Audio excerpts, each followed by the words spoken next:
Hey everyone, welcome to FanFic Canon. Thanks for hitting play. I'm thrilled to bring this fan-made story to life for you. If you enjoy the ride and want more narrated fanfics, smash, subscribe, and tap the bell so you never miss an episode. And if you want audiobook of a novel of your choice, join my Patreon. Request any title that's freely available online, and I'll produce a full narration just for you. Now, let's dive into today's adventure. Charlotte, what exactly are we doing out here? On the quiet streets of a small town, Sky trailed behind Charlotte with an exasperated look. If your friend really came here, we should stay in the RV. I can hack into every camera in this town. Once I pull up the surveillance, I'll find him. Charlotte stopped, sighing as if explaining something obvious to a child. Sky, hacking takes too long. This town isn't big. Outsiders stick out. He jabbed a finger toward the glowing neon sign above them. Bar. Sky blinked at the words Walker's Bar. That's your big plan? You just want a drink. Wrong. Charlotte wagged a finger. Bars are where information flows. I asked at the gas station. This is the only bar in town. Practically the whole population gathers here at night. If Stark's been around, someone saw him. And trust me, a draft beer or two loosens lips faster than a laptop. Without waiting for a reply, he pushed the door open. The bar was chaos. A brown-haired woman in a black suit had just thrown a country-looking old man to the floor. He groaned, clutching his stomach. Sky arched a brow. This is your information hub? Charlotte shrugged. It's normal. Bars are for blowing off steam. Probably just some creep who tried his luck and got put down. Look, the cops are here too, no big deal. Sure enough, two uniformed officers were drinking at the counter. One of them, a white-haired man, set down his bottle and stomped over. Hey, what's going on here? Resisting arrest, the woman replied coolly, snapping handcuffs onto the man. She stood and flashed a badge. Shield, you the sheriff? Yes, ma'am, the officer said cautiously. And you are? She shrugged. I told you. Shield problem solved, right? No, the old sheriff said firmly. You'd better be more specific. Hey, beauty. You're a shield too. A new voice cut through the tension. Heads turned as an Asian man strode forward with a broad grin. I didn't expect to meet colleagues way out here, Charlotte said cheerfully, sidling up to the woman. Come on, show me your ID. What's your clearance level? I need your help.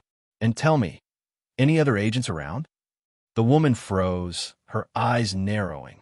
She hadn't expected someone to play the same bluff she was playing. Charlotte leaned in, about to introduce himself. Charlotte, the groan came from the floor. Charlotte blinked, finally getting a clear look at the beaten man in cuffs. Mr. Stark? Why are you here? Tony Stark winced, still clutching his ribs. The woman stiffened, clearly caught off guard. The country drunk she dragged him was none other than the missing billionaire. She tried to play it off, forcing a smile at Charlotte. So you do know him? Good. I was hoping to settle this quietly. Charlotte, watch out. Stark barked suddenly. His eyes darted to her hands, which were glowing faint red. She's one of them. Extremists. She's a terrorist. Gunshots cracked through the bar. The woman staggered, clutching her abdomen. Smoke curled from her wounds as she turned, sneering. A girl with mixed features stood at the entrance, gripping a silver gun. Chi. The extremist agent chuckled. Bullets won't stop me. I'll heal in seconds. She swayed mid-sentence, strength draining from her limbs. With a dull thud, she collapsed unconscious. Charlotte stared at the body on the floor, knife still raised awkwardly in his hand. Wait, don't tell me those sleeping rounds actually have a delay. He scratched his cheek, looking embarrassed. I was about to make my move. Guess she beat me to it by passing out. Cool shot, Sky. Charlotte gave a thumbs up to the girl, still frozen with the gun in her hands. Didn't think you'd fire so clean. The sleeper pistol's Fury had handed him. Charlotte had given one to Sky for self-defense. I was aiming at her head, Sky muttered. Charlotte blinked, then pointed at the unconscious woman's abdomen. That's not the head. He swallowed. Lucky she missed. The room erupted. Murder! Someone screamed, and the bar emptied in seconds. Chairs toppled, glasses shattered, even the bartender bolted. Within moments, Only a handful of people remained. Drop the gun. The two uniformed officers at the counter had finally reacted, pistols drawn. Skye squeaked and tossed her weapon onto the floor. That single shot had taken everything she had. If Charlotte hadn't been in danger, she never would have pulled the trigger. Charlotte stepped forward, flashing his badge. Relax. Shield agent. She's not dead, just sedated.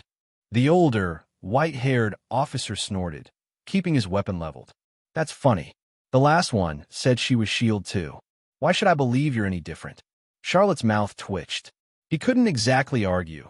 Skye's stunt and the fake agent earlier hadn't helped their credibility. The younger officer crouched, checked the woman's pulse, and called back. She's breathing steady. Doesn't look like she was shot for real. Good. Dawson, cuff them all, the older cop ordered, waving his pistol. The second officer pulled out a set of handcuffs. Charlotte sighed. You really want to arrest a shield agent? That's not your jurisdiction. Call your boss if you want, but I'm not spending the night in a local jail. The sheriff's eyes narrowed. Then what are you planning to? He never finished. Charlotte's form flickered, vanishing. A sharp crack echoed, and the officer's body crumpled. His partner collapsed a heartbeat later. Both were out cold. Charlotte reappeared, dusting his hands off. See? I like smart solutions too. Skye's jaw dropped. Charlotte, how did you just teleport? Air. Magic, Charlotte said awkwardly, then straightened. Fine. Truth is, I'm an Avenger. Skye's eyes went wide. The Avengers? Charlotte, you're the mysterious Asian Avenger.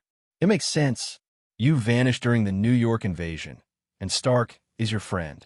She was spiraling, connecting dots like a hacker chasing a conspiracy thread. Cough, cough. On the floor, Stark groaned. Hate to interrupt your fan club, but little help? The floor's freezing. His wrists were still locked behind him. Oh, right. Charlotte crouched, searched the unconscious terrorist, and found the key. He snapped Stark's cuffs open with a grin. Nice watch, by the way, Charlotte teased, eyeing the pink, glitter-covered piece strapped to Stark's wrist. Didn't take you for a pink hearts kind of guy. Skye clapped a hand over her mouth, stifling a laugh. This is a limited edition, Stark said dryly, brushing himself off. But with Charlotte beside him, even Iron Man managed to smirk. The night stars are dotted, and the silver moon is in the sky.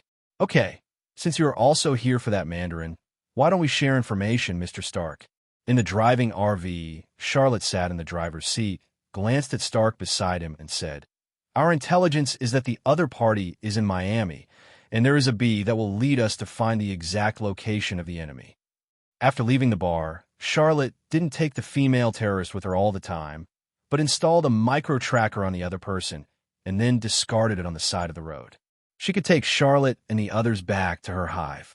Look at this. This is supposed to be the source of their strange bomb body, the IM-affiliated medical facility. Stark handed Charlotte a piece of information, which is why he was caught by terrorists, provided by Mrs. Davis, who seemed to be here to clean up the mess and destroy the evidence. To Skye, Charlotte said that she was driving, and Skye in the back seat took over Stark's information and looked through it. AIM, Archives of Biological Research, Human Experiments, Magical Plants, Jedi Viruses. Skye was a little surprised. Isn't this forbidden? Once discovered, it will be listed alongside treason. As far as she knows, human experimentation has always been a taboo, especially after the Hulk and the Abomination made a big noise in the city. It was strictly prohibited by the president. As long as you don't get caught, it's not a crime. Charlotte is not surprising. And what about scientists can be called a crime? That is called dedicating oneself to the truth. It seems that all scientists have a similar reason, which is for better human beings and evolution. Skye, come and look up this AIM, more specific information. Okay. Skye started typing on the computer in front of him. Stark glanced at Skye and looked at Charlotte suspiciously. Oh, she's my roommate, Skye. Charlotte said carelessly. The top hacker. The reason why we can find out that the other party's location is in Miami is all due to her. Words full of show-off. Roommate not bad. Stark raised his eyebrows teasingly, but soon became serious. This operation is a bit dangerous. We don't know how many extremist adaptants like that bee are on the other side. Judging from the data in the data, The physical fitness of these hot guys is not much lower than that old antique in our team. In terms of physical data alone, those extremists seem to be comparable to Captain America. Definitely, the combat experience and skills are still incomparable. Although Charlotte helped him repair the steel battle suit for the time being, there's still no energy to start it up, and the conversion rate of electric energy in the dwelling is pitifully low. I guess it will take tomorrow for the steel battle suit to be fully charged, and I don't know if I can catch up with the battle. The most important thing is that his artificial intelligence JRVS seems to have a system failure and is self-testing, and Charlotte can't do anything about it. Oh, that's not a big problem. Charlotte, I have found the specific information of AM. Charlotte was about to speak, but Sky behind her suddenly interrupted. I'll send the information to your account. Let's look at the data first. Charlotte tapped his wrist, and a virtual screen appeared in front of him. Well, the Institute of Advanced Concepts was founded 13 years ago, and the boss is Andrich Killian. Wait, I've seen this guy before. Looking at the information in front of him, Stark suddenly remembered something and said with a sense of comprehension, 13 years ago, he came to me. The memory goes back to 13 years ago, when Stark was in Switzerland, just after attending an academic banquet, and was preparing to have an in-depth exchange with a female scientist present. A down-and-out young man stopped him, claiming to be Andrich Killian, a fan of his who had just founded a company and wanted to cooperate with Stark. This kind of person, Stark, is much more visible. It is impossible for any company to cooperate with him, but the other party is very stalking and even followed him into the elevator. In order not to delay the biological science discussion between himself and the female scientist, Stark asked him to talk with him on the rooftop of the hotel 10 minutes later, but obviously, Stark didn't plan to go to the appointment and directly let his pigeons go. By the way, I remembered, Stark recalled, the female scientist who scientifically discussed with me at the time seemed to be a botanist, and she seemed to be called Maya. She is studying the gene of a plant and wants to realize a method that can make people broken limb reborn, but unfortunately, it has shortcomings. It is very unstable, and it is prone to explosion. Speaking of which, Stark seemed to understand something. In the scientific team of AM, there is indeed a female botanist named Maya. Sky tapped the keyboard and confirmed. Okay, I understand. This is your romantic debt back then, right? Charlotte and Stark were silent for a while, and then said, I can already imagine why you were attacked by terror. Stark is famous for his flirtatiousness. Obviously, this is the revenge of a female scientist who was abandoned after a one-night stand and a business owner who was let go. The question now is what kind of roles these two people played in Mandarin and Ten Rings. Charlotte mused. In Miami, a villa in the suburbs is patrolled by armed guards. Outside the villa, two figures were quietly approaching. Sky, are you sure this is the source of the signal? Charlotte hid behind the bunker, pressed the headset, and asked, This looks more like a holiday villa than a terrorist lair. That's right. The live signal I traced was sent from here. Sky's voice came from the headset. The signal of the micro-tracker stopped elsewhere. Not far from yours, but it's at the seaside. I checked. It's the Ship of the Rocks oil company. Don't worry about that. If you can't escape, let's deal with this side. Charlotte let go of the headset, turned her head to look at the fully armed Stark beside her, and was a little speechless. Do you need to be so exaggerated? This time Charlotte came to trouble the terrorists and brought some weapons as spares in the secret arsenal under his garage. In fact, Charlotte didn't intend to use them, but was used by Stark. This is the famous terrorist Mandarin. We need to be more cautious.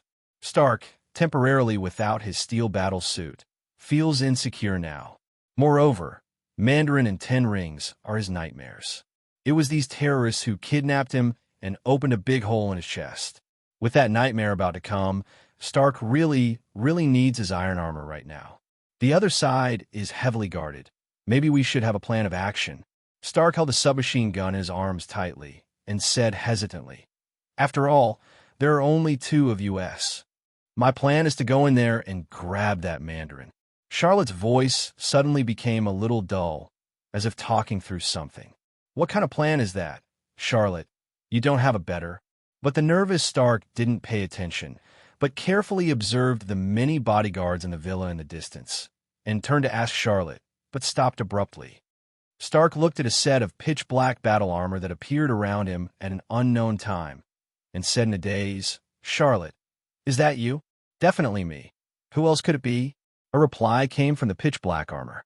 Although the sound quality had changed somewhat, Stark could tell that it was indeed Charlotte's voice. "Are you also magic?" "Definitely." A buzzing voice sounded in the pitch-black armor, and he said carelessly, "How about it? Is it cool?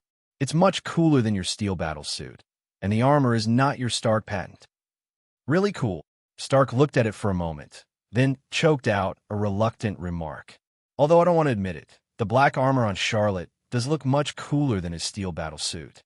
The hard metal texture, the pitch-black armor body, the mysterious magic pattern, and the terrifying sharp blade in his hand.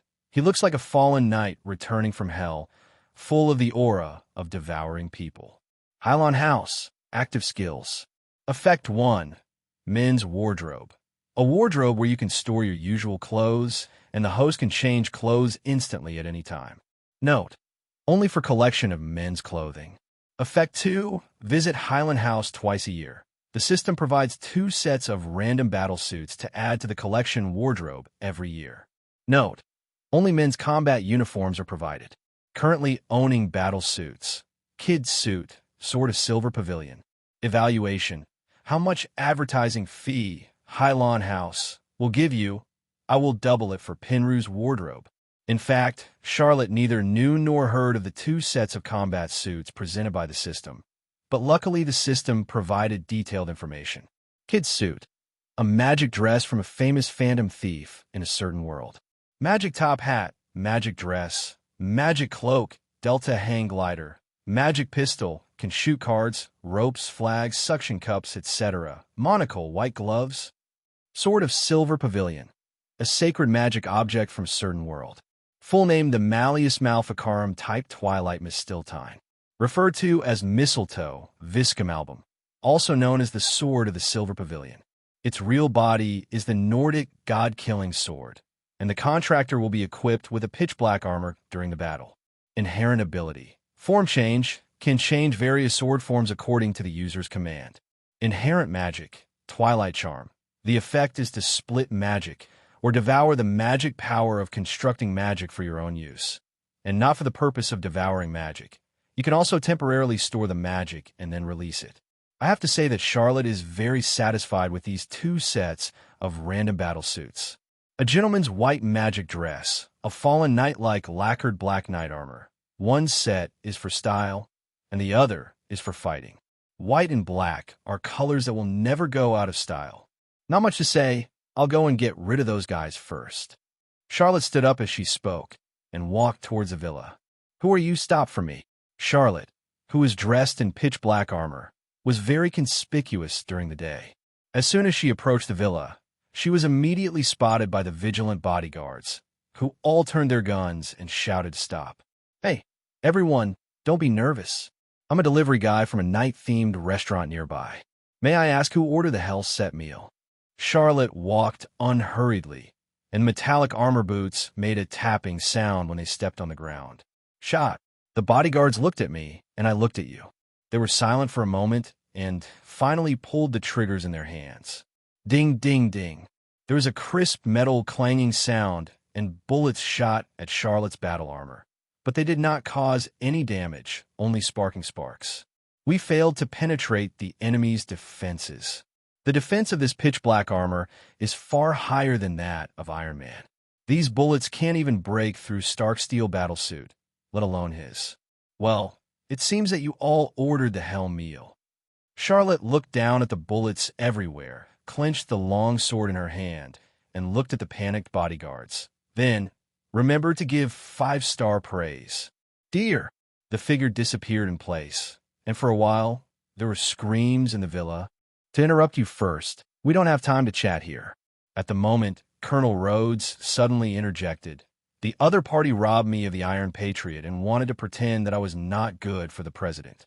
Although I have reported the situation to the vice president, should we also take some action? When he was besieging the terrorist base, he was accidentally assassinated, which led to him being caught here, and now the other party is driving his Iron Patriot to meet the president. Colonel, don't you have permission set for your steel battlesuit? Charlotte is a bit strange. For example, Stark's steel battlesuit has permission settings. Even if it is worn by Charlotte, it cannot command actions. The Iron Patriot is also produced by Stark, and it is also the only set of armor that Stark sent out, but it has been remodeled by the military. Rhodes was silent for a while, and said helplessly, "My armor was originally transformed by AAM, so—" Charlotte and Stark are speechless, which is really bad news. Also, Stark, your girlfriend Pepper is also in Killian's hands. Maya reminded Stark kindly, "I was going to use her to lure you," but Killian suddenly intervened and planned to inject her with Extremis. She is now in a very dangerous situation. Although Extremis has created many super fighters, it can still be said to be a gamble, and the survival rate is frighteningly low. What? Pepper is in the other party's hands. Stark panicked instantly. Damn it. If something happens to my girlfriend, I'll make you and that guy pay. His girlfriend, Little Pepper, can be said to be the closest person in his life. Stark is a genius who can invent all kinds of things, but he's also an idiot in life, so Little Pepper helps him take care of everything and tidy up his messy life. Okay, now we have two missions, saving Mr. Stark's girlfriend and teaching that Killian a lesson. Charlotte can't wait to get revenge on the other party, and it's time for his revenge journey to end. And the president, Colonel Rhodes added, that's 3 missions. Anyway, they don't conflict. The destination is the same. They should all be in the next final level.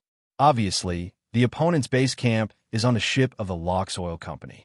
So, who wants to ride on my new yacht? There is no admission fee.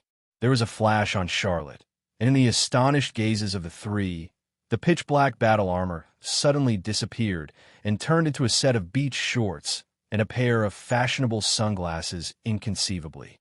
It's sunny today. Maybe we can have a party on the yacht or something on the way to Castlevania to save the princess. On the coast at night, the night lights of the distant city can be vaguely seen, like a reflected starry sky. A huge ship marked Lox Petroleum is parked on the coastal wharf, and the patrol personnel on the ship are densely packed. If you look carefully, you'll find that many people on the ship have faint red lights on their faces. Is the super soldier of Extremis. If so many super fighters are released, they will definitely cause a lot of harm to the society. Fortunately, Killian is not a pure terrorist. He is more of a businessman and has his own ambitions. In the cabin, a blonde woman in a black sports vest was strapped to an upright operating table and fell into a coma. It was Stark's girlfriend, Pepper Potts, a.k.a. Pepper.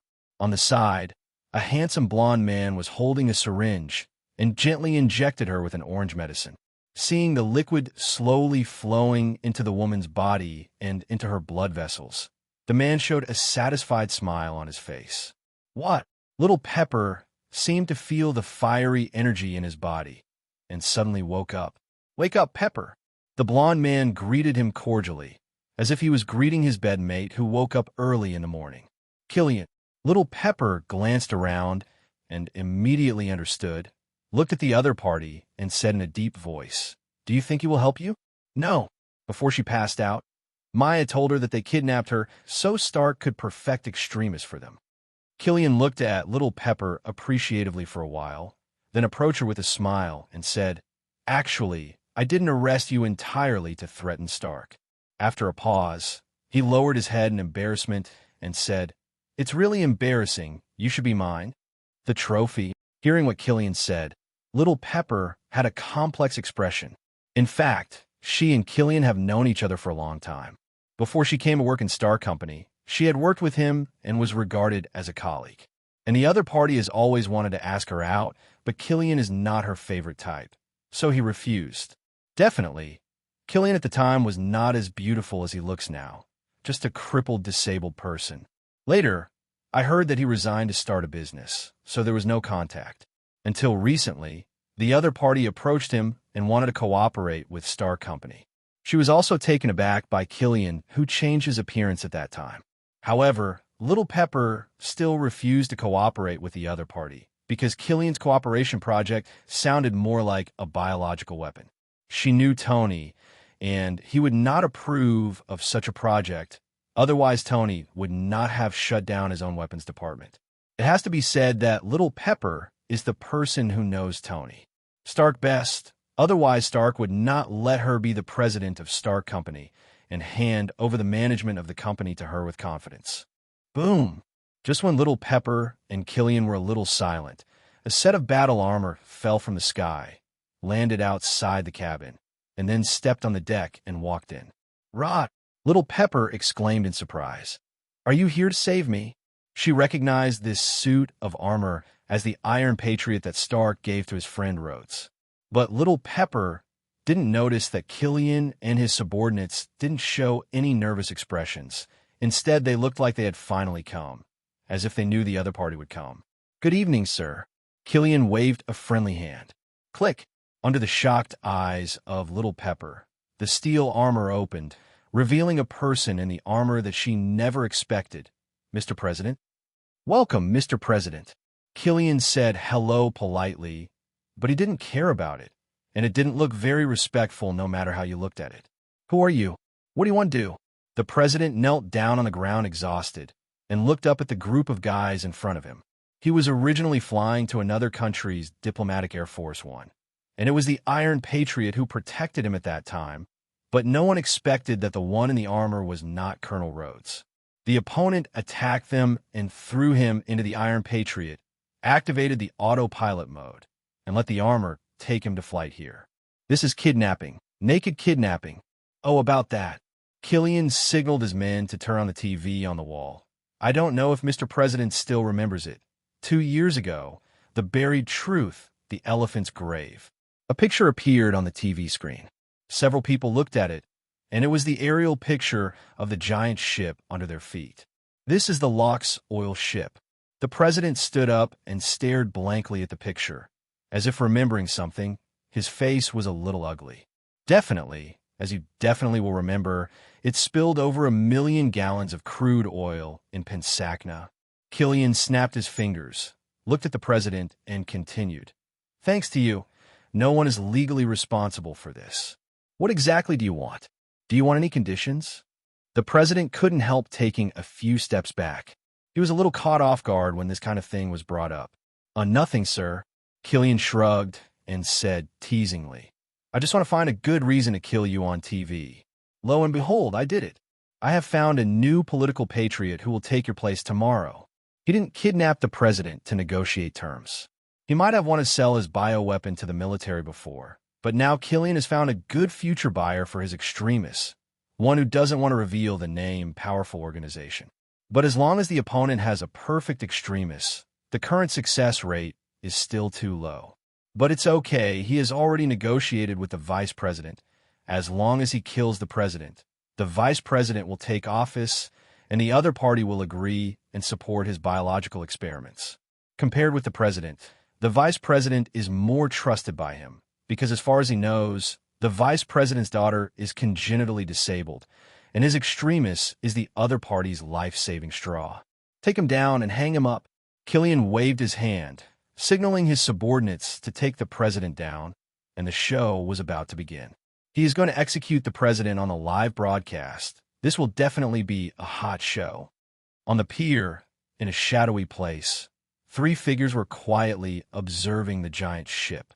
"Oh my God!" Rhodes noticed the president who was being hung up, retracted his body, and said in surprise, "These guys hang the president on the fuel tank. The funeral of the Vikings. Public execution. Burning to death with oil? I hope he can hold on, come on." Stark and Charlotte responded casually. Neither of them seemed to care much, and was still in the mood to complain. They weren't as nervous as Rhodes. Stark came to save his girlfriend, and Little Pepper was what he cared about most now. Not to mention Charlotte. Not only did he have no fluctuations in his heart, he even took out his mobile phone to take pictures. This is Mr. President's bundled play. If you post it on Facebook, the hits will definitely explode. "Do you have any plans?" Rhodes asked the opinions of the 2 teammates. As a soldier from the army, he is more particular about tactics. A strict and careful battle plan can make the operation smoother. But he obviously asked the wrong person. There's only a playboy and a high school student who just graduated. My plan is that you don't move around here. I will buy it for you. I will fix this. Charlotte took back the phone that took the picture and sent a copy to Sky's account, by the way. This is a good thing. That's your plan? Rhodes was dumbfounded. What the hell kind of plan is this? Although he already knew the identity of Charlotte's Avenger, there were no less than 100 terrorists on that giant ship, and no one knew how many extremist super soldiers were among them. Is it up to Charlotte to solve it alone? Rhodes had never seen Charlotte's strength, so he was very surprised by Charlotte's plan, but Stark beside him didn't make any fuss. Otherwise, I can't wait to teach that Killian a lesson. I hope there will be no more behind-the-scenes masterminds this time. There was a flash on Charlotte, and the pitch-black battle armor covered his whole body again. But this time, it was inconspicuous in the dark night, as if it had merged with the darkness. He has come all this way, and he doesn't want to play anymore. So let's make a quick decision. Wait a minute, Charlotte. Just when Charlotte stood up and was about to start, Stark called out to him, I want to participate in this battle too. Mr. Stark, I don't have time for you in a fight. Charlotte, under the armor, couldn't help but frowned and persuaded, you don't have a steel battle suit now. I don't recommend you to participate in the battle. If you are doing it for your girlfriend, I can guarantee that I will give priority to rescuing her. Iron Man's strength lies in the steel battle suit. A simple Stark has no combat effectiveness. Maybe any terrorist with a pistol can take down this dude. What if I had? Stark pressed his headset and asked, JRVS, has my delivery arrived yet? Sir, it's here. At the same time, Charlotte seemed to hear a strange sound coming from the dark sky, as if something was approaching. After a while, dozens of flames came to them from far and near. Steel battle suits of various shapes sprayed fire with their hands and feet, floating in front of them. The scene was very spectacular. At the same time, the enemies on the ship also noticed the situation here, and they were shouting loudly, mobilizing their personnel to come here. These are your steel armor? Charlotte was a little surprised. Mr. Stark, you are making figures at home. One must have some hobbies. After all, it's boring to be idle at home. It's just Stark trying to cover up his jokes, but it's not as simple as a hobby. Since the First World War in New York, Stark has been in post-war anxiety and panic, and the scene of him fighting Chitauri appears again and again in his nightmares at night. Especially the scene he saw after passing through the wormhole. No one understood the horror of that alien fleet more intuitively than him. Stark feared that the Chitauri would strike again, on a larger scale, unstoppable. At that time, the Earth will suffer a greater war, so he must be strong to deal with possible invasions in the future. And these steel battle suits can give him a sense of security. Although they are cold, they are strong and reliable. TSK, Mr. Stark, your hobby is not something ordinary people can afford. Looking at the large number of steel battle suits around her, Charlotte couldn't help but click her tongue in amazement. There are already no less than 30 sets of steel armor here, and the cost is astonishing, really worthy of being the richest man. This is the power of bankability. Ordinary people really can't afford it. You know, Stark's iron armor is not a mass-produced machine, and a mass-produced machine has no future. Each of his steel battle suits is unique and has different functions. I heard that there was a hammer company that almost emptied out its family property and manufactured dozens of mass-produced counterfeit Iron Man machines. As a result, it was naturally wiped out by Iron Man with ease. Now I will never hold you back. You can join the battle. Stark stands up. An iron battle suit falls. Covering him perfectly, Iron Man is back. Definitely. Maybe you can help me clean up minion cannon fodder or something. Charlotte waved the sharp knife in her hand. But that Killian is still mine. Please don't steal the head. If Stark can help him deal with some of the minions, why not? He's after the culprits anyway. That's not okay. I also have a lot of anger to find him to vent. Stark disagreed with Charlotte. He was also full of anger at Killian. His house was bombed, and his girlfriend was still in the hands of Killian. Ding, release the mission, the source of the human bomb. Not everyone can appreciate the art of explosion. Solve the real Mandarin Andrich Killian. Reward skill. Art is Patrick. Okay, then whoever grabs it will get it. And the competition begins. Charlotte disappeared on the spot in an instant and rushed towards the oil giant ship, pulling out black phantoms behind her. Obstacles and enemies on the road did not stop Charlotte for a moment, and she directly activated the mold-penetrating skill, passing through as if there was nothing, like a dark ghost in the night. He doesn't have time to hang out with them. It's important to grab the head. Just leave these minions to Stark. Hey, Charlotte, it's not good to be sloppy in the game. Seeing this, Stark also wanted to leave quickly, but was stopped by a voice.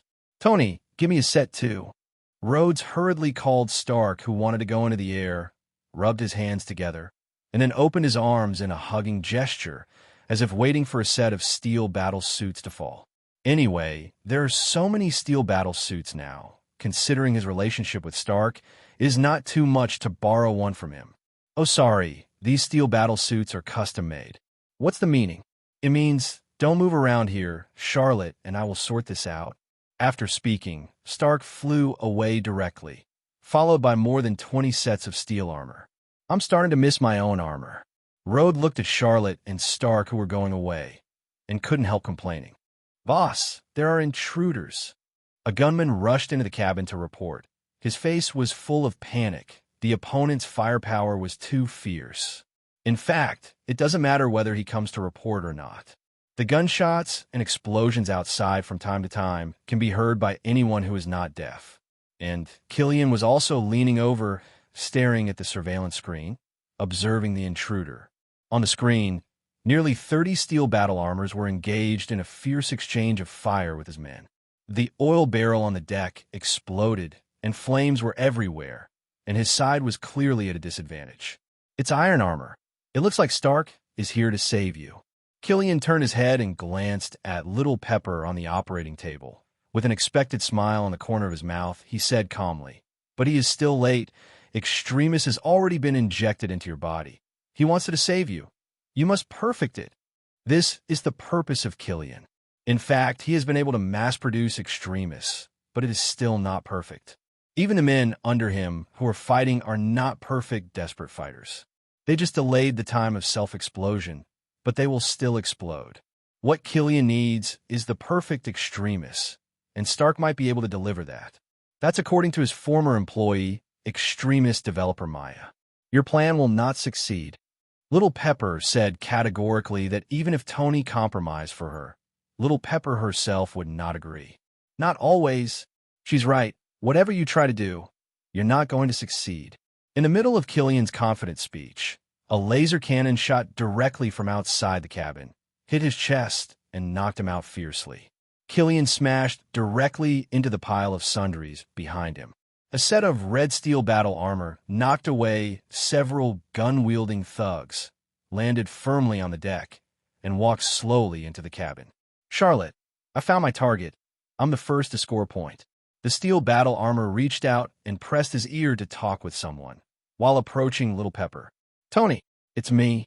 The iron armor helmet popped open, revealing Stark's face, and pulled the rope for Pepper, teasing with a smile. This is the result of you messing with my ex-girlfriend. You're such AB asterisk asterisk asterisk asterisk asterisk D. Little Pepper couldn't help but smile bitterly. This guy was still in the mood to joke.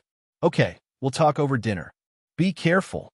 Just when Stark thought everyone was happy and started to relax, Little Pepper suddenly looked behind him in horror. What? Boom! Before Stark had time to react, he was directly sent flying by the heavy force from behind. Killian, Little Pepper, covered his mouth and looked at Killian, who was stretching his muscles and bones in front of him, with an incredulous expression on his face. He directly suffered a laser cannon shot from the steel battle suit, and he was unscathed, without any injuries. Could it be that he also... Is he harassing you, Pepper? Killian twisted his neck. His ferocious face was glowing red. The clothes on his body gradually started to ignite sparks, exuding a scorching aura all over his body. Apparently, Killian himself was injected with Extremis. Don't think about it. Killian noticed that Stark seemed to be struggling to get up not far away and immediately rushed forward. He pressed his whole body directly toward Stark and quickly pressed his right hand against the chest of the steel armor, starting to heat up like a soldering iron. In just a moment, Stark's armor was melted with a hole, and the armor malfunctioned and lost his mobility. It shelled Stark. Killian raised his eyebrows, looked at Stark, who was wearing a steel battle suit, and taunted, "It's like a turtle. It just hides its head in an iron shell. Are you still angry about things in Switzerland?" What Stark was talking about was, of course, the thing about his broken appointment 13 years ago. No, no, no. How could I be angry with you? I want to thank you. Killian pressed on top of Stark, looking down at him with emotionless eyes. You gave me the best gift in this world, and that is despair. Back in Switzerland, you asked me to wait for you on the roof, right? For the first 20 minutes, I really thought you were coming. Killian remembered that desperate snowy night. He waited alone on the rooftop, from full of confidence to worrying about gains and losses, and then to despair. In the next hour, I really want to take a step forward, from upstairs, jump down. Do you understand what I mean? Stark remained silent. He didn't expect to create a demon just because of an unintentional mistake of his back then. When I look at the night sky in the city, no one knows I'm there. No one sees me. No one pays attention to me. Killian ignored Stark, continuing to recall. There's a thought that's been with me since that day, to hide myself. It's been my motto ever since. It's much safer to rule from behind the scenes. Because once the devil has a face, such as Osama bin Laden, Gaddafi, and Mandarin, people have a target for hatred. You are so special. A sinister guy like you will be a customer in hell in the future. Either way, Stark wouldn't approve of the horrific fact that the other party was using ordinary people as body bombs, and the blood of the victims was splattered in the streets. I haven't believed in God much since the guy with the hammer came down from the sky. Killian shrugged. Then for the next thing, you'd better close your eyes. It might hurt a little. Immediately, he raised his right hand that was as hot as a soldering iron, ready to smash it down on Stark's exposed face. And many more. Stark looked at the opponent's fiery fist and quickly said, I still have something to say. Oh, do you have any last words? Stark's last words. I'm still interested in hearing them. Killian actually stopped his hand and held the pose with interest, waiting for Stark's last words. Killian would not mind delaying Stark's death for a while if he could hear a tearful beg for mercy or confession from Stark's mouth, and then let him leave this world with bitter curses and regrets, which is what most vengeful people are willing to do. The scene I saw. You know what? My teammate was discussing a problem with me just now. Stark said slowly, I didn't believe it at first, but now I believe it. What is that? That's why villains usually die, by talking too much. A pitch-black figure suddenly appeared behind Killian, and the sharp blade in his hand swung down without any hesitation, without any hindrance, as if a knife had been pierced into tofu. Killian's forearm was cut off at the root. The scorching arm fell to the ground, and finally melted a big hole in the deck and fell to the next floor. What? Killian stared blankly at his severed arm, and a sharp pain spread to his brain through the nerves. Boom! Before he could scream out, he was kicked flying by the pitch-black armor, and he fell out of the cabin in the air. Mr. Stark, the one who arrives first, is not necessarily the winner. I also got 2 points. The pitch-black armor reached out and pulled Stark up on the ground. It was Charlotte who had just arrived. No way. Charlotte is not as fast as Stark's armor. Because his silver pavilion sword, armor, does not have flight ability yet. To be precise, the initial state of the armor does not have flight ability, but his armor can be strengthened by devouring magic power. But what worries Charlotte more is, where's he going to find magic power? Or is there a magician in this world? Although Charlotte claims to be a magician, it is obviously just a lie. It seems that we can only wait for Thor to try it when he comes to the Earth next time. Speaking of which, the sword of the Silver Pavilion is also derived from the Nordic sword of killing gods. Introduce, this is my Avengers teammate, Charlotte. Stark struggled to take off the damaged armor, came to Little Pepper, and introduced. This is my girlfriend, Pepper Potts. When introducing Little Pepper, the words were full of showing off, which made Charlotte roll her eyes. Next time I will show off with Gwen. Nice to meet you. Fortunate meeting. Charlotte and Pepper nodded friendly to each other. I have to say that Pepper Potts looks really good. With the unique temperament of a social elite and strong woman, no wonder it can make Stark a playboy feel at ease. Okay, Charlotte, we should be done now. Stark breathed a sigh of relief that things were finally settled. His steel battlesuit had just rescued the president and sent him to a safe place, and the extremist soldiers outside were almost wiped out. Definitely, movie stories are generally happy.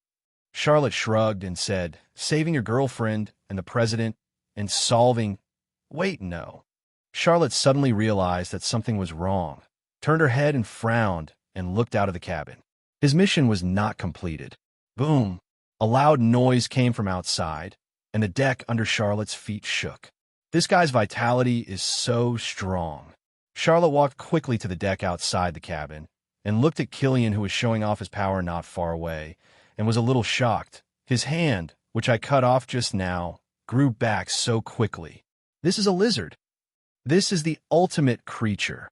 Killian's upper body was bare, revealing the two black dragon tattoos on his shoulders, which were vivid on his red skin, like two evil dragons leaping over a sea of blood. I am invincible.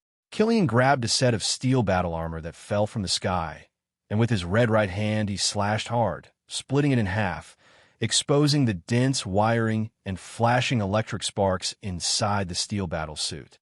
Pepper, welcome to the top of this biological pyramids. Killian casually threw away the steel shell in his hand, slowly stretched out his right hand, and extended an invitation to the little Pepper beside Stark. Stark is not good enough for you. We are just a couple. Pepper. Stark turned his head to look at little Pepper, and was surprised to find that the body of little Pepper was also glowing red, as if there was some amazing energy under the skin, and some kind of evolution was taking place. I am. Little Pepper also noticed the changes in his body, and was a little frightened. He injected me with extremis. Will I explode too? Don't worry, Pepper, you won't explode. Killian took the lead in comforting. Don't you feel it? You have accepted this power and successfully evolved it. You and I are the same. Unlike those inferior products that fail, we are high-level creatures that are 1 in a million each. Killian was also a little surprised. Originally, he thought he was unique and the only successful case to be favored. Unexpectedly, little Pepper was also. But this just shows that Tony Stark is not good enough for her. She belongs to him, Killian, and they are a natural couple. Hey, Stark, he's prying your corner in front of your face. Don't you do something about it? In this unusually serious scene, Charlotte was still joking and didn't take the other party seriously. In fact, I really want to do something, but this dragon who wants to take my princess does have some strength. Stark was already commanding his Iron Legion to attack the opponent, but it was obviously ineffective. The armor was torn apart by the opponent one by one, and Killian still walked towards them. Wow, this dragon can really breathe fire. Charlotte watched Killian spit out a high-temperature flame from his mouth, directly knocking down a set of steel armor in the air and melting it, and said excitedly, "This should have a high temperature of several thousand degrees Celsius. Dragon's breath?" After a pause, he turned his head and said to Stark with disdain, "You are too bad for fighting the dragon. You can't let the princess fight in person."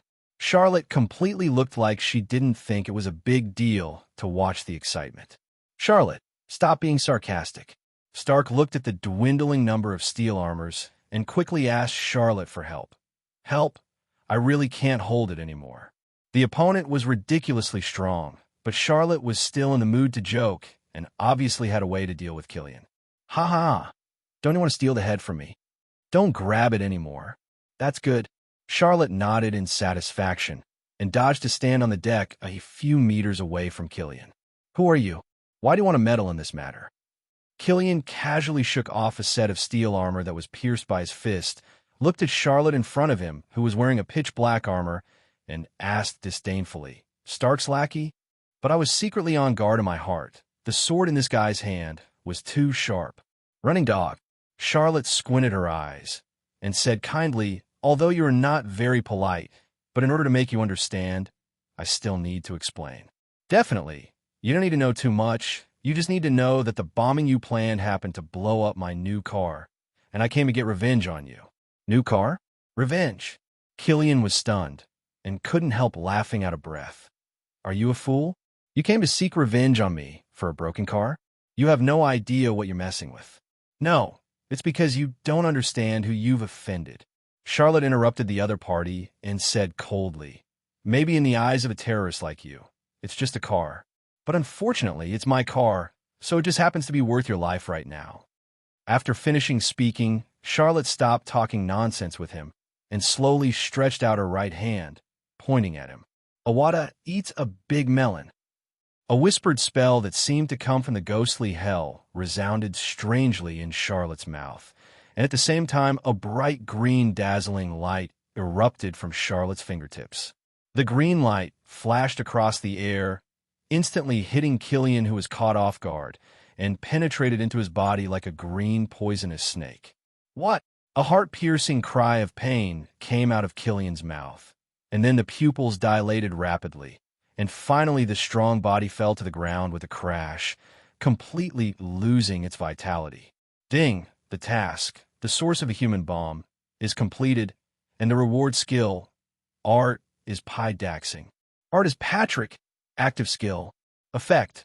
After the skill is activated, the host will self-explode, causing damage to the surrounding 10 kilometers. Note, the explosion range increases with the strength of the host. Evaluation. Art is Patrick. What kind of ghost skill is this? Self-destruct. What the hell do I need this skill for? Do you die with people? I'm not a terrorist.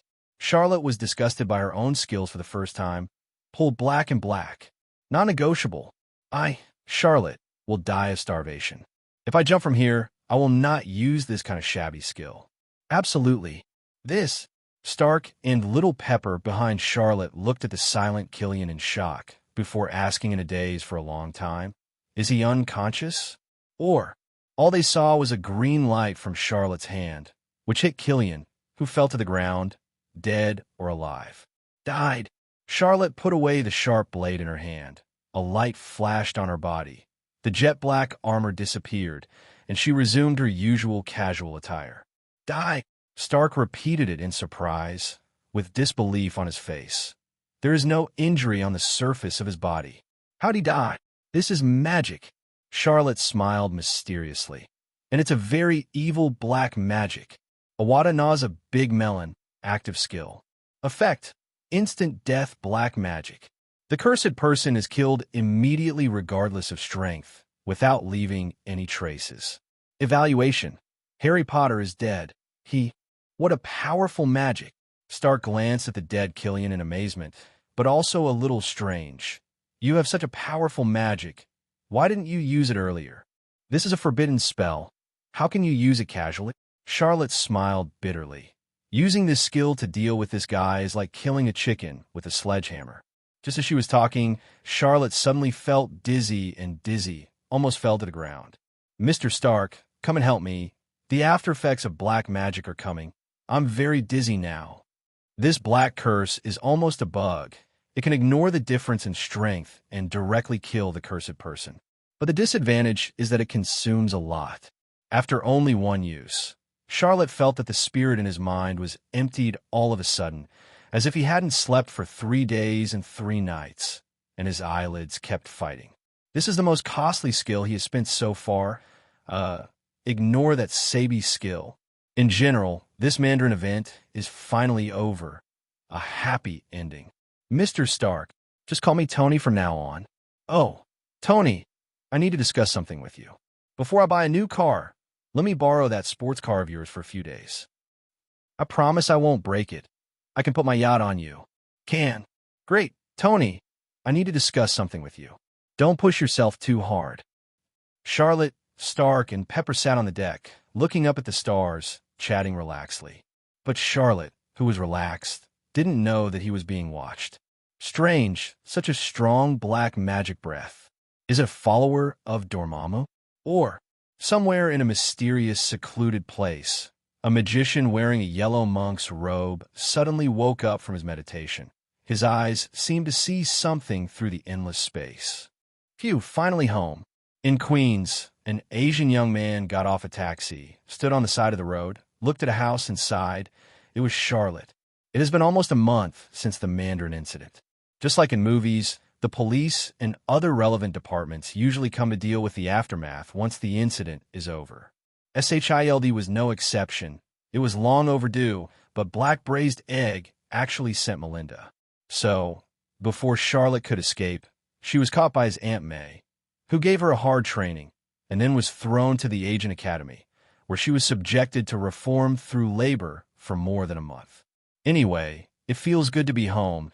At least I don't have to memorize those nasty agent rules anymore. Charlotte took out the key to open the door and murmured to herself, but unfortunately, I'm going to go back to my own life for a while. Sky didn't come back with Charlotte. He didn't forget his promise and recommended Sky to Black Braised Egg, and she is still in the Agent Academy. It will take some time before she can come back. Beep, beep.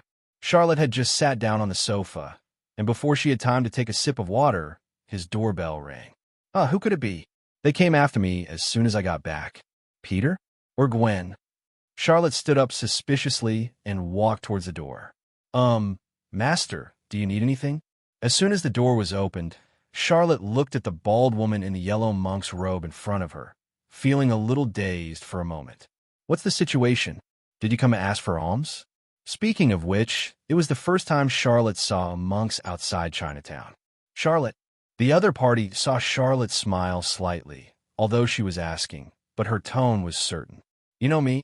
Charlotte was even more confused, but she also began to feel a little vigilant in her heart, and quietly grasped the broom behind the door with her right hand. I heard from Peter that there have been a lot of magic sticks around recently, trying to trick the elderly into giving them money and spending money to eliminate disasters. Peter's Aunt May almost fell for it, and this guy won't be the same. Please don't be nervous. We do know each other. The bald woman glanced at Charlotte's right hand, still standing with her hands behind her back, and said with a smile, Xiaolok. Smith. Hey, you know my screen name. Charlotte let go of the broom in her hand and said in amazement, Then you are also my netizen? You are. My name is Ancient One. Ancient One. Charlotte was taken aback for a moment, as if remembering something immediately. The words in her mouth subconsciously blurted out. It's you, horse monkey Xiaojiu, Ancient One. That's secondary disease. Ancient One's smile suddenly froze. What the hell is horse monkey Xiaoqiu? She is a dignified Sorcerer Supreme, an Asgardian of the earth. Oh, sorry, this is just a note from me. Charlotte also realized her impoliteness and quickly apologized. Sorcerer Supreme, Ancient One, right? I remember you. Come in first and sit down. Thanks. Ancient One resisted the urge to knock the wooden fan on Charlotte's head, thanked her, and walked slowly into Charlotte's house. Don't stand there. Sit down first. I'll make you coffee. Charlotte greeted her, then ran to the kitchen to make coffee for her guests. However, he paused quickly, thinking of the other party's quaint attire. Coffee seemed a bit out of place. Sorry, I seldom drink tea. I don't have any tea at home. After a while, Charlotte brought out 2 cups of herbal tea and placed them in front of Ancient One. It's not a good tea. You just have to drink it. Ancient One looked through the wall and looked at the half bottle of iced black tea still in the kitchen, feeling a little speechless. However, Ancient One still pretended not to know, picked up the teacup with his hand, and took a sip. Call. Charlotte breathed a sigh of relief. It's good that the other party didn't taste it. It seems that it's just a second-year-old who loves COS. That's right. In fact, Charlotte has tea at home, but he only came back after leaving home for more than a month, and there is no hot water at home, but he can't keep the guests waiting for a long time. So let's just let it go. Anyway, foreigners don't understand tea. By the way, how did you find me? Charlotte sat down opposite Ancient One, a little curious. I don't seem to have mentioned my home address to you, have I? This secondary school netizen, named Ancient One, was only added by the system task requirements. Charlotte didn't have much contact with her at ordinary times. Occasionally, she would swear membrane with the other party, and she didn't mean to rush, but she didn't expect the other party to come. Everything has traces. Ancient One smiled mysteriously and threw out a sentence without beginning or end. But Charlotte is also used to it. It was like this when I chatted with her, so Charlotte regarded it as a second-grade illness. It's just that Charlotte didn't expect this Ancient One to be so old. He looked to be in his 30s or 40s. He always thought that the other party was a girl in her teens. So, she remarked, "Horse monkey Xiaojiu. There are not many people at this age who are still in the second grade, and the only one he has seen is Uncle Lee from Tai Bai restaurant." "Okay, so what can you do with me?" Charlotte scratched her head and asked suspiciously. "The next thing you want to say is, let's go together to resist some dark demon king and save the world." Charlotte is very familiar with the second disease, to be precise, who hasn't had the second time yet. At the beginning, Charlotte also fantasized that the power of the wild is sealed in her body every day, and the world is being persecuted by the evil king, and she is waiting to save it. Charlotte also has a dark history of pulling Peter's beard together. "Hey, how do you know? You can see the future too?" Ancient One was surprised. She was about to say this. Since the last time Charlotte used black magic, Ancient One has been following him. She has observed Charlotte for a long time and found that this young man is very magical, not in his usual behavior, but in his existence. Her ability to see through the long river of time does not work on Charlotte at all. There may be countless possibilities for the future of other people, but Ancient One can see the most likely timeline and guide it. But this young man is completely dark.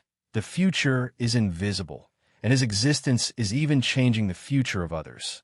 What surprised Ancient One even more was the chi on Charlotte. Everything has chi, and the connection between chi and reality can be seen in many things. Everyone's chi is different. For example, the chi of the young man named Peter Parker next door is very unique, and it is waiting for the official awakening. And Charlotte's aura is very strange. It seems to be connected with this world, but seems to be independent of this world, seemingly weak, but very powerful. And the reason why she believes that Charlotte is not a follower of Dormammu is also because he uses his own chi, and the chi of a follower of Dormammu has long been corroded by darkness, and he does not use his own power. She understands this very well. Really, hearing Ancient One's words, Charlotte stroked her forehead and said helplessly, "Master, although I said that I was the reincarnation of Merlin, I thought you knew that because of the mustache." After Charlotte's appraisal, this Ancient One is definitely a severe secondary, the kind that cannot be saved. "I know." Ancient One was also taken aback and immediately realized, "I'm not joking. I am indeed Sorcerer Supreme, Ancient One. From Kamartaj." Okay, you're the Sorcerer Supreme, Ancient One, but I'm not a magician." Charlotte interrupted Ancient One and said helplessly, "If you want to play the game of saving the world, please find other magicians. I suggest you go to the temple to find." Charlotte is very familiar with the second disease, and what you say to them will not make sense because their worldviews are different. To be precise, the world they see in their eyes is different from that of ordinary people, and Charlotte has a deep understanding of this. However, halfway through Charlotte's words, her jaw dropped when she was shocked by the sudden scene in front of her eyes.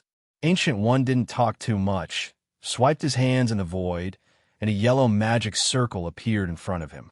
The upper surface was full of mysterious runes and scattered unknown debris. Charlotte stretched out her hand in a daze, wanting to touch the magic circle. It felt real and existed. Is this magic? So there really are magicians on Earth? Charlotte muttered to herself, then suddenly turned her head to look at Ancient One and said with an unbelievable expression, "So you are really a horse monkey Shochu playing magic." Ancient One's hands maintaining the magic circle trembled, and the light of the magic circle flickered on and off. Resisting the urge to smash the magic circle on Charlotte's head, he said, "Now you believe that I am Sorcerer Supreme, come on." The tone is a bit heavier on the words Sorcerer Supreme. Ancient One suddenly discovered that this little guy in front of him was really amazing. Her long years of self-cultivation were almost ruined. But what does that have to do with me? Charlotte still couldn't understand. "I'm not a magician. I can't do magic." "Then what did you use in Miami more than a month ago?" Ancient One regained his composure and said calmly, "You used black magic back then. Although the spell fluctuation is very strange, I have never seen this kind of magic, but I can be sure that it is the power of black magic. Ancient One is also a little unbelievable. There is magic on the earth that she has never seen before. She is the Sorcerer Supreme, who has lived for countless years, not to mention on Earth. Even in other countries like Asgard, there are very few magics that she has never seen. How did you know that? Charlotte didn't expect that the other party came here because of what happened a month ago, and her face instantly showed vigilance. Then what do you want? Capture me? Or execute me? Charlotte's skill, Avada Eats Big Melon, does indicate that it is black magic, although Charlotte always thought it was just a skill. Why do you think so? Ancient One didn't understand Charlotte's meaning for a while. She had already confirmed that Charlotte was not Dormammu's power. Why did she deal with Charlotte? The grievances between white magic and black magic, the war between factions. Charlotte said, definitely. Isn't that how it's done in movies? Charlotte was full of vigilance, ready to put on the silver pavilion sword, armor at any time. Even if the opponent is really a Sorcerer Supreme, he is still the master of magic. Just try his magic armor. However, to Charlotte's surprise, Ancient One didn't do anything but put away the magic in his hand.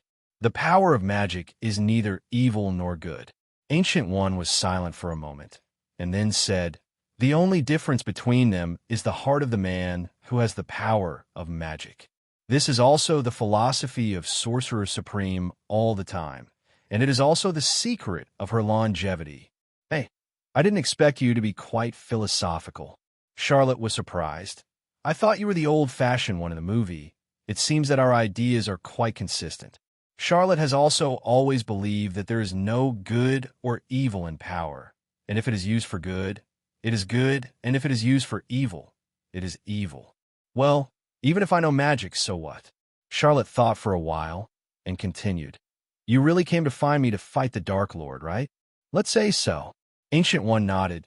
Dormammu should also be regarded as the great Dark Demon King. Asterisk, asterisk. Charlotte just said that casually, but Ancient One nodded shamelessly. Yes, I'm talking about a Dark Eater from another universe, Dormammu. Ancient One wants to popularize Charlotte. Dormammu is. I don't care if he's Dormammu or a slime. Charlotte interrupted Ancient One and said, if your usual chats with me are true, then you are the leader of the magicians on Earth, and there should be many magicians under you. Why do you want me, a half-assed person? I don't even have any mana, so you just let me fight other big devils in the level universe. Believe it or not, I'll surrender to you every minute. As soon as Charlotte hears something about the universe, she immediately doesn't want to hear it. Please, you're all big bosses, so please let him go. He hasn't even left Earth Novice Village yet. It's not time for you to face Dormammu. Ancient 1247 explained, I can see that your ability is very good. Even though you haven't practiced it, you can use magic with your own energy. As long as you practice it, you will be the next Sorcerer Supreme in the future. No, you can surpass me. Although Ancient One already has a candidate to take her place in mind, Charlotte's magical ability is no worse than that person's. Let's trick her in first, and then she will have more strength to deal with Dormammu in order to succeed. Charlotte looked at the expression on the face of the magic stick. When people use pyramid schemes and cults to recruit believers, they also say the same thing. You think I'm stupid? The secrets of magic are waiting for you to discover. Ancient One didn't say anything more, just waved his hand and drew a spinning and splashing yellow circle in the living room. If you want to learn magic, come with me. After finishing speaking, he directly crossed the past and disappeared into the living room. Charlotte looked at the ring still spinning in front of her eyes with some hesitation. Although I don't want to admit it, Charlotte is indeed a little bit excited. Magic or something. It's pretty cool. Ding. Release the mission. Invitation from magic. Accept the invitation from Ancient One and go to Kamar Taj to practice. Ding. The task. Invitation from magic is completed, and the reward skill Cultivation of Immortals. Cultivation of Immortals. Passive skill. Effect. At night, the host cultivation speed doubles. The later the better the effect, up to 100 times. Comments. You don't sleep at night, and you are cultivating immortals. Be careful of sudden death. Charlotte had just stepped over the yellow magic ring, and before she had time to see her surroundings clearly, system rewards came one after another. That's right, Charlotte still couldn't hold back the temptation. Although he was reluctant and shouted no, his body followed honestly. However, this time the skills seemed to be quite good, just as Charlotte doesn't know how her magician ability is. Although Ancient One said that his magic ability is very good, but Charlotte knows that it is not magic, it is skill. But with this auxiliary skill, even a pig can learn magic. It's just that the conditions are a little weird. Does Charlotte need to be a party for staying up all night in the future? Don't get me wrong, I'm just curious. As soon as Charlotte looked up, she saw Ancient One staring at her with a half smile, and quickly argued, I just came here to take a look, but I didn't say that I must join you. 11. Before he finished speaking, he was attracted by the scene behind Ancient One. Is this the Kamar Taj you mentioned? In the distance, there is a vast expanse of snow-capped mountains. The majestic snow-capped peaks insert into the sky of the exhibition, making people feel open-minded and want to explore the truth of the world. That's right, this is Kamar Taj, the place where the magician of the earth originated. Ancient One smiled and nodded as Charlotte told something about Kamar Taj. Hey, to be honest, are we going abroad now? Do I need to get a visa or something? Looking at the snow-capped mountains, Charlotte joked, if I can learn your trick, I won't have to buy a plane ticket to go abroad in the future, ah? Charlotte can assure you that this is definitely not New York. New York can't find so many snow-capped mountains. Charlotte doubted whether it was even in the United States. He always felt that the snow-capped mountains in front of him looked familiar, which seemed to be the Himalayas. Charlotte guessed right, Kamar Taj is not in the United States.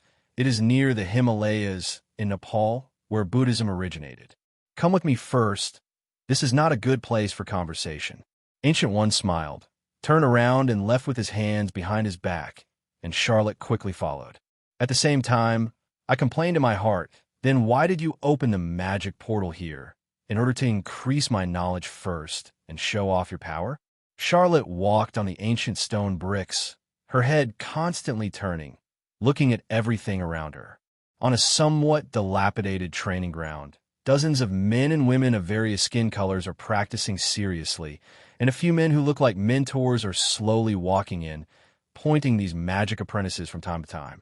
This is your magician organization? Are these magicians? That's right, but these are just apprentices for the time being. Most of the real masters of magic are stationed around the world to maintain the safety of the world. Yeah, it's another organization that maintains world security, and you and I are completely inseparable. While making complaints, Charlotte curiously observed the apprentices in the arena. Some of them are practicing magic with each other, while others are standing neatly together, facing the same direction, and posing in a strange pose. The left hand was stretched out, and the right hand was constantly drawing circles in the void. With the gestures dancing, yellow rings gradually appeared in front of the caster. Charlotte could recognize that this was the magic that brought him here from the Ancient One. This should be space magic. Is it so popular here? Shock flickered in Charlotte's eyes. No matter in any movie or work, space ability is rare, but here even apprentices can practice and master it. Is this the strength of this magician organization? What Charlotte doesn't know is that Kamar Taj is best at space magic, and the two signature magics are both space-based. One is mirror space magic, which allows people to enter the mirror world without any impact on the real world. Another is the teleportation magic that Charlotte sees now, which can build a space portal, allowing people to travel freely in various parts of the world. Would you like a cup of tea? After a while, Ancient One took Charlotte into a quaint holy place, and a female magician stepped forward because he handed her a wooden teacup. Thanks. Charlotte thanked the other party, then smelled the tea. Her face was a bit surprised. This tea is good. Take a sip shallowly. A scent of tea slowly permeates from the tip of the tongue to the throat, and the limbs feel indescribably relieved. It's not a good tea, just let it go. There was a trace of ridicule in Ancient One's eyes, smiled and said, but it should be better than your tea. Charlotte heard these words so familiar. Isn't this what he said when serving tea to Ancient One? So she drank it. Charlotte smiled awkwardly. It is indeed a little better than my home tea. But Charlotte is Charlotte after all. How could such a small scene stop him? He was only embarrassed for a moment, and quickly changed the subject carelessly. Let's not talk about tea. Let's talk about magic first. Don't worry. The secret of magic is far more profound than you think. Since you want to learn magic, then stay here first. Stay? Wait. Charlotte was taken aback and quickly asked, how long will I study here? I don't want to spend too much time here. Chuan. What? It doesn't mean that I don't want to learn magic. I also know that magic can't be rushed, so I have to take my time. But I'm still a student. I can't stay here for a few years. I still have a girlfriend.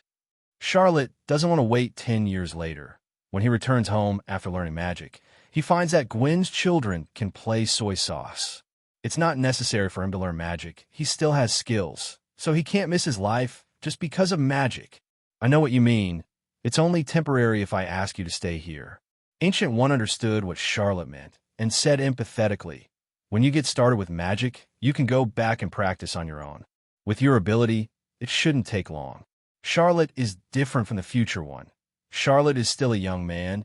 It is impossible to really give up everything to enter the field of magic. Oh, all right.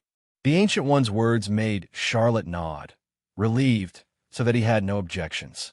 Then you can study here with peace of mind. After Ancient One finished speaking, he nodded behind Charlotte and said, Mode Magician, please take Charlotte to rest first. A black magician stepped out, gave Charlotte a slight nod, and motioned for him to follow. Hey, your name is Modu. I'm down. Charlotte didn't make any difference at all and directly caught up with the other party and began to make a fuss. Do you have a wireless network here? You should have one. I know that Ancient One is also online. Please tell me the password. You went out this time just for this little guy? Sorcerer Supreme. Hearing Charlotte's voice going away, a skinny old man dressed like a magician turned around from behind Ancient One, stood beside her and said, What did you see in him? The key to defeating Dormammu. The old man frowned. In his opinion, a character like Charlotte is not suitable for practicing magic. Magic requires a state of mind. Even if his ability is really amazing, it won't make Sorcerer Supreme Ancient Ones so tolerant to each other. Mataji's rules are not so simple. If this Charlotte is really a good piece of jade, then it is even more necessary to polish the other party's temperament and let him settle down to study magic. 233, I see nothing in him, Hamel Magician. Ancient One uttered a word softly, which made the old man startled, but soon understood what she meant and immediately turned pale with shock. How is it possible? The Ancient One is the Sorcerer Supreme that has existed in the world for countless years. It is almost omniscient. Can this Charlotte make her see through? I actually don't know his future, so he needs my guidance even more. There was no expression on Ancient One's indifferent face. What she didn't say was that she had a faint feeling that Charlotte's aura was more terrifying than Dormammu's. The next day, it was still the ancient temple, filled with sandalwood. On the ancient wooden floor, Charlotte and Ancient One faced each other, sitting cross-legged. The language of this mysterious spell has existed since the birth of civilization. Ancient One explained the source of magic to Charlotte. A long time ago, the Venerables called this language spells, or you can also understand it as a program, the source code to build the real world. You don't need to use this analogy. I often watch magic movies. I can understand the spells he said earlier. Charlotte was in a cold sweat. Why did he feel that this Sorcerer Supreme who stayed in the deep mountains and old forests knew more about the internet than him, a young man living in the city? Charlotte often hears the professional term that the other party compares in Sky's mouth. Ancient One is also a hacker, right? This style of painting is wrong. We collect energy, get it from other spaces in the multi-universe, cast spells, cast shields and sharp weapons, and cast spells. After Ancient One introduced the general principle of magic to Charlotte, he continued, the first step is to collect energy from other dimensions. We need to use our own chi, and use chi to guide energy, so we usually need to cultivate our own chi. And the first step in getting started with magic is to sense your own aura. I've done this. Charlotte interrupted Ancient One and said excitedly, "Last night I sensed my chi and practiced it." "How did you do that?" Ancient One frowned at Charlotte, who hadn't been taught this yet. Yesterday, I asked Modu about some basic information about Kamar Taj, and I inadvertently found out that there's a magic library here. Charlotte rubbed her nose and said sheepishly, "I was bored last night, so I borrowed a basic magic book to pass the time. As you know, I am a person who likes to study more." Ancient One almost believed Charlotte, a scumbag. "Then how is your cultivation going?" But it's still the same sentence. Magic can't come in a hurry. Ancient One didn't pursue Charlotte anymore and said calmly, "Although your ability is good, Aliyah is only for one night, so it's really nothing." Ancient One's words stopped abruptly, and she found that Charlotte's spirit had grown a lot. Was this the result of his night? Ancient One couldn't help being a little moved. This is impossible. Charlotte's cultivation speed has surpassed her original cultivation speed. You must know that she is a Celtic, and her magic ability is not comparable to that of ordinary humans. But Charlotte is indeed an ordinary human being. Why is that so? For the first time, Ancient One felt that she would also encounter difficulties. Not only the time ability, but now she felt that her years of experience would not work on Charlotte. "By the way, were you lying to me yesterday? I feel like my ability is poor." Charlotte didn't notice Ancient One's expression, but said with a bitter face, "Obviously my chi has met the requirements for casting some simple spells, but I practiced all night. I can't come without practice." Last night, Charlotte only practiced for a while before meeting the requirements for casting simple spells, but in one night, let alone mastered a single spell, he didn't even cast a single magic star, and even practiced at 100 times the speed. Neither worked. "You cast a spell. Let me see." Ancient One was also a little surprised when he heard Charlotte's words. The most basic spells can basically be casted when they meet the requirements. So how could Charlotte not be able to cast such a good ability? Charlotte waved her hands, guided the construction of magic according to the method in her memory, and wanted to cast the simplest spell. But Charlotte waved like a fool for a long time, but nothing appeared. "Strange. Your chi is not channeling energy." Ancient One's eyes flashed brightly. "No, the energy elements are avoiding your chi. They seem to be afraid of your chi. What's going on? Their magicians use their own chi to communicate with the energy elements. The spell is more like a contract of cooperation. But as soon as Charlotte's chi approaches the energy elements, the other party flees in fear." "How do you usually use magic?" "Let me see." Ancient One wants to see Charlotte's usual magic and compare the situation. "I'll be an instant death black magic. Put in the void." "Oh." Charlotte thought for a moment, but decided to do it. He also wanted to know what happened to him. "Avada eats a big melon." A chilling whisper sounded, and a green light hit the wooden floor without leaving any traces. How is this possible? As soon as Charlotte used the skill, Ancient One beside him exclaimed, as if seeing something unbelievable, without the composure of Sorcerer Supreme at all. What did she see? It had nothing to do with the spell. Charlotte's chi was actually commanding energy elements, which is obviously something that can only be done by law. Kamar Taj, still a martial arts arena, is still a magic apprentice practicing magic, concentrating on practicing the magic in his hand. "Oh, what an evil. Why can't I cast a spell?" On the sidelines of the martial arts arena, Charlotte was lying under an old tree, with her hands resting on the back of her head and a weed in her mouth. She complained indistinctly. "Damn it. Do you blame me for being too angry? This is God's jealousy. Who told me I'm so handsome?" After Charlotte finished casting the spell last time, Ancient One told him with great regret that Charlotte might not be able to use their Kamartaj magic, because their magic spells teach people how to use chi and energy elements to communicate and cast spells, which are not applicable to Jinloa at all. Ancient One suggested that Charlotte create his own magic, just like his black magic. So, at the end of the day, it's Charlotte who has to rely on his skills. So Charlotte's magnificent journey of magic practice ended prematurely. But fortunately, Charlotte's trip to Kamartaj was not in vain, he at least learned how to cultivate chi. Although Charlotte's chi can't cast ordinary spells, he found that chi can be used to consume his skills. At least after he cast Avada gnawing a big melon last time, he wasn't as tired as the first time. As for Charlotte's already good ability, with the blessing of the cultivation of immortals skill, her cultivation speed is increasing rapidly, and her cultivation base is improving by leaps and bounds. Charlotte has only been in Kamartaj for just a week, and her anger has surpassed that of an apprentice who has worked hard here for a year or two. This is the case of Charlotte being lazy from time to time.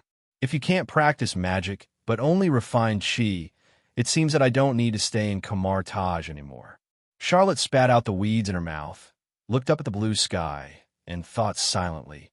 Why don't you go and bid farewell to Ancient One? Ding. Release the task. Thieves don't leave empty space. When leaving Kamartaj, steal a random treasure. Skill reward. A random skill. Note. The attributes of the treasure greatly affect the effect of the skill. Hey, let me be a thief. I feel a little embarrassed. Charlotte sat up abruptly, rubbed her chin, her eyeballs rolled around. No matter what you say, they taught me something, but I want to steal from them. It's a little bad. Charlotte wouldn't do that, an ungrateful thing. Well, by the way, what kind of baby is here? Speaking of baby, Charlotte's first glance was at Ancient One standing at the other end of the arena, holding a wooden fan and pointing to the apprentices. Don't get me wrong, Charlotte didn't intend to steal, and he didn't have the guts. He just stared at the ancient, unknown metal pendant on Ancient One's chest. According to his observation this week, Ancient One's pendant is definitely a treasure. Ancient One carries it every day. Even Charlotte can't even look at it if she wants to touch it. She is very stingy. It is said to be an exclusive item of Sorcerer Supreme called Eye of Agamotto. Forget it. Don't steal that one. Change it to something simpler.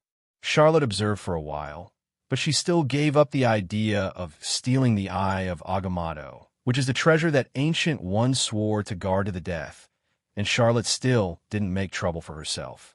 And stealing this thing from Ancient One feels too difficult. Don't look at Ancient One's usual peaceful appearance, but Charlotte's intuition tells him that Ancient One definitely has the strength to easily destroy their entire Avengers, including Thor and the Hulk. Being a man can be a show, but not a death. Look elsewhere. Charlotte stood up and tiptoed towards the holy place of Ancient One. There should be a baby there. Charlotte, who left quietly, didn't realize that Ancient One's deep gaze had already been on him when he turned his back. What kind of existence is he? Ancient One didn't change his expression, but from time to time, a few traces of confusion and doubt flashed in the depths of his eyes. Although she told Charlotte that the reason he couldn't cast magic was because he was too angry, but Ancient One knew that it was far from that simple.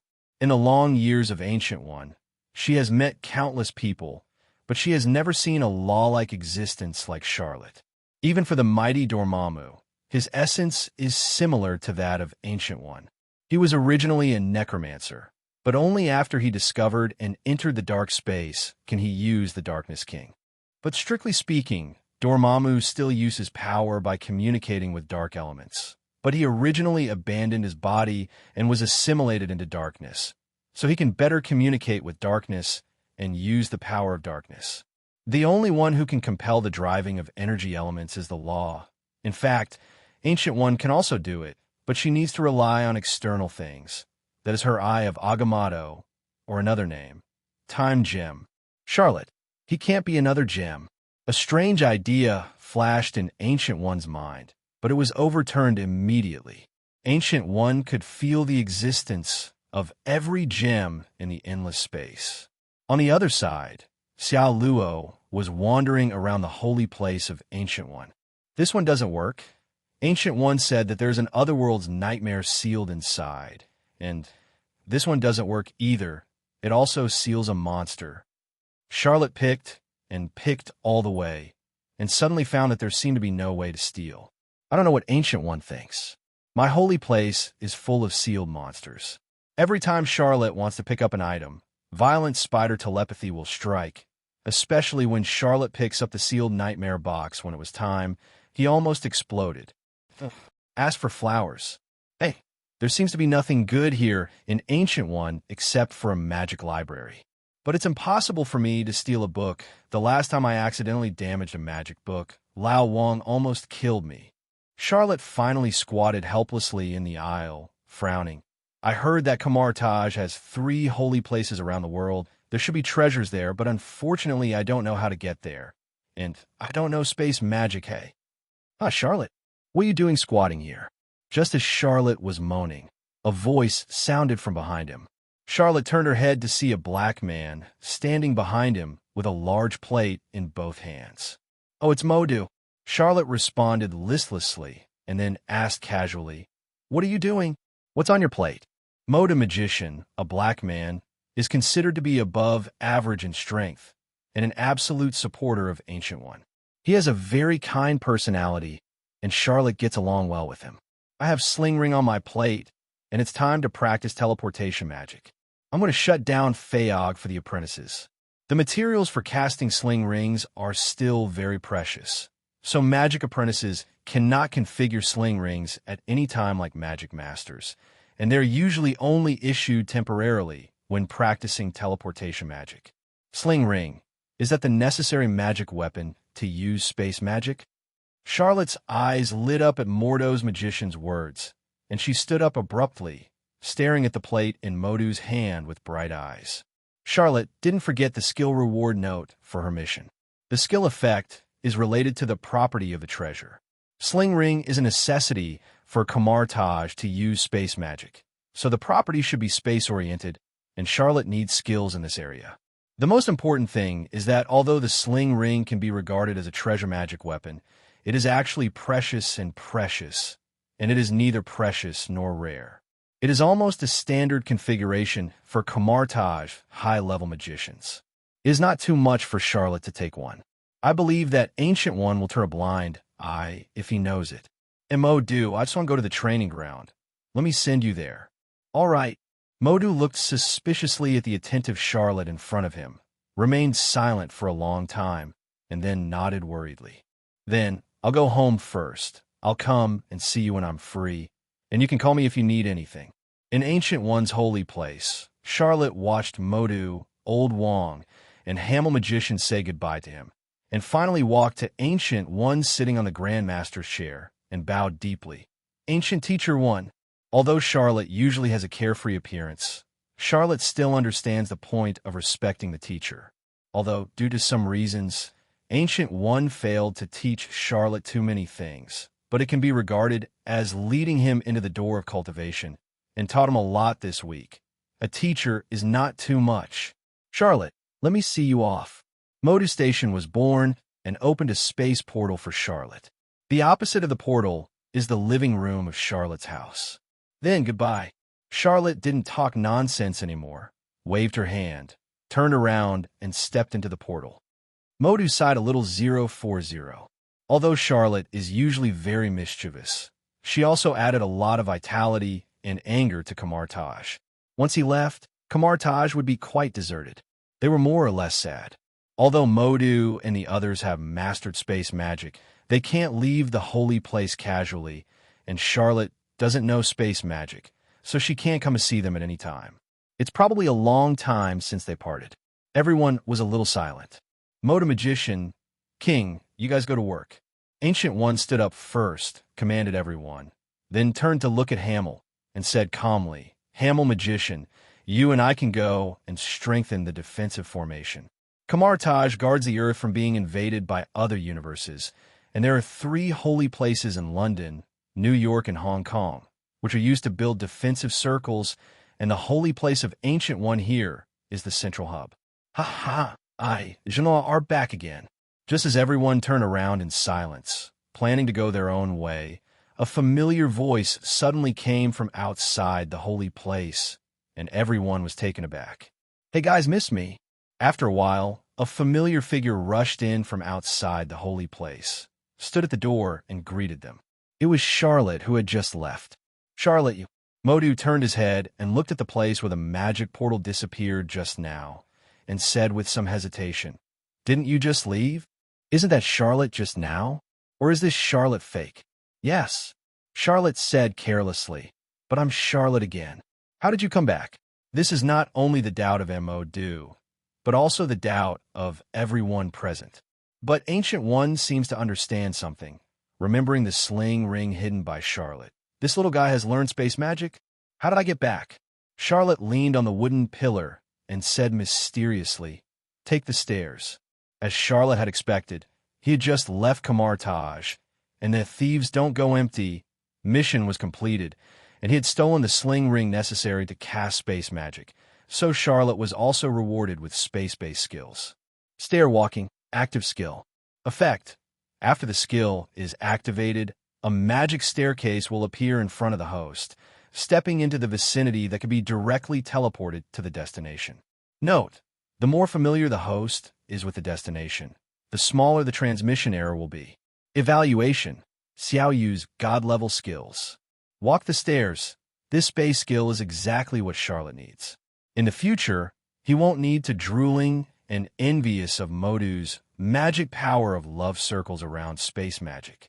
Moreover, compared to Kamartaj's space teleportation magic, stair walking has too many advantages. Not much else to say, at least this skill does not require sling ring. How on earth did you get back, Charlotte?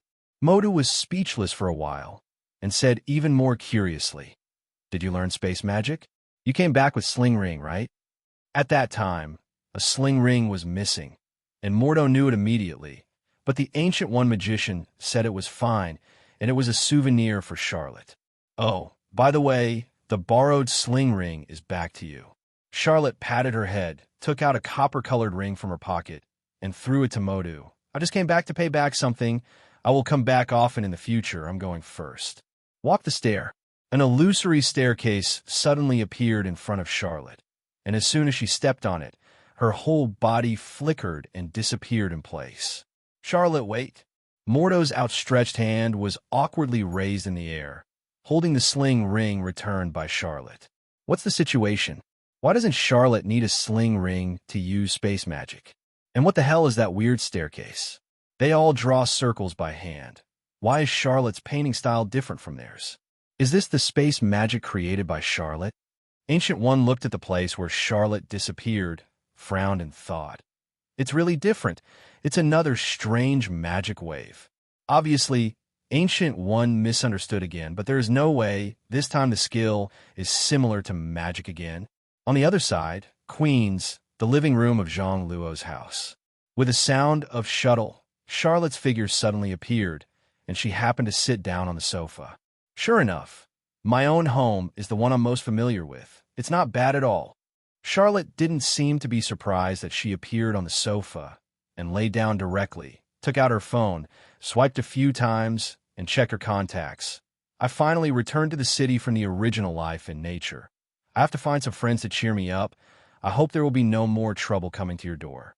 Although Kamartaj is also in step with the times and has Wi-Fi, but can you expect a magician gathering place to have a bar, swimming pool, and so on?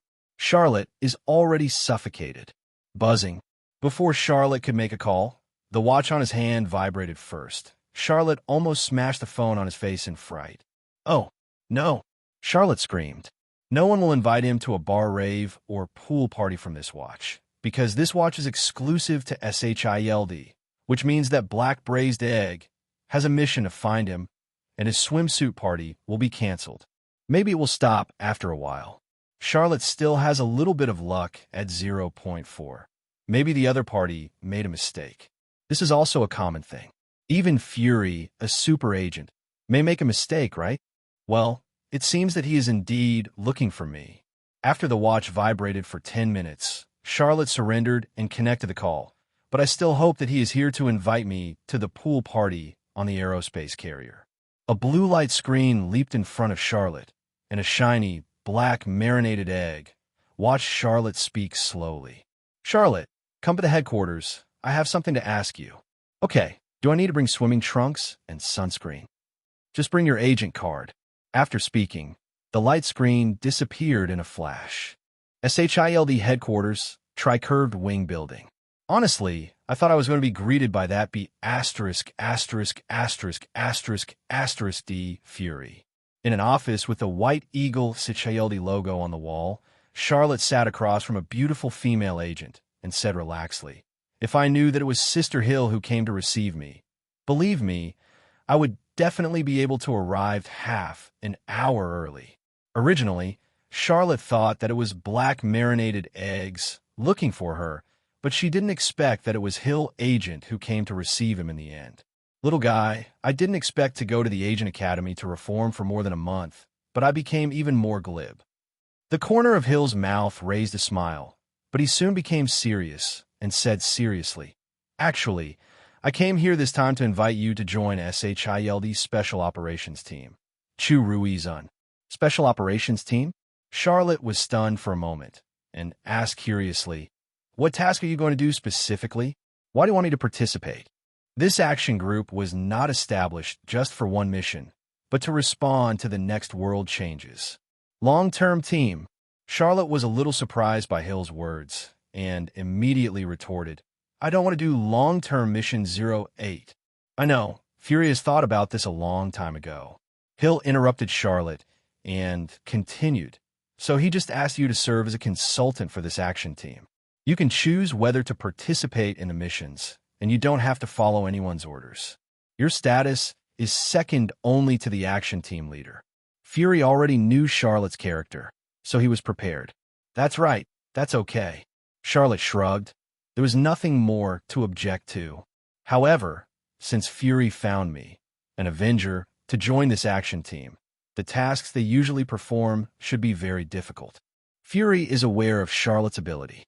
It is impossible for Charlotte to be involved in any ordinary agent tasks. He must be dealing with some extraordinary tasks. After all, for ordinary agent tasks, Charlotte may not be better than other senior agents. As I said before, this is in response to the changes in the world that will follow. Hill explained to Charlotte with a solemn face. The Battle of New York was the end of the old world. Now it is the new world. Human beings are different. They have access to high technology and no secrets that they are not ready to know. We SHILD need to do something. Response. After the First World War in New York, SHILD alone could not clean up all the mess at once, so, inevitably, some of the Chitauri's weapons and technology were left outside, which required SHILD to recover and make up for it. Not only the Chitauri, but also some other secrets of this world, which seem to be stimulated by the battle in New York, are slowly awakening. Is that so?" Charlotte scratched her head, but felt nothing. Although his world and experience have changed a lot after World War I in New York, Yipping and Chitauri have nothing to do. The Mandarin incident was Stark's fault, and Kamartaj existed even longer than S.H.I.E.L.D. Charlotte didn't feel the impact of the Chitauri's invasion of New York. "Okay, then can I see the list of members of the action team? After all, they will need to work together in the future, so Charlotte must know something about them." "Definitely. I have prepared a long time ago. This is the list of people we plan to recruit into the team. In fact, the team has not yet been formally established.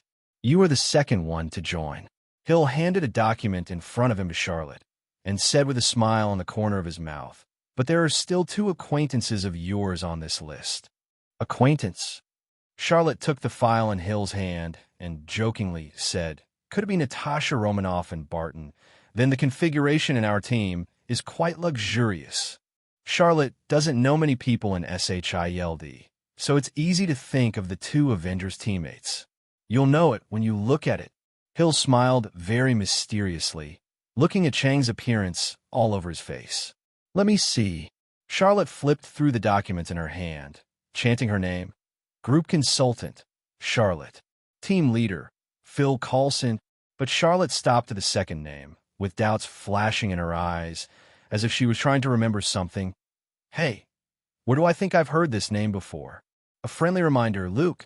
A middle-aged man in a black suit suddenly opened the door, walked in, and smiled at Charlotte. This man exudes a kind and gentlemanly temperament, which can make people feel good about him involuntarily. Phil Coulson, the agent who was killed by Loki. After being reminded by the other party, Charlotte immediately remembered who this Phil Coulson was, and said with a face full of surprise, "Isn't he dead? Is it a scam? Or is it just the same name?" Forehead. Hearing Charlotte's words, the middle-aged man's face froze at first, and then he restored a gentleman's smile. The person who swindled the corpse you mentioned is exactly me. And as far as I know, I seem to be the only one in SHIELD called Phil Coulson. Charlotte turned to Hill suspiciously, hoping for an answer from him. Charlotte, if you look up Phil Coulson with your clearance, you'll know he's not dead.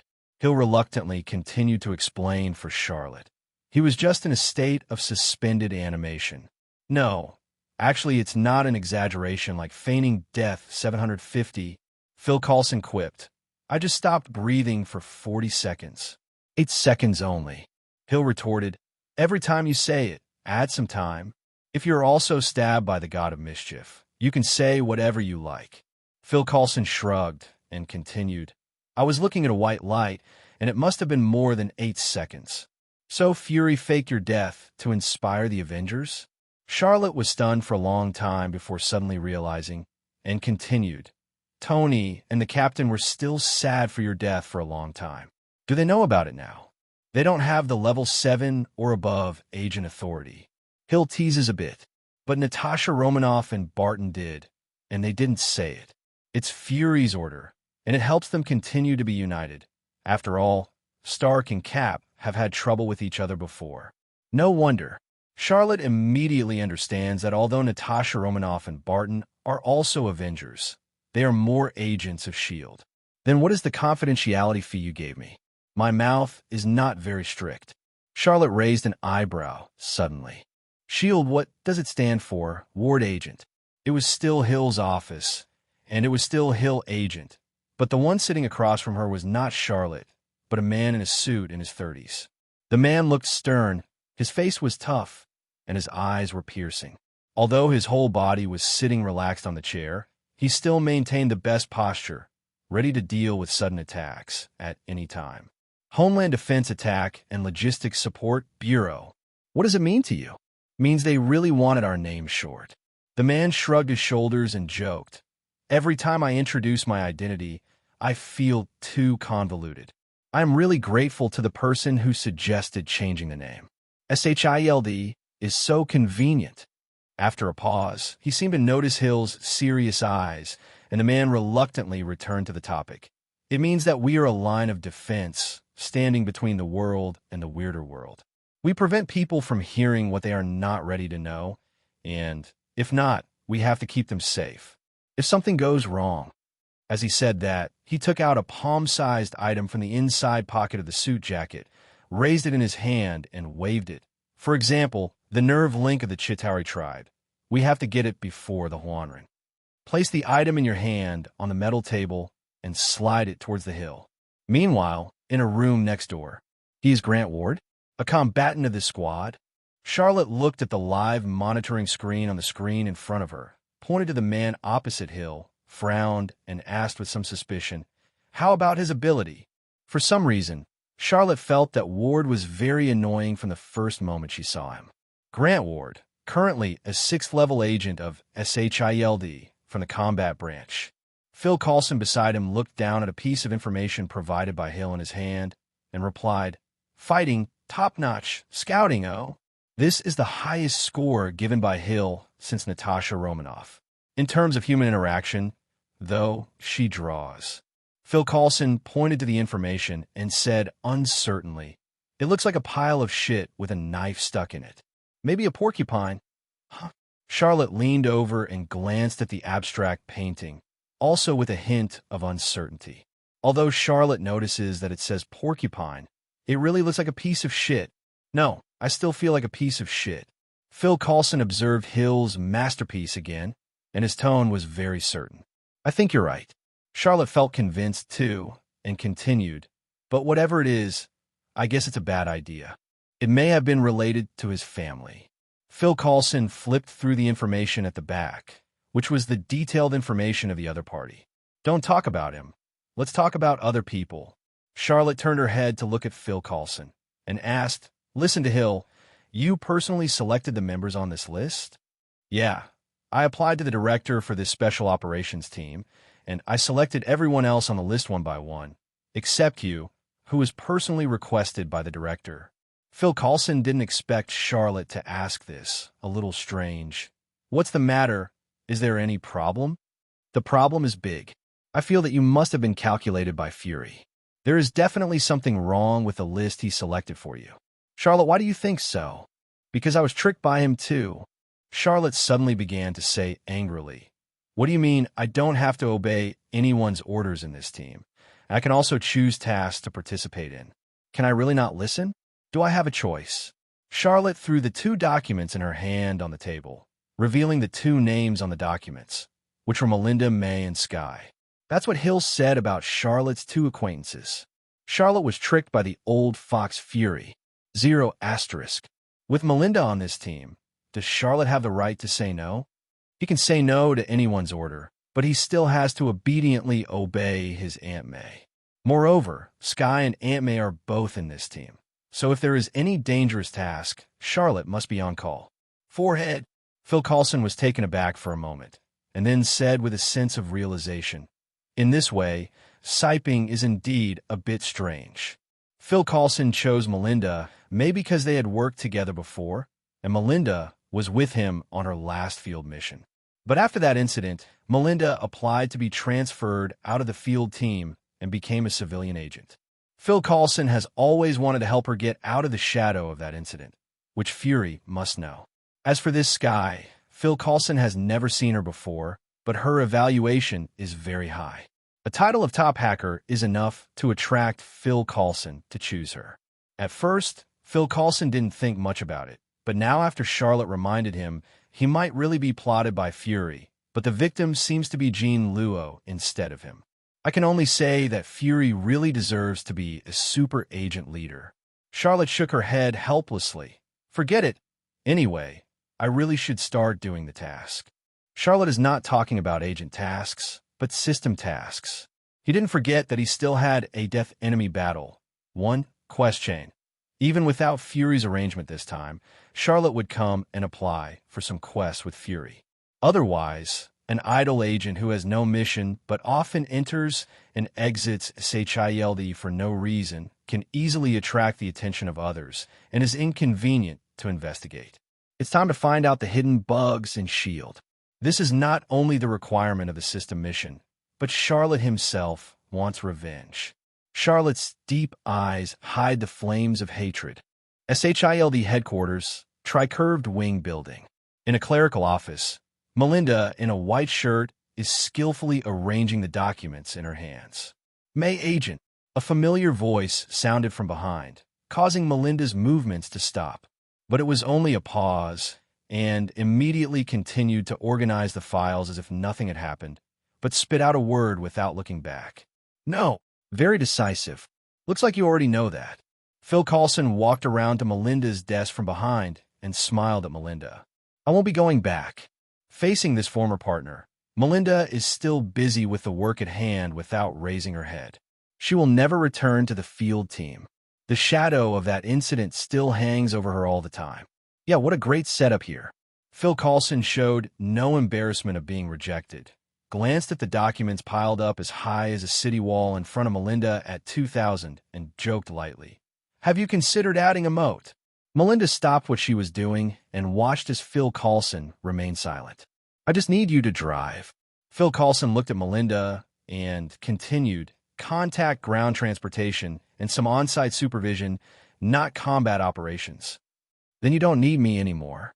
Melinda interrupted. She didn't believe that Phil Coulson came to her just because of these things. There are people in SHILD who can handle such small things. It's useful we will operate by ourselves in the future, choose the action tasks by ourselves, and make calls by ourselves. Following Phil Coulson's words, Melinda showed an incredible look. As a former SHILD fighter, she knew exactly what Phil Coulson meant. This is pretty much an unregulated, independent operation from the rest of SHILD, without any red tape. When Phil Coulson said this, he looked around the office, raised his eyebrows, and teased, "Actually, this is where red tape comes out, right? I just wanted to say that." Melinda's office is where the usual performance and behavior of SHILD agents are assessed. Melinda. Finally, Phil Coulson stared at each other closely, waiting for her meaning. "Did you really just ask me to drive?" Melinda knew it was impossible, but she was getting tired of working here. I didn't ask you. Phil Coulson knew it was done, turned around and left, leaving his sentence. But that car is really good. Wow, Charlotte, is this our future transportation? It's so luxurious. A few days later, in a certain SHILD branch, a mixed-race beauty in her 20s stared blankly at a super-large fighter jet in front of her and yelled at an Asian young man. It was Charlotte and Stanley who had just arrived. "Okay, Sky, calm down, calm down. There are many people around." Seemingly noticing the weird eyes of the maintenance staff around, Charlotte quickly covered Sky's mouth. "There's nothing to be surprised about. It's just a little bit cooler. Don't let people think we're bumpkins." While scolding Sky, Charlotte quietly wiped the drool from the corner of her mouth, really wanting to open it. The jet-black fuselage has a faint metallic luster, and the smooth lines do not feel bloated. A pair of steel wings are waiting to soar. The six-big turbo engine seems to spew out raging flames at any time. Mr. Lu Sun once said, "This is the romance of a man." Charlotte decides she has to let Aunt May teach him to fly. He can't miss the second time. Let's go in first and give Aunt May a surprise. I specifically asked Phil Coulson not to tell her that I joined this action group. Charlotte dragged Sky to the open hatch at the rear of the plane and couldn't wait to see where the office would be in the future. This is the exclusive fighter that Nick Fury specially allocated to this special operations team. Charlotte has seen the structural diagram of the plane's interior, and the space is beyond imagination, with offices, laboratories, independent bedrooms, interrogation rooms, and even a small bar. Wait, watch out. This gun is good night, baby. The gun is on my stuff, and it doesn't work. As soon as Charlotte and Sky set foot on the cabin deck, they heard a man and a woman arguing. Besides, why do we call it goodnight baby when they call it sleeping gun? Bullets can be used, non-lethal, strong breaking ability, and can be split when it is in the subcutaneous tissue, and with a dose of dendrite poison of only 0.1 microliters, right? I'm not a witch, so I won't use that to cause instant paralysis. These are just blank shells. Charlotte and Sky stood aside in embarrassment, watching the two people in the lab arguing endlessly, with professional terms that Charlotte and the two scumbags couldn't understand kept coming out of their mouths. Excuse me. Charlotte knocked on the glass door of the laboratory, interrupting their conversation. Fitz? Simmons? He had read the list of team members and knew their identities. They were also members of this Phil Coulson team, and they were also the most capable partner scientists of S.H.I.E.L.D.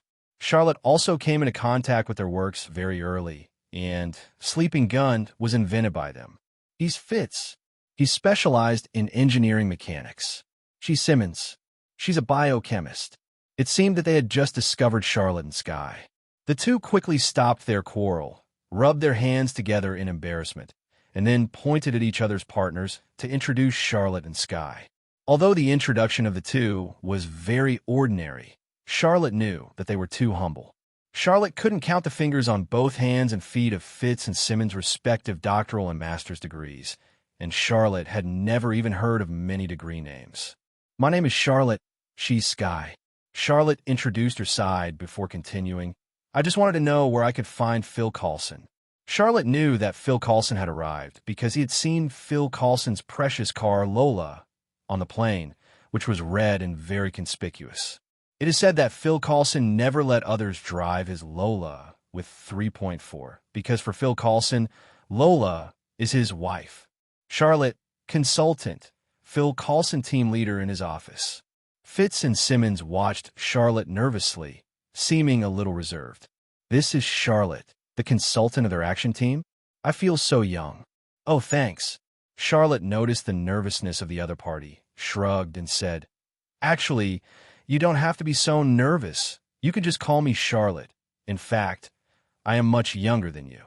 Although Charlotte may not often stay in Phil Coulson's team, it is definitely inevitable to do missions together in the future. And these two are high-level intellectuals in the team.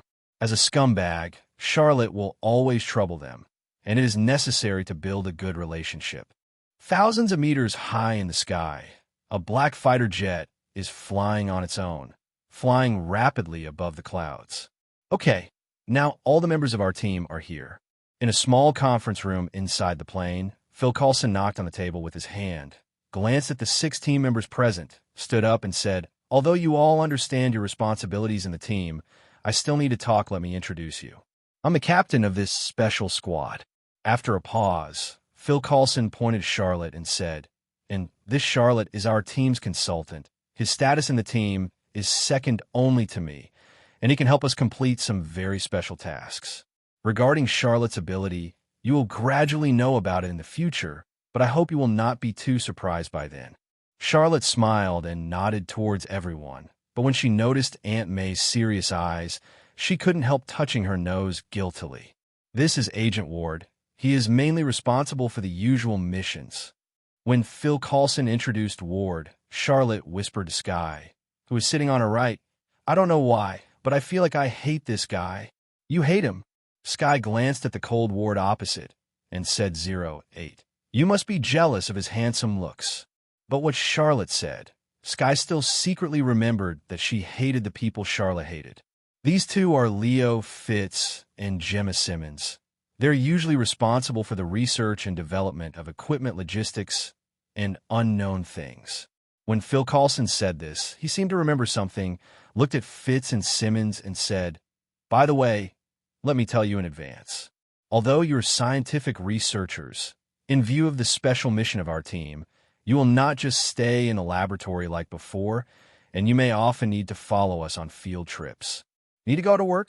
Hearing what Phil Coulson said, Fitz and Simmons were caught off guard and became nervous. Although they're also from the Agent Academy, but they graduated from the science department, they can only do research and analysis and have no combat ability at all. It is still very dangerous for them to go out to work. "You don't need to worry too much. I can understand your position, and I won't let you take too many risks. But if you are free, you should also train your combat ability." Phil Coulson comforted Fitz and Simmons, and then continued to introduce the next one. "This is Sky, a top hacker, usually responsible for network and intelligence." "Fitz, let me tell you, Sky is amazing." Charlotte quietly turned her head and showed off to Fitz on the left. "I dare say that SHIELD's billions of equipment and a large number of intelligence personnel are not as good as Sky casually tapping on her laptop. I can assure you that our team's future intelligence data will definitely be among the best in the entire SHIELD." For this point, Charlotte has a deep understanding. "And this is Agent May. She is the pilot of the plane under our feet." "Wait, I'm drunk, or—" Ward interrupted Phil Coulson to ask, puzzled. "Is she the one I know?" "B." Before Phil Coulson could answer, Ward continued, "She should be Iron Knight Melinda May." Very determined tone. "What, the legendary Iron Cavalry, is she?" Hearing Ward's words, Fitz and Simmons on the side yelled out in surprise, their faces full of incredulity, as if they had seen an urban rumor. Their eyes were filled with surprise and admiration. The deeds of the female agent, Iron Cavalry, are widely circulated in SHIELD. It is rumored that during a mission of SHIELD, several elite teams of agents performed the mission, but there was no news one after another. At the last critical moment, a female agent single-handedly broke into the enemy's lair and rescued all the hostages by herself, including dozens of agents who had lost their news. This is where the title of Iron Knight comes from. She is the most famous female agent of SHIELD except Black Widow, Natasha Romanoff. Unexpectedly, the famous Iron Cavalry was actually in their team. But for some reason, facing the admiration of Fitz and Simmons, Melinda didn't look happy, but her face was a little gloomy. Melinda didn't want to bring up that incident. It was her shadow. "Captain, you asked Iron Cavalry Melinda to be a flight member. What kind of chess did you play?" There was an inexplicable light in Ward's eyes. He looked at Melinda and said, "Since she was in—" Ward stopped talking. Phil Coulson's face changed, and he wanted to stop it. But Ward didn't seem to hear it, and just continued on his own. "Bahrain Island's record, being a flight member, is too talented. I'm just a flight man." When Melinda heard the words Bahrain Island, her complexion turned ugly. She said coldly, stood up, and left the conference room. "I just said he was annoying." Charlotte gave Ward a hard look and turned to run after Aunt May, with Sky on her heels. "Aunt, Charlotte quickly followed Aunt May to the outside of the cockpit, called out tentatively, but there was no response, so she carefully looked around and saw Aunt May flying the plane with a gloomy face. Aunt May? Charlotte, don't come in. Charlotte just took 633 steps and was about to enter the cockpit, but was stopped by Melinda in a cold voice. Let me be alone. I don't want to talk about anything now. The attitude is very firm. Charlotte stopped her footsteps, was silent for a while, and slowly retreated outside the door. Charlotte, is Aunt May okay? At the moment, Sky came after him, looking at Charlotte with concern. Because of Charlotte's relationship, she and Melinda have a good relationship, and Sky also regards each other as elders. Sky, help me look after Aunt May. I need to leave for a while. Charlotte turned around slowly, with a gloomy face, and an inexplicable flame flickered deep in her eyes. Charlotte, what are you doing? Find someone to talk to. Without waiting for Sky to ask, Charlotte passed her directly and quickly walked back the same way. Charlotte. Sky looked worried at Charlotte's retreating figure. Since Sky knew Charlotte, she had never seen such a terrible expression on his face. In her impression, Charlotte was always so careless, and she rarely saw him angry. Even when Charlotte's new car was bombed in the Mandarin incident last time, Sky could feel that Charlotte was not really angry. Ding, release the mission, expel the Misfit Viper, drive Grant Ward out of Phil Coulson's team. Reward skill, profit. Charlotte didn't pay attention to the task prompt that sounded, and just walked quickly to the meeting room. Since Charlotte's parents passed away, Aunt May has been taking care of Charlotte. For Charlotte, her status is no less than his parents. But that nasty Ward made Aunt May upset. Today, if he can get him off the plane, standing up, Charlotte will write his name upside down.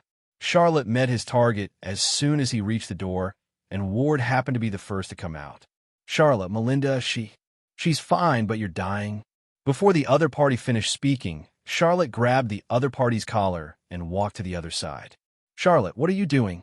Ward wanted to resist, but was surprised to find that the strength he had always been proud of couldn't shake Charlotte's arm, and he couldn't resist at all. What?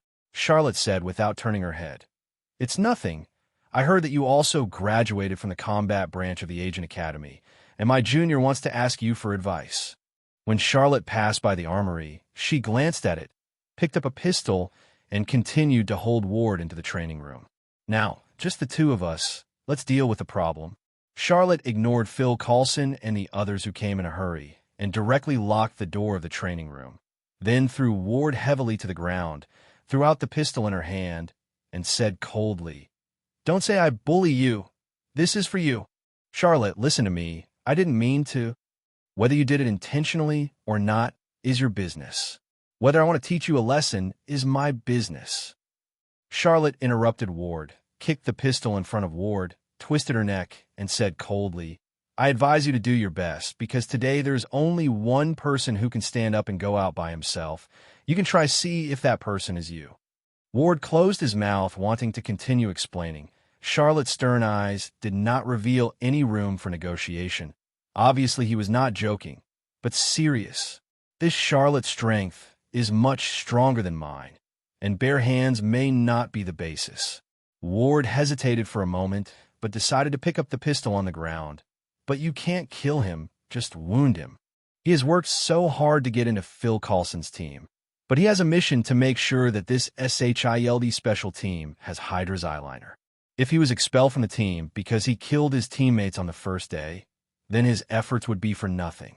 Yes, Grant Ward is an honorable Hydra lurking in S.H.I.E.L.D., the special action team established by Nick. Fury has already received the attention of Hydra executives when it was still in preparation. Because this team is in Fury's plan, it is used to deal with unusual events and secrets in the world, and the authority level in the entire SHIELD is very high.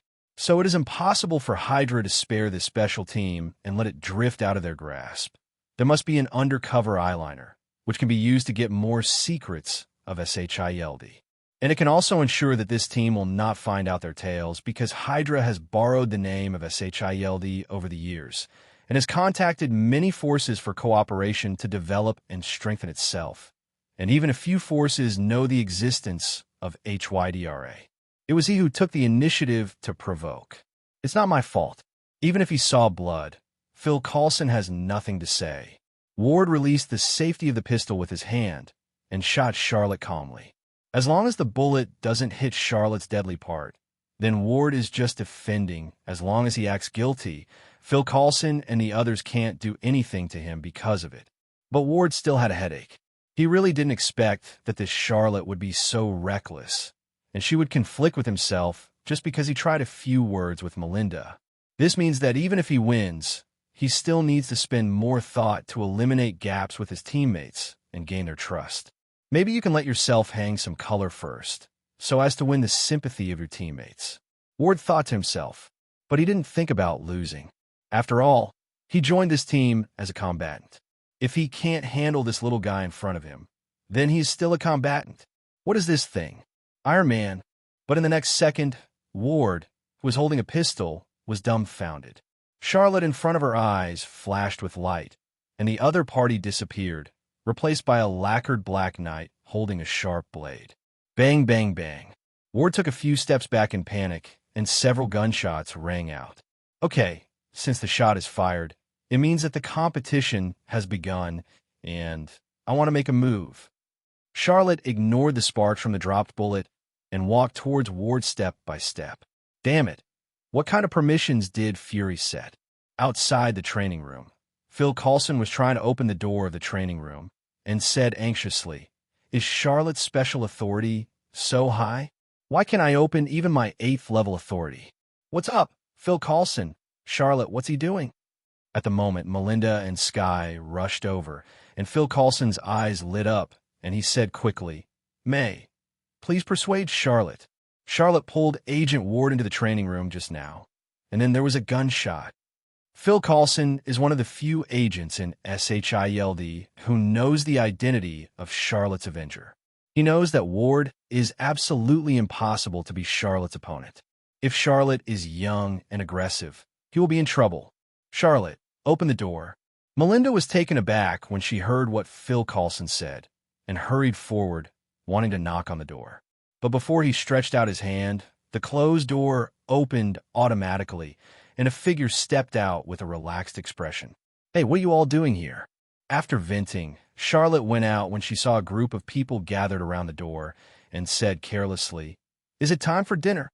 Asterisk hashtag IA7. Everyone past Charlotte looked into the training room and suddenly found that Ward was lying on the ground unconsciously without any movement. "Don't worry, he fired the gunshot just now." Charlotte shrugged and said, "He just passed out. I didn't hit him hard, and he can't get out of bed for a few months at most." "Charlotte, Ward is also our teammate after all." "No, he won't." Charlotte interrupted Phil Coulson and said first, "Your communicator should be ringing soon. It's Fury." After speaking, Charlotte greeted Skye, then turned and left. "What? Charlotte, what do you mean?" Phil Coulson tried to call Charlotte, but his communicator rang, and it was indeed Fury. Phil Coulson hesitated for a moment and chose to connect. "Phil Coulson, Grant Ward calls out to your team from now on." Fury's calm voice sounded, making Phil Coulson anxious and wanted to refute. "But, Director, you said that you will not interfere with the personnel arrangements in my team." However, with Charlotte's character, if you continue to keep Ward Linoheo, your team will definitely have more problems. Fury reminded flatly, "Don't forget, at least 2 members of your team are on Charlotte's side." Fury's words stunned Phil Coulson, and he immediately understood. May and C. Phil Coulson was silent for a while, then said helplessly, "I see." Indeed, Charlotte's attitude is self-evident if she wants the team to run smoothly. But if this is the case, why does his captain look more like a nominal one? Phil Coulson was very helpless. On the other side, on the aerospace aircraft carrier, a one-eyed black marinated egg hung up the communication screen in front of him, and the corner of his mouth slightly raised with interest. That fellow Charlotte has defeated the army. Fury originally planned to use Melinda and Skye to tie Charlotte into Phil Coulson's team. But now, the dominance of this special team has been taken away by Charlotte. On the space carrier, several thousand meters high, the SHIELD director's office is in a closed state. In the dimly lit office, Fury sat on his seat with a serious face, knocking on his desk as if he was deep in thought. Charlotte, are you telling the truth? After a long time, Fury slowly raised his head, looked at Charlotte sitting across from him, and reconfirmed, is HYDRA really not dead? It even lurked into SHILD. Now Charlotte suddenly came to his door and broke such a big news to him. Even Fury, the super agent leader, couldn't accept it. Definitely. Why should I lie to you? Charlotte shrugged and replied, what's in it for me? I don't doubt you. I just doubt the prophecy magic you mentioned. Didn't I say it? My teacher, Ancient One, is Sorcerer Supreme. She can see through time, and although I'm not as good as her, I can also see something. Well, in fact, Charlotte is talking nonsense. He doesn't have any divination magic, not even divination skills. Although he only obtained a prophet skill last night. In fact, this skill cannot predict the future. 433. Prophet active skill. Effect. It can be activated once every night and can check the identity of target. Note. Reuse the same target to get more information. Evaluation. Through the fog. See through everything. No one can escape the eyes of God. When she first got this skill, Charlotte thought she was going to use it, but it turned out that it was just a probing skill, and she was a little disappointed under the huge amounts of gap, but she was very pleasantly surprised soon. When completing the task to acquire skills, Charlotte happened to be beside the unconscious ward, so she lost the skill directly to try the effect, but the result was very unexpected. Name: Grant Ward. Identity: SHILD Level 7 Agent, Pseudo, Hydra Member. Although there's not much content displayed, it is obvious that Charlotte found a bug directly without any effort. This skill is exactly what Charlotte needs right now. But Charlotte didn't do anything to Ward. He didn't want just one Hydra member. His goal was the whole Hydra organization. And Charlotte is not sure about the identity of Nick. Fury: what if the director of SHILD is also HYDRA? So he endured all night, waiting for his skills to be refreshed again, and came straight, eyage, to Fury. Fortunately, the identity of this SHIELD director is innocent, although the identity of the former element devouring shit shoveling officer makes Charlotte a little confused. However, this made things easier for Charlotte, who directly told Fury the secret of Hydra's existence, intending to use his hands to investigate. Although Charlotte can now directly detect other people's identities and can find out the Hydra undercover hidden in SHILD without slow investigation, but the cooling time of this prophet skill is too long, which is equivalent to once a day. Who knows how many agents there are in the entire SHIELD? If Charlotte relies on this skill alone, he will find out when to go. Why not cooperate with Fury? After all, SHILD and Hydra are absolute mortal enemies. On the point of eliminating HYDRA, I believe their interests are the same. Then according to what you said, this ward is also HYDRA. Fury wrinkled one eye and said, looks like I have to check this thread secretly first. Fury didn't quite believe what Charlotte said, but he believed more than half of it. Fury has long felt that there has always been some impure something in SHILD, and he has been investigating secretly, but he didn't expect that it would be HYDRA, which died long ago. However, there is one more problem. Fury thought for a while and continued. You have to use magic to help me find out the people around me. Now I need a few people I can absolutely trust. No one knows how deep Hydra has infiltrated into SHIELD. He wants to report the worst.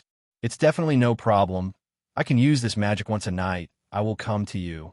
Charlotte smiled and continued. However, my condition is that after you investigate clearly, I will also be involved in the task of encircling and suppressing HYDRA. Oh, by the way, keep that ward for me too. Yes, this is your right. Fury knew what Charlotte was thinking, but he had nothing to say no to. Charlotte's strength is not weak. Even if he doesn't say it himself, Fury will let Charlotte join. SHILD headquarters, the top floor of the tri-curved wing building. Tweel, why did you contact me? Is there an error in the vision plan? In the dark room, a blond old man in a gray suit and black-rimmed glasses sat at a spacious desk, and looked at the computer. Insights is still well underway, but it will take a while. On the computer screen, a bald man with gold-rimmed glasses said in a deep voice, "I want to report another matter to you." After a pause, the bald man began to report. There is something wrong with Garrett, and his men did not join Phil Coulson's special operations team. What happened? The old man frowned, his expression a bit ugly. We have mobilized so many resources to Garrett, and even risked being exposed. Let him arrange someone to go in as an eyeliner. Will this all fail? Phil Coulson's special operations team is very important because it has access to many of Fury's secrets. If nothing else, just talk about Phil Coulson. Maybe other people's authority is not enough. But the old man knows that Phil Coulson was not as simple as being stabbed by Loki and losing his breath for 8 seconds, as the report said. Phil Coulson was indeed dead at the time. But how Phil Coulson came back to life is one of Fury's secrets. But now that so many resources have been spent, just asking Garrett to arrange an eyeliner and will mess it up. The old man is a little annoyed, and he must ask Garrett to give an explanation when the leaders of Hydra gather next time. In fact, Hydra is not completely united. For example, the old man and Garrett did not deal with each other because of their disagreement. By the way, why did Garrett fail? The old man suddenly remembered something and hurriedly asked, "Is Fury suspicious? Will he expose us?" If Fury becomes suspicious and wants to investigate, many of their Hydra plans will be delayed or even go to waste. Not Fury, but the bald man hesitated to speak and finally said, "It's Charlotte, who had a conflict with Garrett's subordinate, Ward." Not only did they beat Ward up, but Fury asked Fury to remove Ward from Phil Coulson's squad. Charlotte, the old man recalled, his eyes flashed. "Is that the Avenger Charlotte you met in the Stark building?" "That's right, it's him. Garrett's men are a real mess." The old man cursed. "Just because of some conflicts, we have wasted all our hard work. And about that Charlotte, don't mess with him. Phil Coulson's team will also put it aside for a while. It's important to carry out the Insight plan first." The old man gave an order, turned off the call, and meditated on the chair.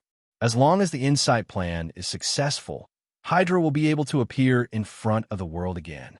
Among the clouds, an autopilot fighter plane is flying smoothly in the night sky. "Charlotte, why have you been missing for a while lately at night?" In the small bar, Sky looked at Charlotte, who had just come back, and sat down and complained, "You have to play chess well. I was just playing chess with Charlotte, and Charlotte suddenly asked for a timeout, wandered out, and came back 3 minutes later to continue. This is not the first time. Adults, children don't ask too much." Charlotte is pinching a black Go chess with her right fingertips, frowning at hesitation, not knowing where to put it. "Who is a child? I am older than you." Charlotte's words instantly aroused Sky's dissatisfaction, and he continued to ask, "Could you be secretly looking for Gwen?" There was a hint of sourness in his tone, but Charlotte, who was contemplating playing chess, didn't notice it. "Fart, what can you do in 3 minutes? And I want to look for it." But the problem is that she is very busy recently. While putting down her pieces on the chessboard, Charlotte complained. As soon as she heard the news that she was admitted to Empire State University, she immediately ran to report it. "Report? Hasn't the university started yet?" Sky dropped the chess piece casually, with some doubts on his face, but inexplicably relieved in his heart. "You don't understand. Gwen is a top student, and top students don't have vacations." Charlotte continued to think and explained to Sky without raising her head. She went to sign up for an intern in the scientific research group of her professional mentor, who seems to be called Professor Stillwell. Speaking of it, Gwen and Peter reported similar majors, both of which were about genetics, but the research directions were different. However, Peter's mentor is quite famous, the famous reptile expert, Dr. Connors. "Hey Sky, you lost." Charlotte cheered suddenly, quickly dropped the chess piece in her hand, and said excitedly, "I won." "It doesn't count. I was distracted by you just now. I didn't see it." Sky noticed the situation on the chessboard at the moment, and wrinkled his face all of a sudden, trying to pick up Charlotte's chess piece, but was held down by Charlotte. "Sky, you can't be foolish. You're a real gentleman if you don't regret playing chess." "I'm not a gentleman," Sky retorted. "I'm a woman. I don't care, I won anyway. Then let's play again. This time I will definitely win. Come here, whoever is afraid of whom.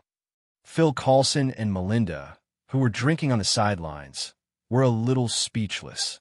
How did you two manage to play backgammon so intensely? Ding, ding, ding. Just when Charlotte was about to have another game with Sky, a strange alarm sounded from the plane. A mission. Charlotte and Sky raised their heads in confusion. The team has been established for a few days, and this is the first mission. Meeting. Phil Coulson greeted in the club meeting room, ready to view and hold a meeting.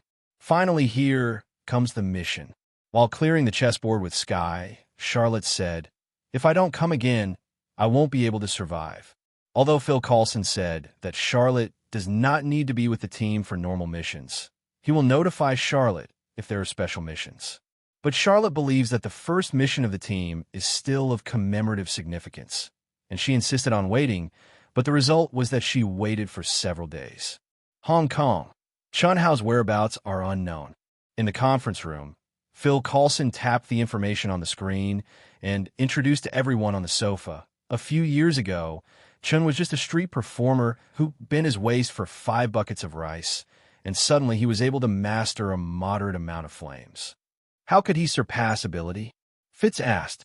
It's still under investigation. Could it be a magician? But it doesn't look like it. Charlotte frowned at the man on the screen, guessing. No wonder Charlotte thought the other party was a magician, because a holy place in Khmer Taj is in Hong Kong. But Chun lives next to a closed nuclear power plant, where there was a fire. Phil Coulson slid out a map and continued. As far as we know, there are no other residents in the vicinity with similar characteristics. Then how do we know he has super abilities? Simmons asked strangely. Generally, these super abilities are hidden very deeply.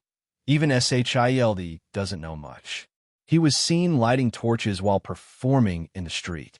Melinda seemed to be familiar with the other party's information and explained, I lit it with my little finger.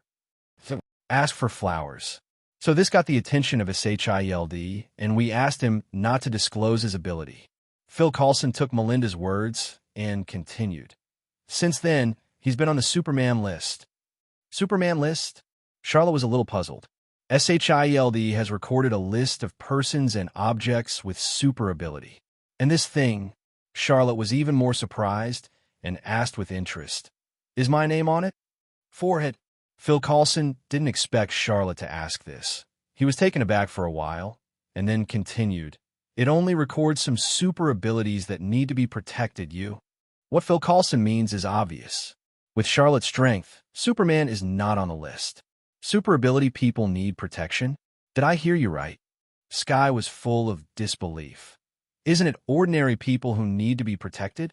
In Sky's impression, isn't a super ability person a person with Charlotte's strength? No, they do need protection. But Charlotte said with a sense of understanding, the magical ability of super ability users is enough to attract the prying eyes of a large number of underground organizations, and weak super ability users will only become guinea pigs on other people's test benches. Moreover, when a person suddenly gains strength, his mentality will generally change or even swell. For example, I think that I am detached from ordinary people, and I even regard myself as a god. But in fact, that is just an illusion. Once they commit crimes and harm ordinary people, they are more likely to be targeted by the state than ordinary criminals. What about you, Charlotte? Sky asked curiously.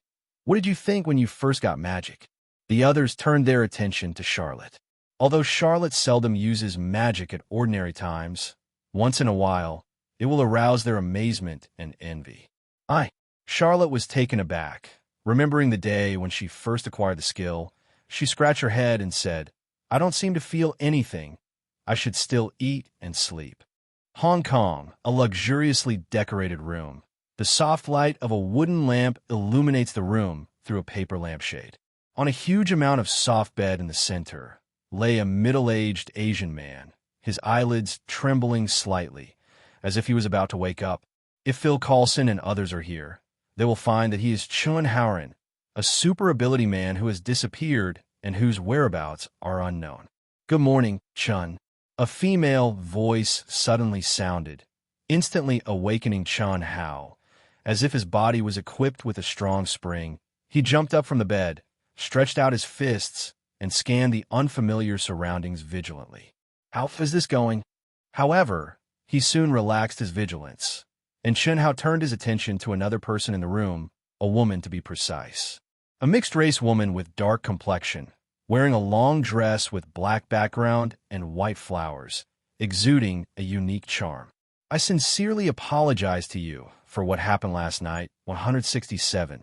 I have to bring you here without knowing it. The woman's words reminded Chun of what happened before he passed out. Last night, he was still performing magic tricks on the street, but he was ridiculed by a couple of audience.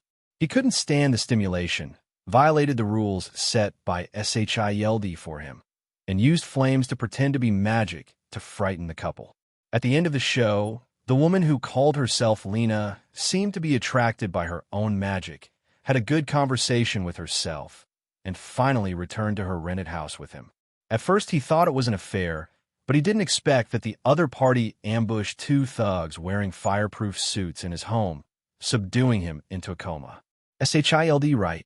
Chun Hao suddenly felt that he understood something, looked at Lena with a disgusted face and said, "Tell Agent Guan that you don't need to sign me a super energy agreement anymore. I'm just a street performer. I'm not setting fire to someone. I don't work for SHILD. Lena shook her head slightly and interrupted Chun Hao softly. "I'm here as a friend. Although English is not my mother tongue," Chun Hao said with even more disgust, "but I know the word friend is completely different from what you think." He had never heard of a friend who tricked him and then kidnapped him. "I know you're annoyed, but you have the ability." Hearing Chun Hao's words, Lena was not at all annoyed, but continued to say kindly, "If you allow me, I want to help you develop this ability. I can enhance your ability, and then you'll be affected by thousands of people. Attention." Lena's voice was full of temptation. Through the conversation last night, she roughly figured out this Chun Hao, a depressed magician. "Enhance my super ability," Chun Hao said disdainfully. "Why, what are your plans?" He doesn't believe there's a free lunch in this world. "I want to do some experiments." "I see," Chun Hao sneered, and his face was full of anger. "You let me go, or I fight out." No one likes being the guinea pig for an experiment. Chun Hao ran directly past Lena and walked out. "I promise. Leave and I will forget you, and so will everyone else." When Rena heard the footsteps stopping behind her, a successful smile appeared on the corner of her mouth. "Stay here. You will be remembered by others, and you will be famous all over the world." "You want to turn Chun Hao into a world-famous name?" Out of the blue, Rena retorted, "You need a simpler, stronger name like Vulcan." "Vulcan? Are you kidding me?" Chun Hao is aware of his own ability. His flame is actually very weak. How could he bear the title of Vulcan? Have you ever heard of Steve Luo Jiez? No, but the name Captain America is on the news, on the lunchbox, on the posters on the wall. I don't want to be a superhero. You want your ability to be recognized. Who is easier to be recognized than these names?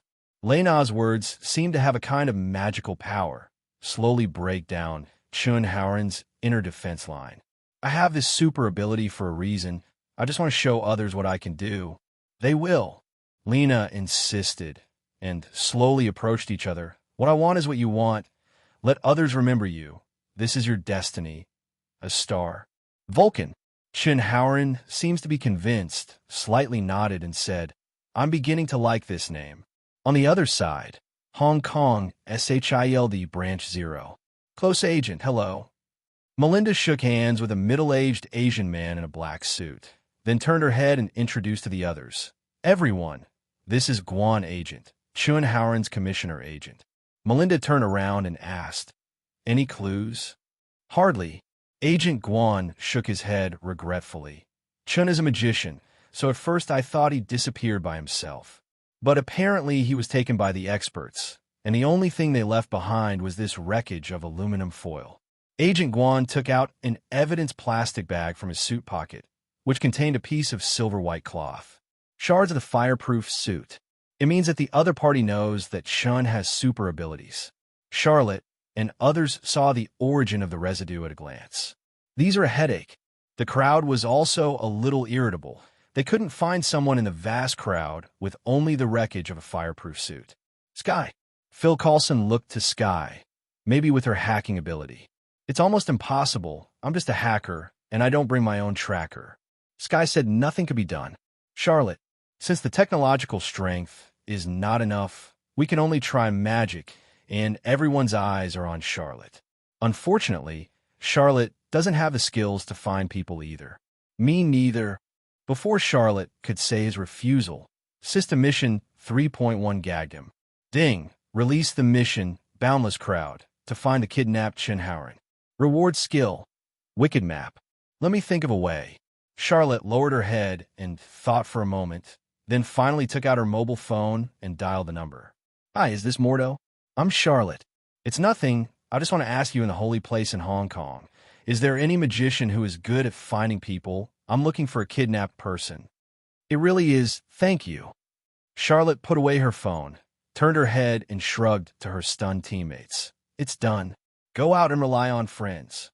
Missing person Chinhauerin's rented house. Charlotte and his group are waiting. Oh, you're at the door. Okay, I'll come out to pick you up. Charlotte hung up the phone in her hand, turned to Phil Coulson and said, Master is here. I'll go pick her up. After speaking, Charlotte turned around and walked away quickly. What do you think a magician will look like? Perhaps wearing necromancer robes. Probably brooms and crystal balls. Could it still have a spooky skull? Probably not. What Charlotte joined shouldn't be a cult. Sky whispers to Fitz and Simmons, discussing the image of the upcoming Master of Magic. However, they have only been in contact with the magician, Charlotte, so they can only guess based on the necromancer of the movie. On the side, Phil Coulson and Melinda looked serious, but they were also curious.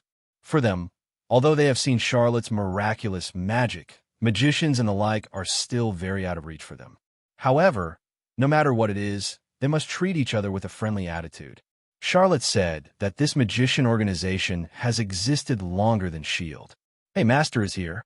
After a while, Xia Luo led an Asian silver-haired old woman in. Master, hello, Phil Coulson wanted to express friendship with the Master, but when he saw the image of the other party, he couldn't help being stunned. How should I put it? Phil Coulson thought that the other party might dress differently. For example, when discussing with Sky and others, wearing a necromancer robe and holding a broom, or something that suits the customs of Hong Kong, dressed as a magician from the Celestial Dynasty, or even wearing a Chong Sam, not impossible.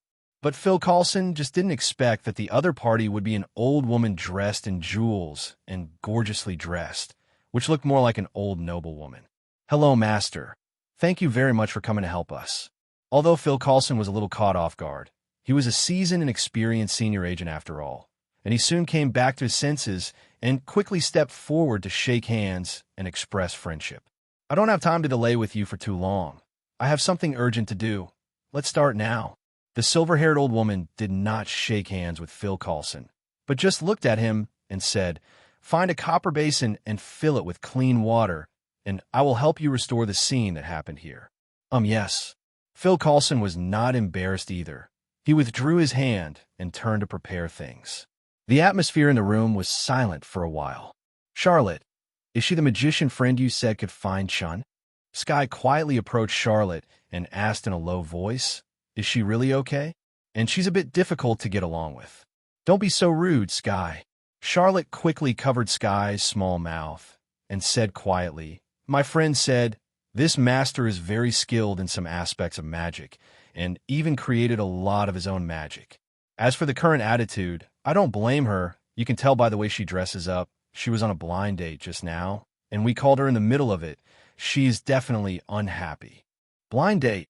Kai was dumbfounded. This magic master is so old, and the sunset is still red. Grandma divination, I'm so sorry. I'm going to trouble you to make a trip. Charlotte stepped forward to break the awkward atmosphere, walked up to the silver-haired old woman and said, The main reason is that the situation is urgent. Charlotte Magician is polite. The old lady, who was a bit indifferent to Phil Coulson and the others, was very respectful to Charlotte. You are the disciple of Master Ancient One. It is my blessing to serve you. I have to say that Sorcerer Supreme Ancient One's face is really great. Anyway, it's because we delayed you this time. Charlotte thought for a while, and then said, well, I'm in charge. From now on, your friendship expenses will be covered by S.H.I.E.L.D. What's the point of this? It's okay. Just treat it as the reward for this mission. I can't make you work for nothing, right? Anyway, it's not asking Charlotte to pay, but taking SHIELD's money as a favor. Charlotte doesn't feel bad at all. Charlotte Magician is so generous. Thank you so much. The other party's eyes narrowed all of a sudden. This Jean Luo, who Gu sure ordered to take care of, is very cute. Here comes what you want.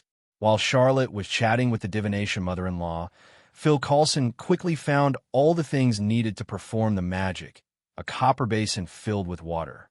The divination mother-in-law nodded in satisfaction, came to the copper basin on the table, and waved her hands in the air.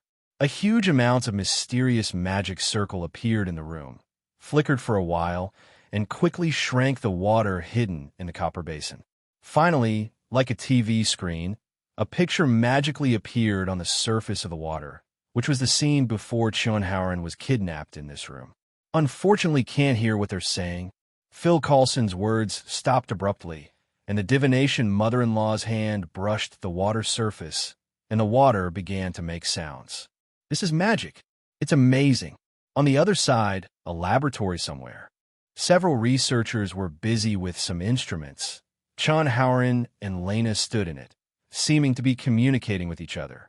What's such a big place for? Rena. Chunhao suddenly turned his head to look around and asked suspiciously, who are these people? They will help you with anything you need. Lena crossed her arms and said with a smile, we are here to monitor your vital signs and observe your super abilities. Your ability is very strong, so you need space. After a pause, he pointed to the reagent in the hands of a researcher who came over and continued. The serum can strengthen the cells in every skeleton in your body. As long as you take one dose, you will feel incredible until the effect of the medicine disappears. Will the potion lose its effect? Yes. Chunhao's original smile disappeared, and he frowned a little. This is not good news, but the effect it has on ordinary individuals is quite astonishing. Reina continued, use it on you. I really want to see the result. Chunhao was obviously persuaded, and instead of rejecting the researcher who injected the reagent for himself, he asked the other party, what do you think of using the name Vulcan? The dark yellow liquid in the reagent slowly entered into Chunhauren's blood vessels, and an expression of comfort like a drug addict began to appear on his face. Feel it? Now look at your ability. Hearing Lena's words, Chunhao suddenly closed his eyes to feel the power in his lower body, opened his eyes, and waved his hand. A mass of huge amounts of flames appeared in his palm. It's incredible. Chunhao stared at the flame in his hand, feeling incredible. He didn't have such a powerful force before. It was all a show, the temperature was not high, and it was painful at best.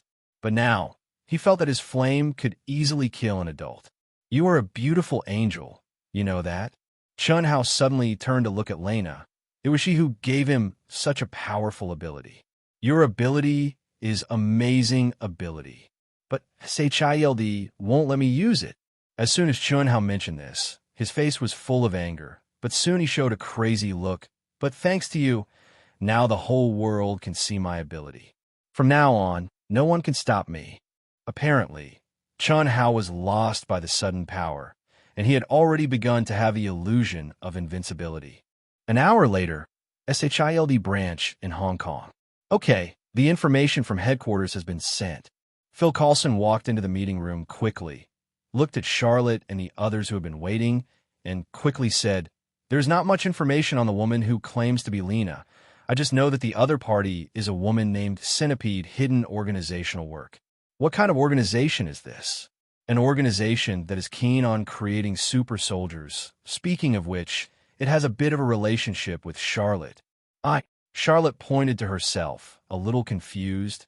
What does it have to do with me? Remember extremists? Phil Coulson said with a serious face, the centipede serum they make super soldiers contains a lot of extremist ingredients. So we suspect that this organization has ever made a deal with Killian. The desperate 810 virus. Charlotte was taken aback for a moment and asked incredulously, "Is there another bombing incident?" Charlotte didn't have much other feelings about extremists, but the explosion still left a deep impression on him. "That's right," Phil Coulson replied. "Although their extremists is not as perfect as Killian's time, and there are a lot of weird things mixed in, the super fighters may have weakened a lot. But what hasn't changed is that the injector will still explode, and the explosion will be more powerful. Then what is there in Chunhauerin that is worthy of this organization's visit?"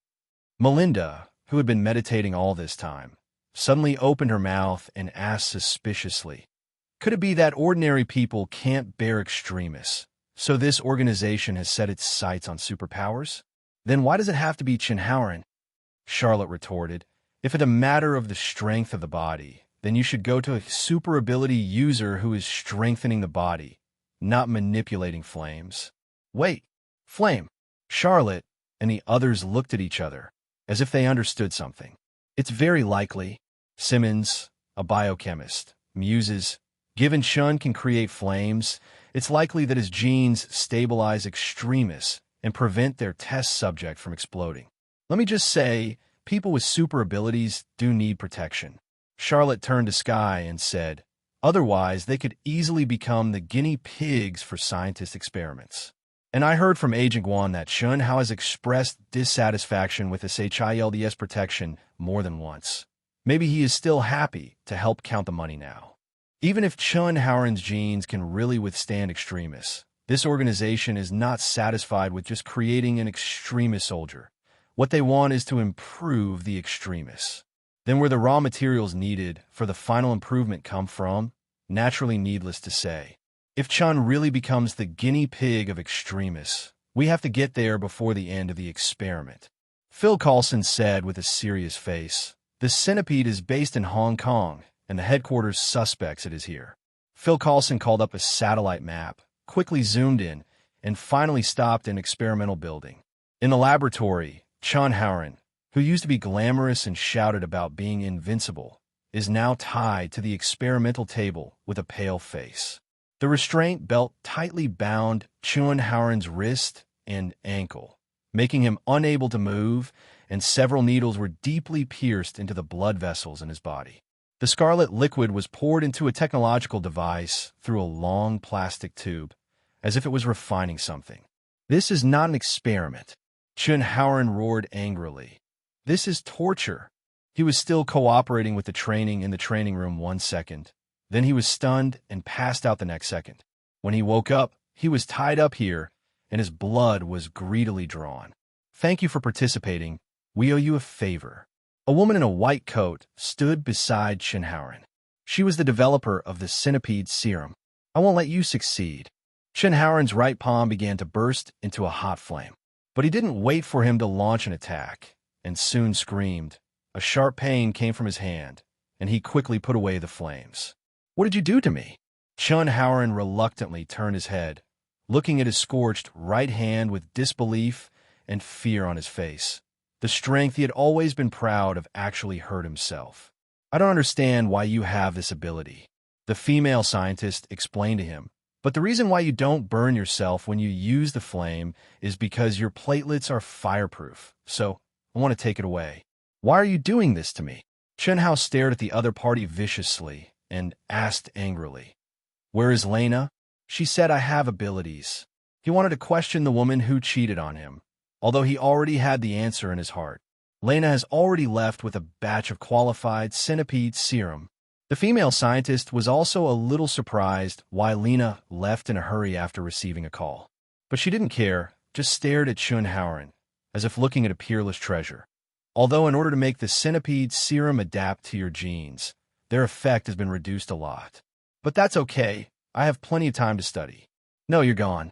A strange voice suddenly came from behind her, which made her startled, and she quickly turned to look at the person who came. An Asian youth stood not far away, with several researchers lying at his feet. "Who are you?" The female scientist pressed the alarm secretly, wanting to call the guards.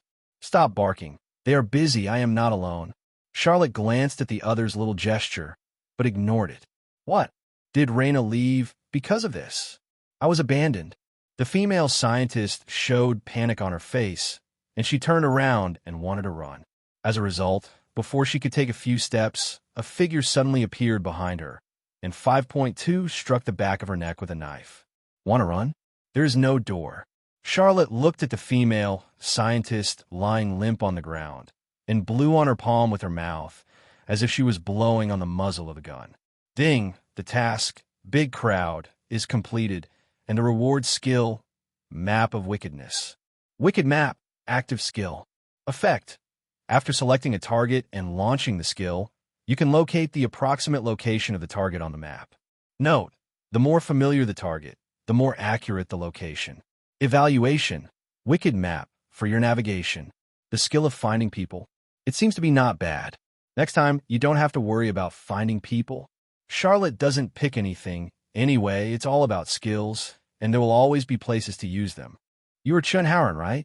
Charlotte stepped over the female scientist to the test bench, looked at the pale man who was tied up, and said angrily, "Why are you in a daze? We are here to rescue you."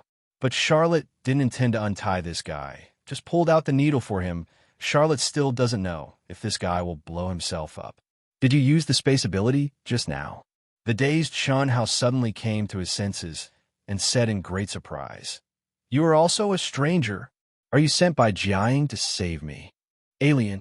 Charlotte, who was about to contact Phil Coulson, was taken aback, looked down at Chun Hao for a while, then narrowed her eyes and said, "Yes, I was sent by Jiaying to rescue you. Are you okay?" Fighting Jump the effect is activated. Although she doesn't understand what's going on, Charlotte doesn't mind finding out first.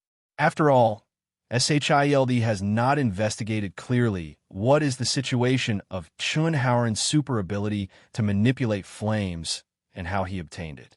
"I'm fine. Take me back to the afterlife. I need healing." Chun Haoran didn't seem to have any doubts, with a relaxed smile on his face. "But bro, did you just awakening recently?"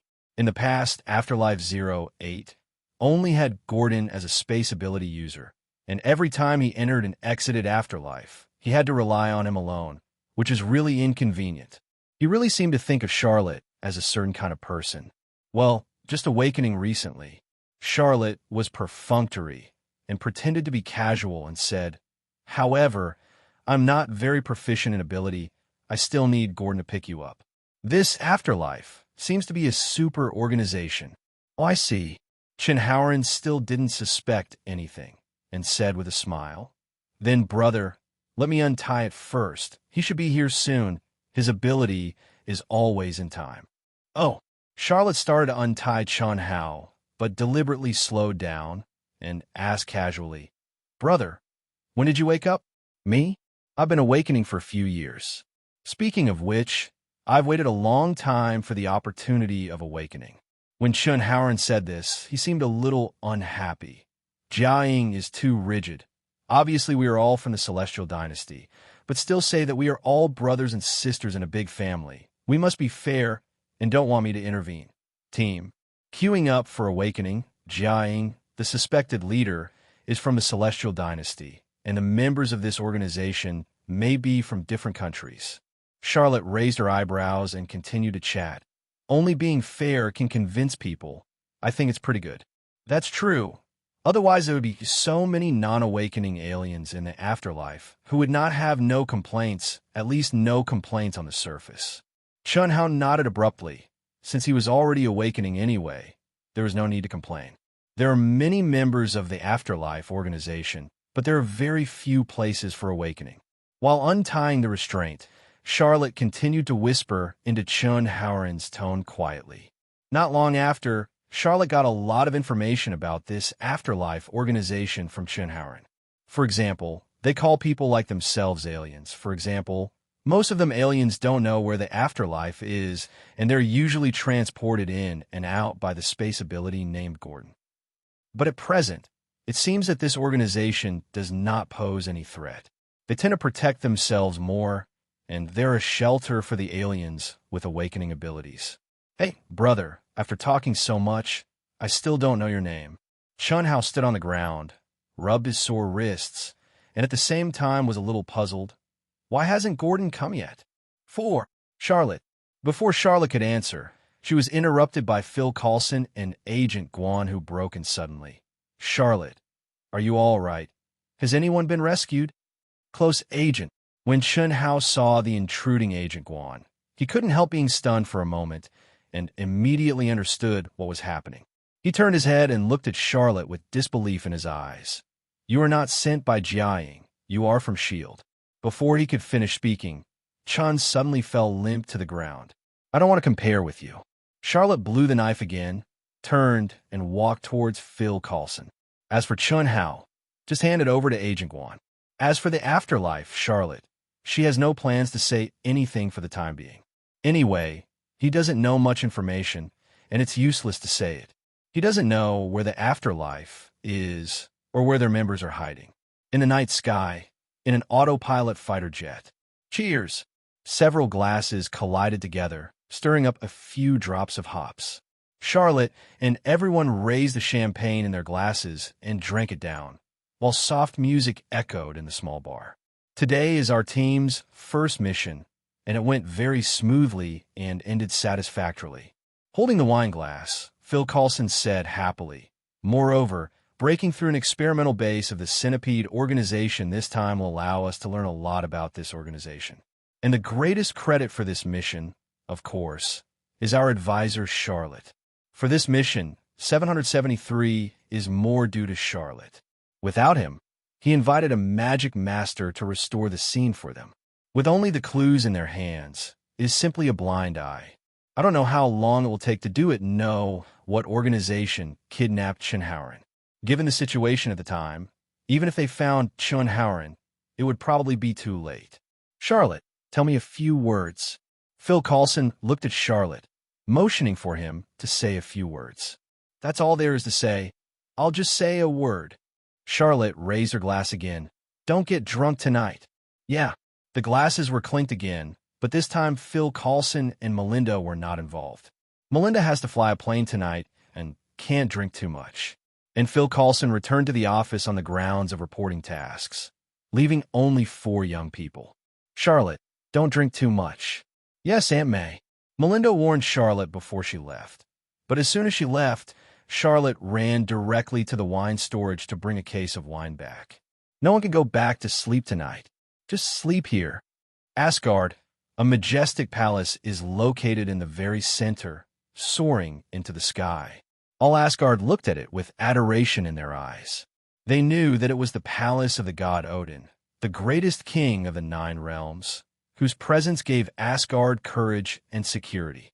And now, a new king is being born, and that is Thor, son of Odin, who is quelling the war in the 9 realms and restoring peace. Is Vanderheim safe? In the palace, Odin looked at the Asgard warriors training in the training ground with satisfaction, and asked without looking back. A tall and strong blond man wearing a suit of armor walked up to Odin and stood side by side with a red cloak fluttering. It was Thor. He has just returned from the battle. Since the destruction of Asgard's Bifrost, the 9 countries have fallen into war. Thor, as the Prince of Asgard, needs to help them suppress the rebellion. So are Nornheim and Lyle. Thor looked at the soldiers below and said with a smile, "If you lead the army, we can quell the chaos faster. You must think that I am a horse and need to be flattered. I'm not flattering." Thor continued, "I'm telling the truth. His own father Odin has always been the greatest and most respectable figure in Thor's heart. After the destruction of Bifrost, the 9 realms are at peace for the first time.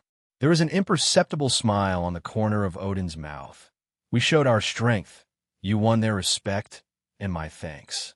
This is his proudest son, who will inherit his throne and become the future king of Asgard. Thanks." Thor smiled happily, his father's acknowledgement of him. But he seemed to think of something soon, bowed his head, and remained silent. Now that's all that's left. Odin noticed Thor's expression and said, "Your heart has not returned to peace." Odin knows his son very well. Although Thor has grown up a lot after being thrown to the earth by him, which makes him very happy, Thor also left a knot in his heart. It has nothing to do with Jane Foster. Thor definitely knows what his father is talking about and wants to refute, but is interrupted by Odin, Human life is too short. She will be better for you. Odin pointed to a heroic female warrior underneath and continued, I am not speaking as a king, but as your father. Thor was silent, although he knew what Odin meant, but he really couldn't let Jane go, and the one he said to Odin felt more like a combat partner and sister. Are you ready? It's time for you to take the throne, embrace and celebrate what you've won. Odin no longer insisted, patted Thor's shoulder and said, Celebrate with your warriors, drink a feast, at least pretend that you are happy. After speaking, Odin turned and left. He believed that his son would understand in the future. Simple. Thor's expression was a little complicated. At the same time, on Earth, London, England, in an abandoned factory. Jane Foster, right? I know you. Thor mentioned you to me. Charlotte looked at the brunette woman in front of her, snatched the instrument from her hand, and warned, But even if you're my friend Thor's girlfriend, it doesn't mean you can enter the area blocked by S.H.I.E.L.D. It is very dangerous here. After the first mission of Phil Coulson's team, they received a few more missions, but they were all ordinary missions. Charlotte didn't follow, but went to Ancient One to play a coffin practice for a few days. Now, mysterious forces, unstable space, and weird gravity fields appear in this abandoned factory. And Phil Coulson learned through Sky that Charlotte happened to be at the Magician Holy Place in London, so he called them over to have a look. Originally, Charlotte was wandering around the factory to observe, but accidentally found a woman who was not S.H.I.E.L.D., who sneaked in sneakily, with a strange instrument to test Shirtsu everywhere. Charlotte thought for a while, and decided to stop this reckless woman. After all, it might be dangerous here. Unexpectedly, the other party turned out to be Thor's girlfriend, Jane Foster. At the last party, Thor showed off how many times his girlfriend was. You know Thor. Jane, who originally wanted to get back the instrument, immediately became excited when she heard Thor's news. Do you know how he is now? Where's he now? Since the last time Thor regained his strength and returned to Asgard to find Loki to settle the score, he has never returned. If he hadn't seen Thor on the news of the Battle of New York, Jane thought he had encountered an accident. You're his girlfriend and I'm not. You ask me, how do I know?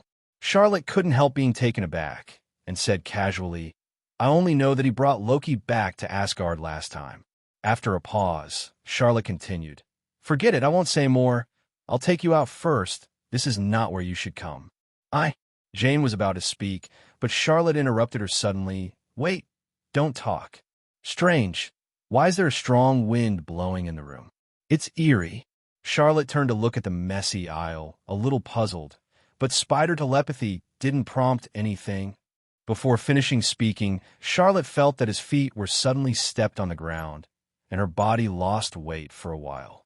When she regained her senses, Charlotte found that she had actually appeared in another place, a barren and lifeless underground space. Where is this? I was teleported by human space. Charlotte glanced around warily, but saw no danger. His spider telepathy also still didn't prompt. Suddenly, Charlotte was attracted by a huge amount of stone pillar in front of her.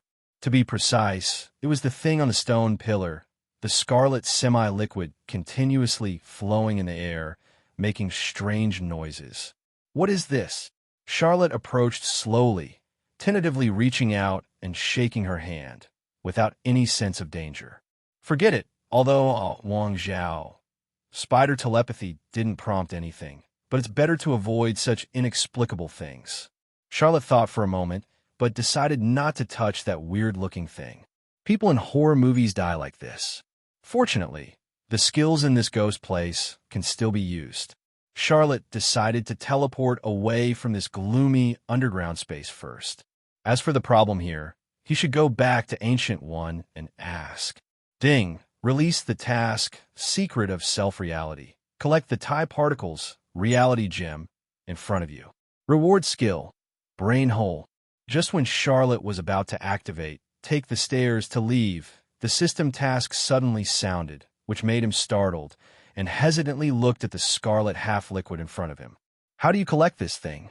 All of a sudden, TIE Particles surged up as if consciously read. Hey, Thor, why are you free to come to Earth?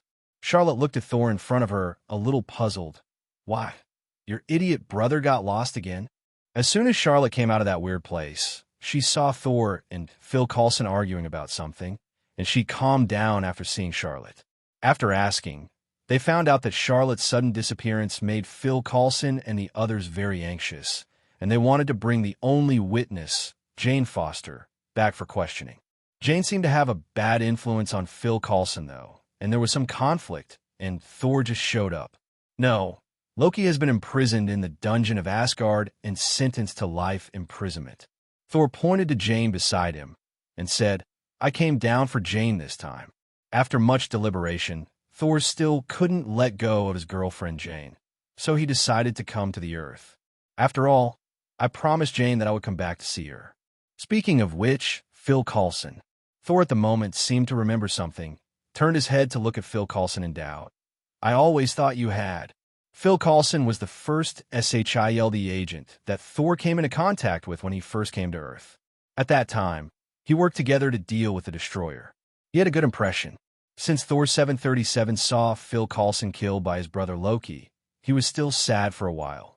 Unexpectedly, when I came to Earth this time, I saw Phil Coulson running around.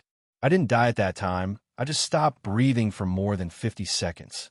After thinking about it, Phil Coulson decided to tell Thor that he was caught right anyway, and he couldn't hide it. It's 8 seconds, Phil Coulson. Charlotte corrected. If you add more time like this, it's not as simple as feigning death. It's all resurrection. Anyway, I feel that it is definitely more than 8 seconds. Maybe I really died at that time. Phil Coulson still sticks to his point of view. He feels that his memory is very vague. He just knew that after he was injured, he was arranged to go to a place called Tahiti to recuperate, but he had almost no memory of that period. Although Fury lied to us at the time, I'm really happy to know that you are still alive. Thor didn't care about Phil Coulson's deception. He just laughed heartily. I feel like I can have a few more drinks at the celebration banquet tonight. After all, Phil Coulson died at the hands of his younger brother at that time, and Thor was also, very guilty. Now that this knot has been removed, Thor is in a good mood. Banquet? What banquet? Charlotte's eyes lit up when she heard Thor's words, and she leaned in front of Thor and said, Thor, would you mind adding another chair to the banquet? Speaking of which, Charlotte hasn't been to Asgard yet. To be precise, he hasn't been out of Earth yet. The last time, Thor made Asgard look like a fairyland. Charlotte wanted to see it too. Although Charlotte has teleportation skills, he is not familiar with Asgard after all. What if he teleports to the wrong place? It happened that there was a tour guide this time, and the Prince of Asgard led the way. Charlotte thought the trip would be good. Definitely no problem. We Asgardians are the most hospitable people.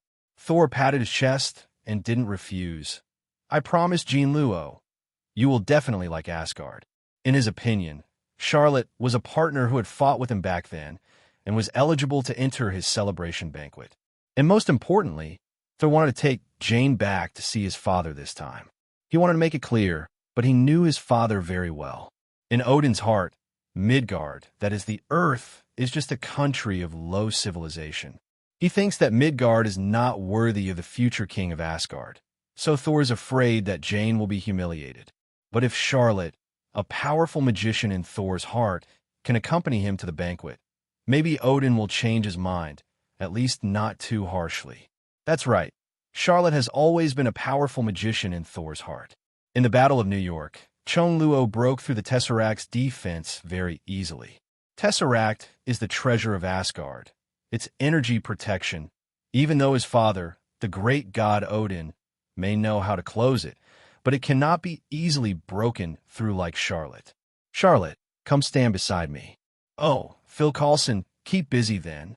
Charlotte walked towards Thor and waved to Phil Coulson and the others. I'm not very clear about the situation here.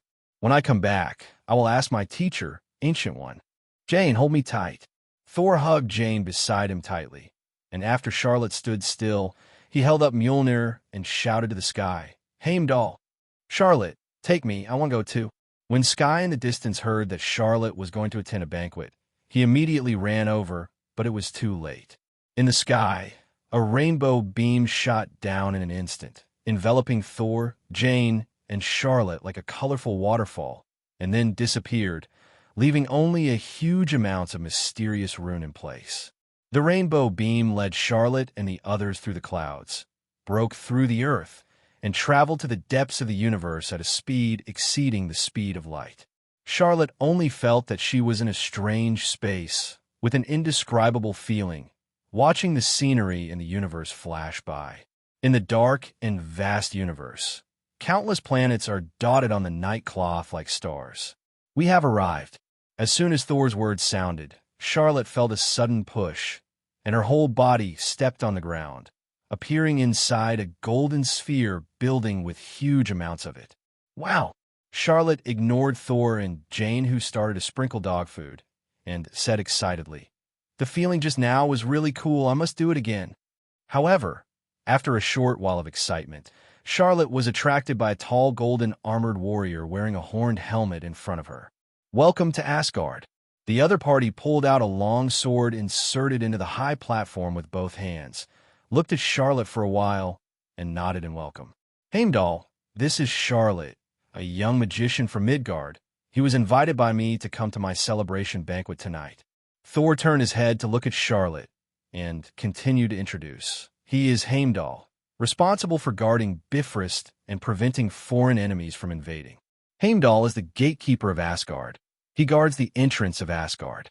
"Hello." Charlotte said hello. At the same time, in the depths of the universe at the other end, Svartalfheim, the former kingdom of dark elves, seems to have something evil starting to awaken. Type particles appeared. "It's so comfortable and so corrupt."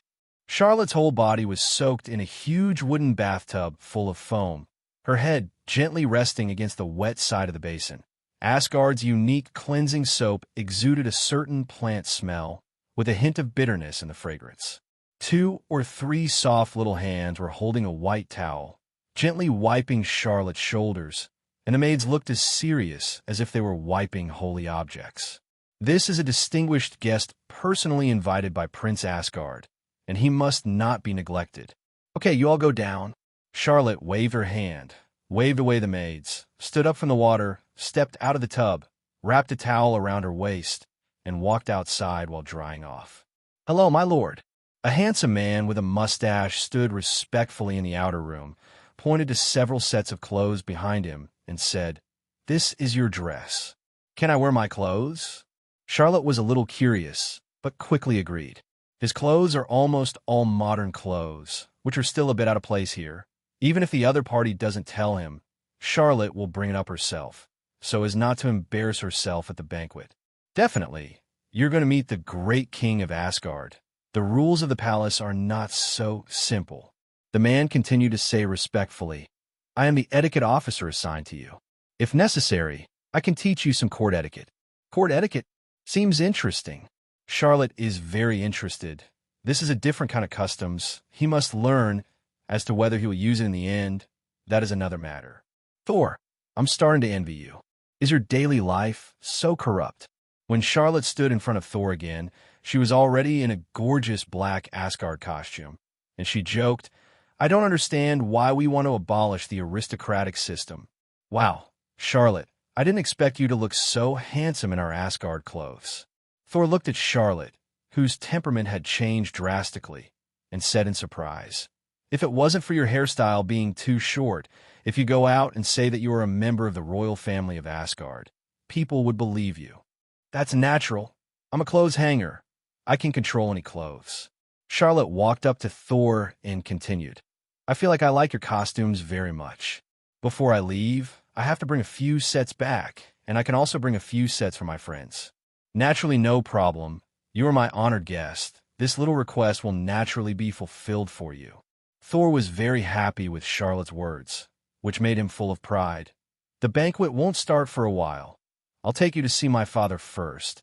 I've already told him that there will be a powerful magician visiting. Hurry up. I can't wait to meet the rumored Odin." Charlotte quickly followed Thor, who was a mythical figure, the king of God in Norse mythology. "Hey Thor, what's that?" Looking left and right, Charlotte suddenly noticed a mural above her head, and was a little curious. "Is that you?" "He also holds a Mjolnir."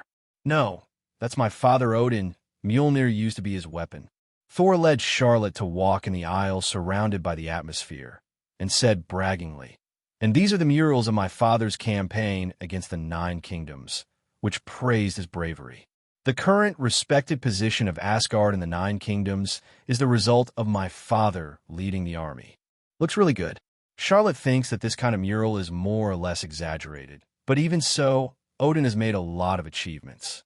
Soon, Thor led Charlotte to a magnificent hall. Asgard soldiers in golden armor stood on both sides of the palace, staring straight ahead. Even if Thor and Charlotte passed by, they didn't attract too much attention from them. They just guarded the hall dutifully. At the end of the palace is a tall throne, and a white-haired, one-eyed old man sits on the throne, looking at Charlotte behind Thor with his left eye. When he learned that Thor actually went to Midgard to bring back a woman, Ophe was very angry. Why did his proudest son just not understand his painstaking efforts? He didn't look down on that woman. He just didn't want to see Thor sad when the other's short life came to an end. But Thor at least became smarter and even knew to bring a helper back. "Hello, magician from Midgard." Odin nodded slightly toward Charlotte, and majestic voice spread throughout the palace. "Welcome to Asgard. 0 asterisk. Greetings from Charlotte, disciple of Kamartaj, Sorcerer Supreme, Ancient One, great god of Odin." In fact, Charlotte still didn't use the etiquette taught by the etiquette officer, but just performed a Kamartaj magician salute lightly. Thor has already told Charlotte about his request. Charlotte is here this time as Jane's mother's family.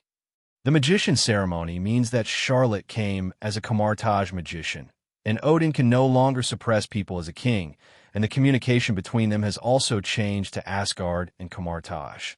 A disciple of the Sorcerer Supreme, Ancient One. 0. Hearing Charlotte's words, Odin's pupils shrank slightly, a little surprised. Although Odin had already made some preparations in his heart when he heard that Thor brought back a powerful magician from Midgard, there was a high probability that it would be a magician from Kamartaj, but he still did not expect. Charlotte is actually a disciple of Sorcerer Supreme, Ancient One. 1. Although Midgard is a weak country in Odin's view, there are no strong people there. Kamartaj's Sorcerer Supreme, Ancient One is not weaker than him. No, it should be stronger than him.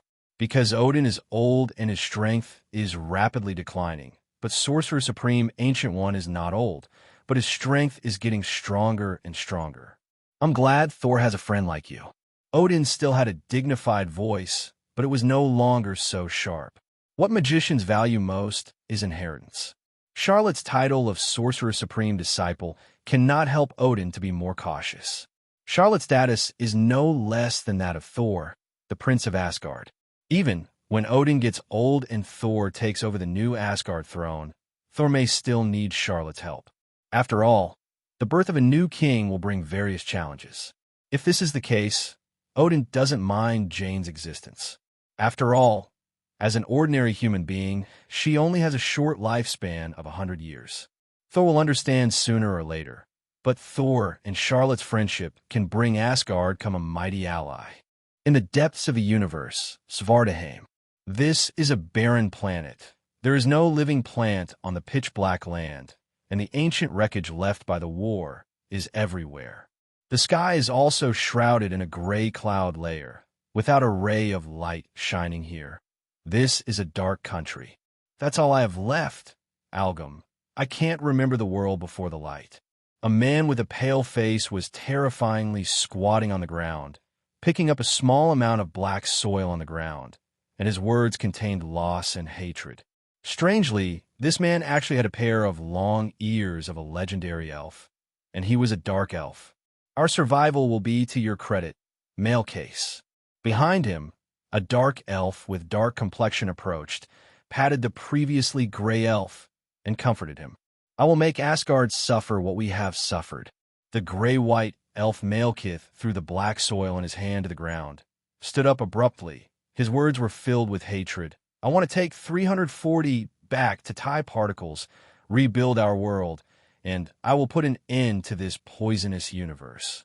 This bright universe is the wrong world, and only darkness is the end." Malekith was filled with hatred. Before this world had light, Their dark elves were the only masters of this universe. But after the light came to this universe, everything changed, and they were no longer the only masters.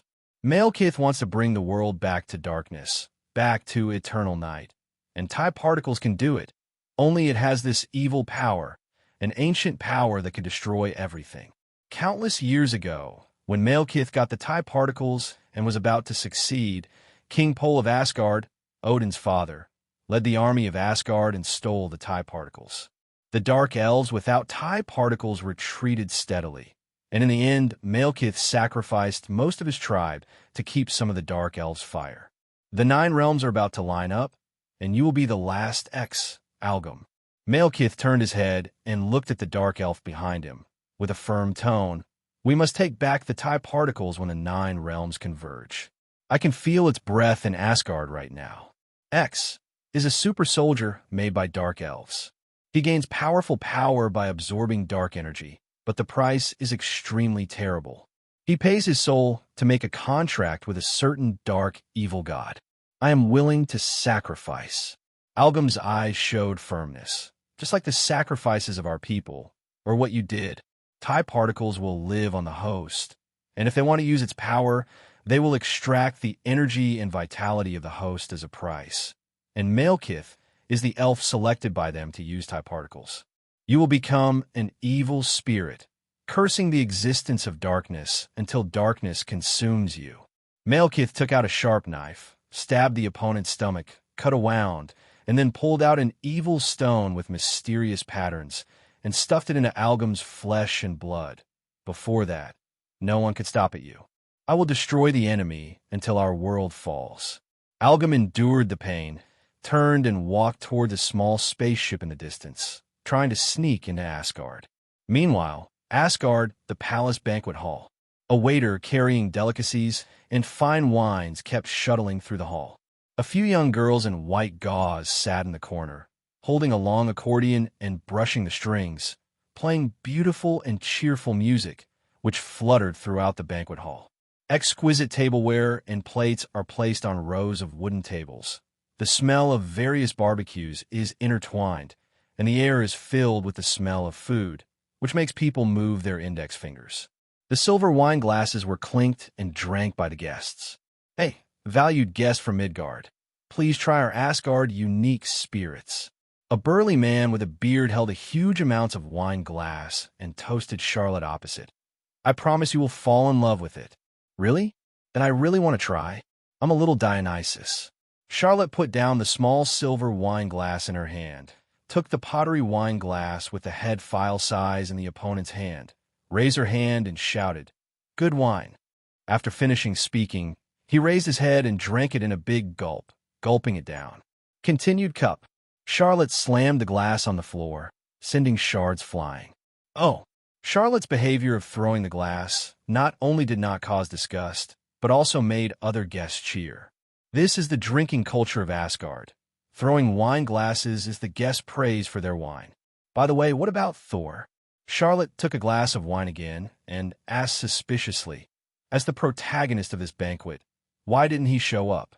The celebration banquet was for Thor's victory, but Charlotte didn't see Thor. Thor has already been here, but he only sat for a while and left. A handsome man with 2 beautiful young women in his arms ate the grapes offered by the other and explained to Charlotte, "It seems to be on the balcony." "Oh, then you guys drink first. I'll go get this guy back."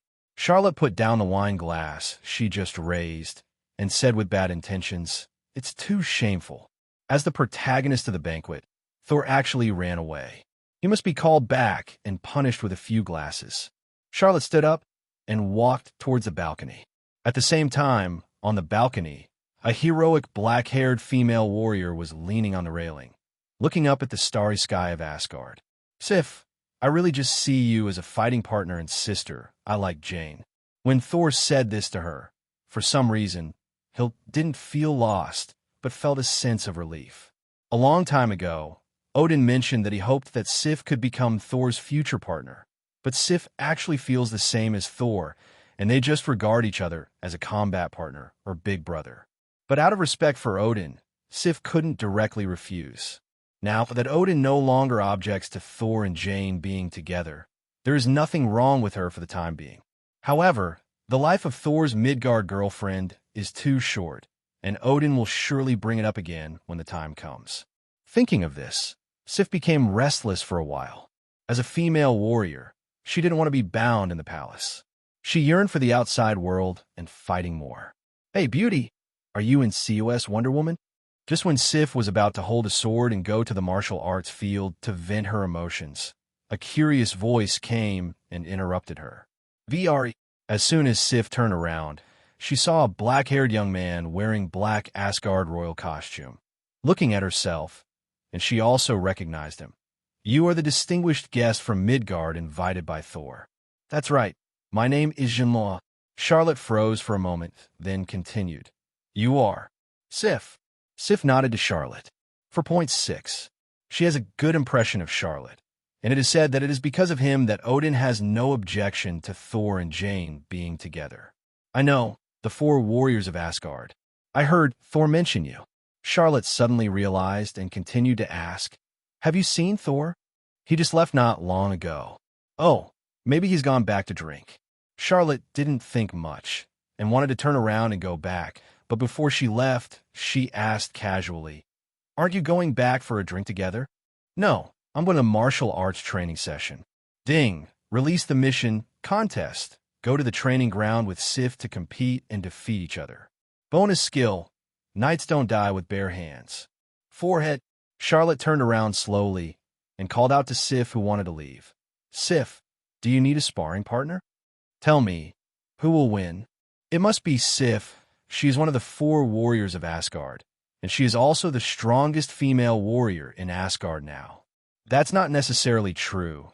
That Charlotte is a person recognized by the god of Odin, and her strength should not be bad. Anyway, it's going to be an exciting match." In the auditorium of the martial arts training ground, there was a lot of voices and discussions.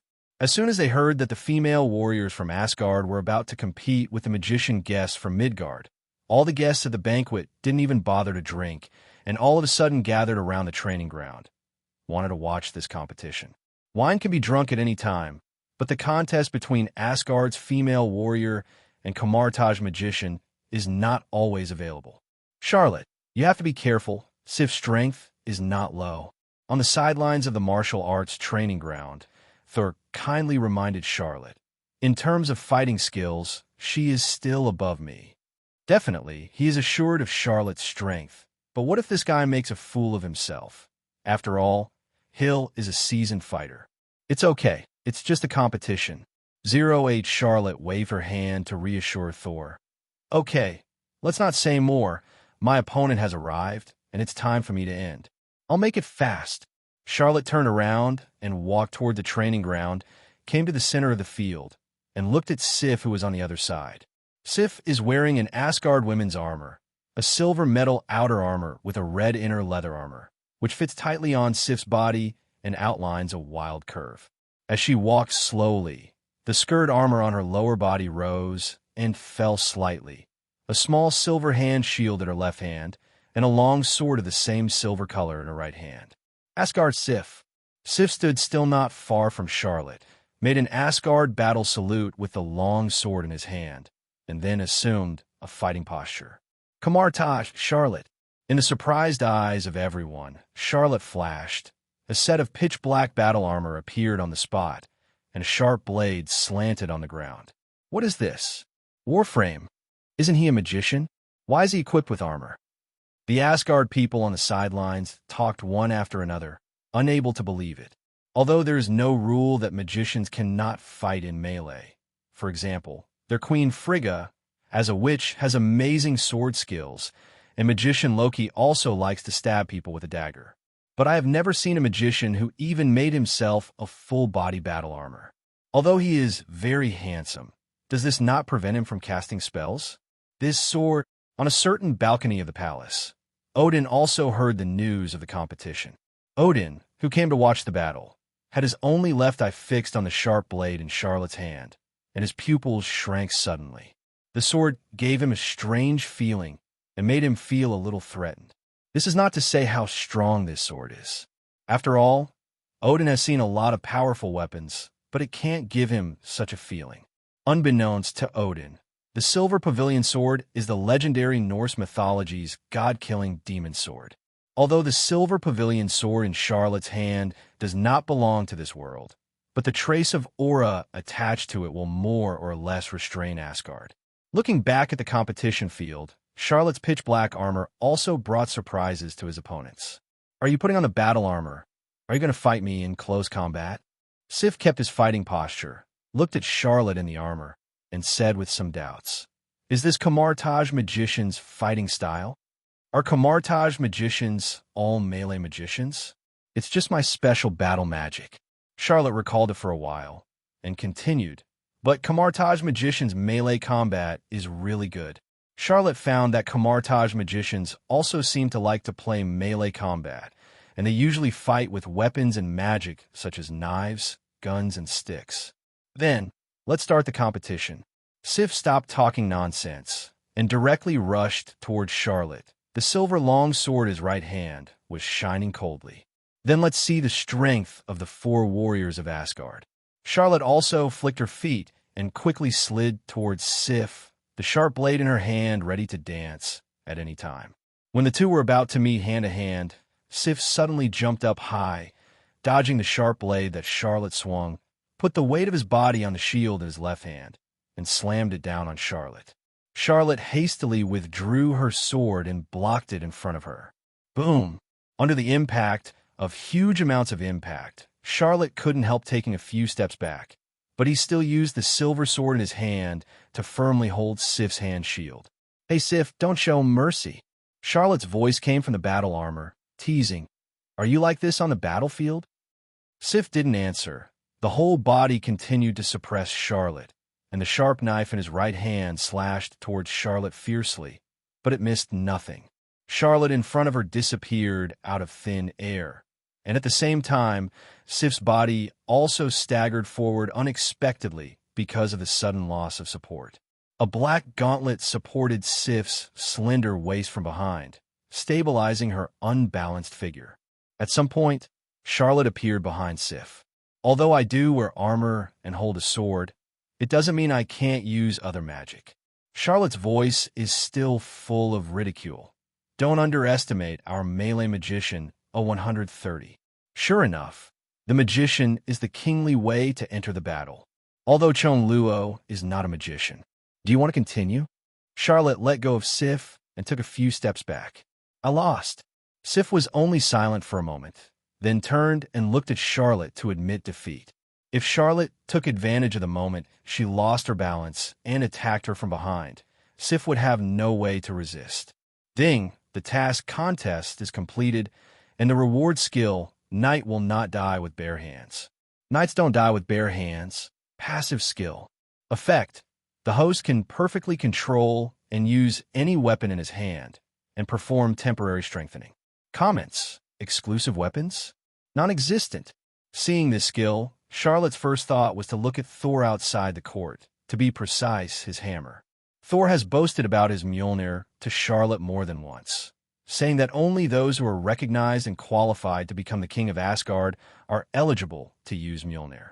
But with Charlotte, who has the skill, knights don't die unarmed. He really wants to see what Thor can say this time, and he can't wait to see what expression Thor will show. "Sif, aren't you training today?" Charlotte walked slowly on the streets of Asgard, looked at Sif beside her, and asked a little strangely, "Can't you find someone to practice again?" For the past 2 days, Charlotte has been doing combat training with Sif. But today, Charlotte wanted to go out of the palace to see the customs outside the palace of Asgard, and Sif also came with her. "No, it's just that you've been practicing with me these 2 days. Today you are going out to play, so I will naturally do my best to be a landlord." Sif is still dressed in a battle armor, but the hand shield and sharp sword are behind his back, and his curly black hair is draped over his shoulder armor, without losing his heroic spirit. "Actually, you're training with me." Charlotte turned her head and smiled at Hill from time to time. "After training with you, I feel that my fighting skills have been greatly improved. I have to say that Sif is worthy of being a female warrior of Asgard, one of the 4 warriors of Asgard, and her combat experience is nothing to say. After only 2 days of sparring with her, Charlotte feels that she has benefited a lot. Hey Sif, who are those people? Where are they going to be taken? Charlotte was looking left and right, looking at the exotic atmosphere of Asgard, and suddenly found a group of Asgard soldiers, escorting some prisoners wearing handcuffs and anklets, walking past them. They're the captives Thor helped the 9 kingdoms put down the chaos this time. Sif took a look and explained to Charlotte. They will be escorted to dungeon. Dungeon? Charlotte's eyes lit up, and she asked, Is it the dungeon that locked Loki? Can I go and see? Asgard's dungeon.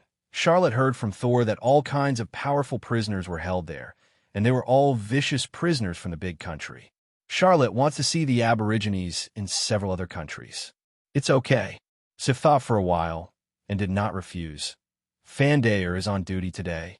Fandral is also one of the 4 warriors of Asgard, the handsome man holding the beautiful woman at the banquet.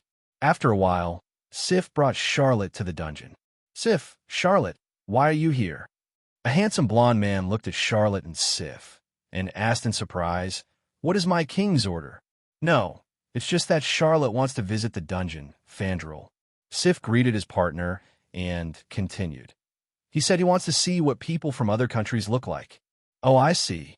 Fandral opened the door of the cell for Charlotte and Sif. Recently, a lot of prisoners from other countries have come in, and this dungeon can indeed be said to almost include the Aborigines of the 9 major countries. Fandral wasn't at all worried that there was anything wrong with putting Charlotte in the dungeon. Not to mention that Sif is with Charlotte, and Odin also said that, except for some forbidden areas such as treasure houses, Charlotte can pass through most places in Asgard. Hey, our mischievous god, we meet again. As soon as Charlotte entered the door, she saw Loki in the first cell at the entrance, hurriedly came to the cell to say hello, and joked, I said you don't have a visa, you will be sent back to your country. This is you the fate of smuggling. But don't worry about me, I have a visa to come to Asgard. Loki silently turned his head away, not wanting to speak to Charlotte. As soon as Loki saw Charlotte, he thought of that big green guy, and now he still felt a little itchy in his body. So that big guy would come along too. Loki glanced anxiously at the dungeon door from the corner of his eye, a little nervous. Okay, then don't bother the god of mischief, sorry. Let's go inside and have a look. Seeing that Loki ignored her, Charlotte was not surprised, turned around and walked towards the inside of the dungeon. Your treatment in this cell is good. Charlotte scanned the cells on both sides of the aisle and looked at the prisoners in the cells through the yellow transparent prison energy walls. These prisons are the natives of Vanderheim. Civ Popular Science for Charlotte. Those are from Newheim and Lyle. Stone people, orcs, barbarians, they really have what they look like. Hey, who is this woman? Why is she locked in a cell alone? Charlotte was walking when she was suddenly attracted by a prisoner in a cell and stopped in her tracks. It was a brunette stunner with a devil-like figure and an angel-like face, but there was a strange ornament on her neck, which firmly sealed her mouth without leaving a single gap. She is Lorelei.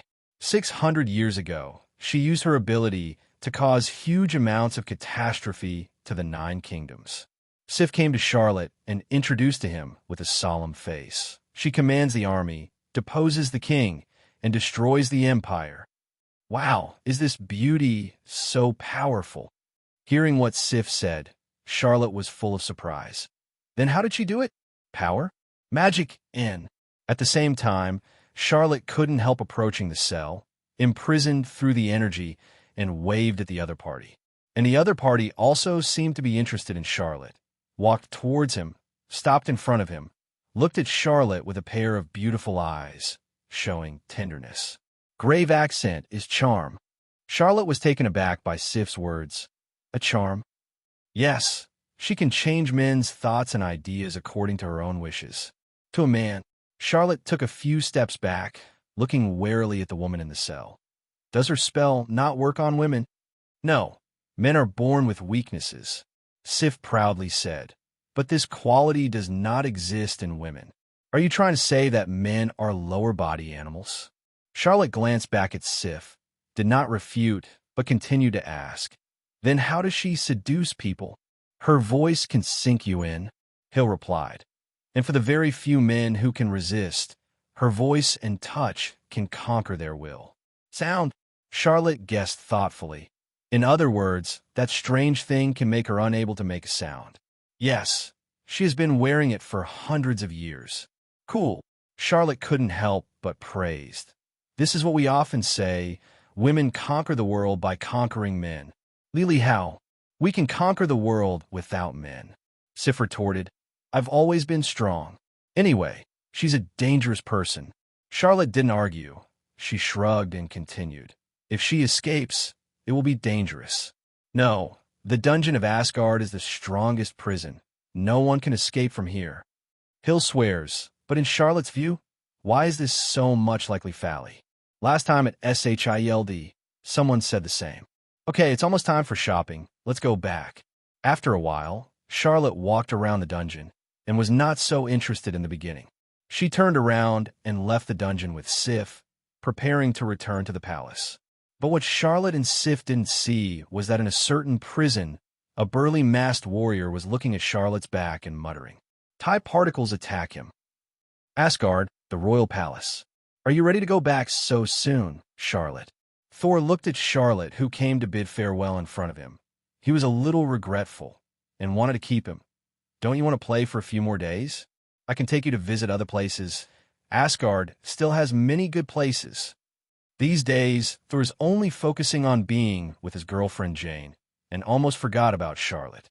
Fortunately, he was accompanied by Sif and others, so he did not lose the etiquette of Asgard. No, you'd better spend time with your girlfriend. I don't want to be a light bulb dash. Charlotte teased and continued.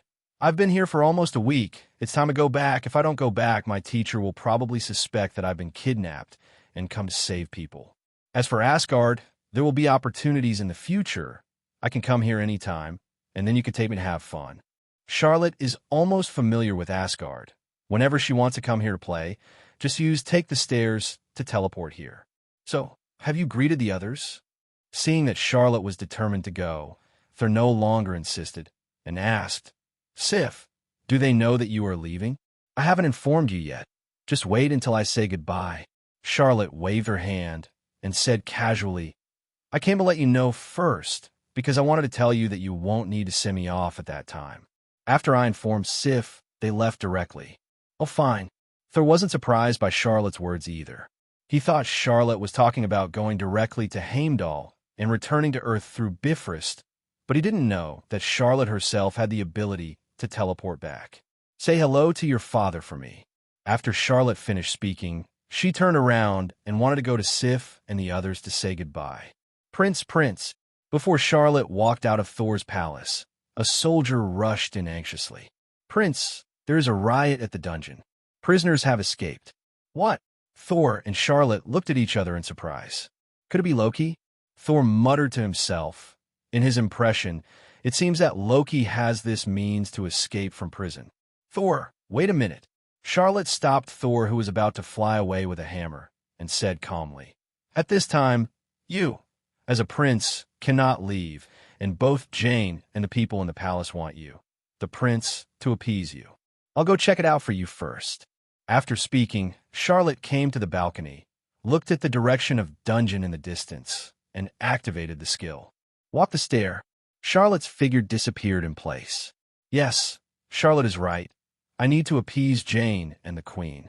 Thor was stunned for a moment, and immediately reacted, turned and left his palace, and walked quickly towards Frigg's palace, where Jane was also there. On Dungeon's side, a group of Asgard soldiers were barely suppressing the riot, but it was of no avail, and many prisoners had already escaped. They don't seem happy about being locked up. Fandral was waving the two short swords in his hand, piercing the bodies of the surrounding prisoners with precision and grace. They're not happy about anything. A burly man with a beard, another Asgard warrior, Vostag, was swinging a huge axe, knocking down the resisting prisoners. Speak less, move faster. Many prisoners have already escaped. Sif raised the hand shield of his left hand to block the huge sword of an orc prisoner, and the sharp sword of his right hand pierced out from under the hand shield like a spirit snake and instantly solved the opponent. Damn it, There are too many prisoners running out, and we just happen to be stuck at the time of shift change. If this continues, we can't hold on. Fandral didn't pay attention and was besieged and attacked by several prisoners, knocking him to the ground. Fortunately, Vostag was nearby and blocked the attack for him in time. But even so, their situation is getting more and more critical. Even with the valor of their Asgardian warriors, they cannot cope with the endless stream of enemies, and the number of Asgardian soldiers around them is rapidly decreasing. We must hold out until reinforcements arrive. Boom! Before Sif finished speaking, a first-time prisoner hit her arm heavily with an axe. Under the bombardment of huge force, although the bound hand shield did not leave his hand, it still made Sif stagger, and his body lost his balance. The second enemy's weapon followed closely and fell down. Sif, not far away, Fandral and Vostag couldn't come to rescue in time because of the many enemies blocking the way, so they could only watch Sif fall into danger. So, seeking flowers, are you about to die? I am so unwilling. Sif's black eyes reflected gradually in large sharp blades, and he closed his eyes in despair. Puff! There was a sound of sharp blades cutting through flesh and blood, and some wet liquid fell on Sif's face, which was a little warm. Hey, strange, does death still feel? Sif was a little puzzled, but before she could figure it out, a teasing voice came. Why doesn't our sleeping beauty open her eyes? Does she need a kiss from the prince? Charlotte. Sif recognized the owner of the voice and immediately opened his eyes. A set of pitch-black battle armor was in front of her, and the enemy who had attacked her had already fallen to the ground, clutching his broken arm.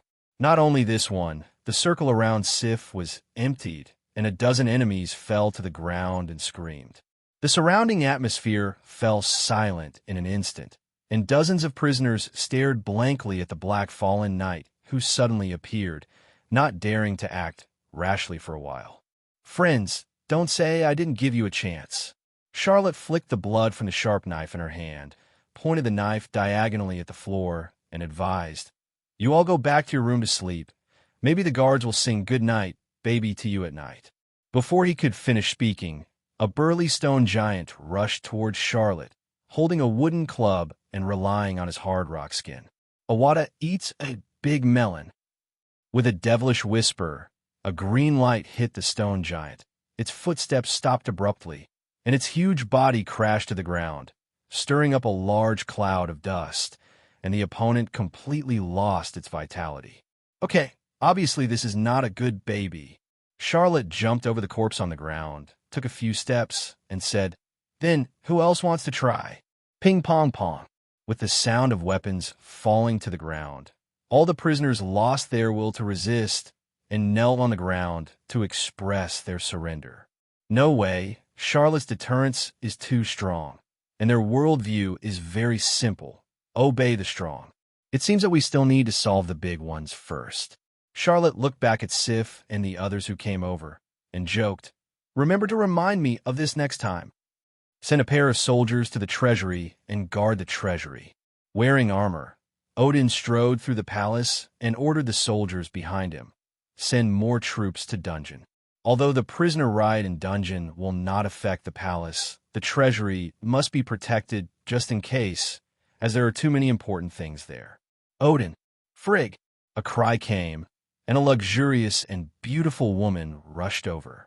It was Odin's wife, Queen Frigg of Asgard, Father King, followed by Thor and his girlfriend Jane. Thor, why are you still here? Odin frowned, thinking that Thor should have gone to dungeon to suppress the prisoners. Father, Yuan Luo has already gone to investigate.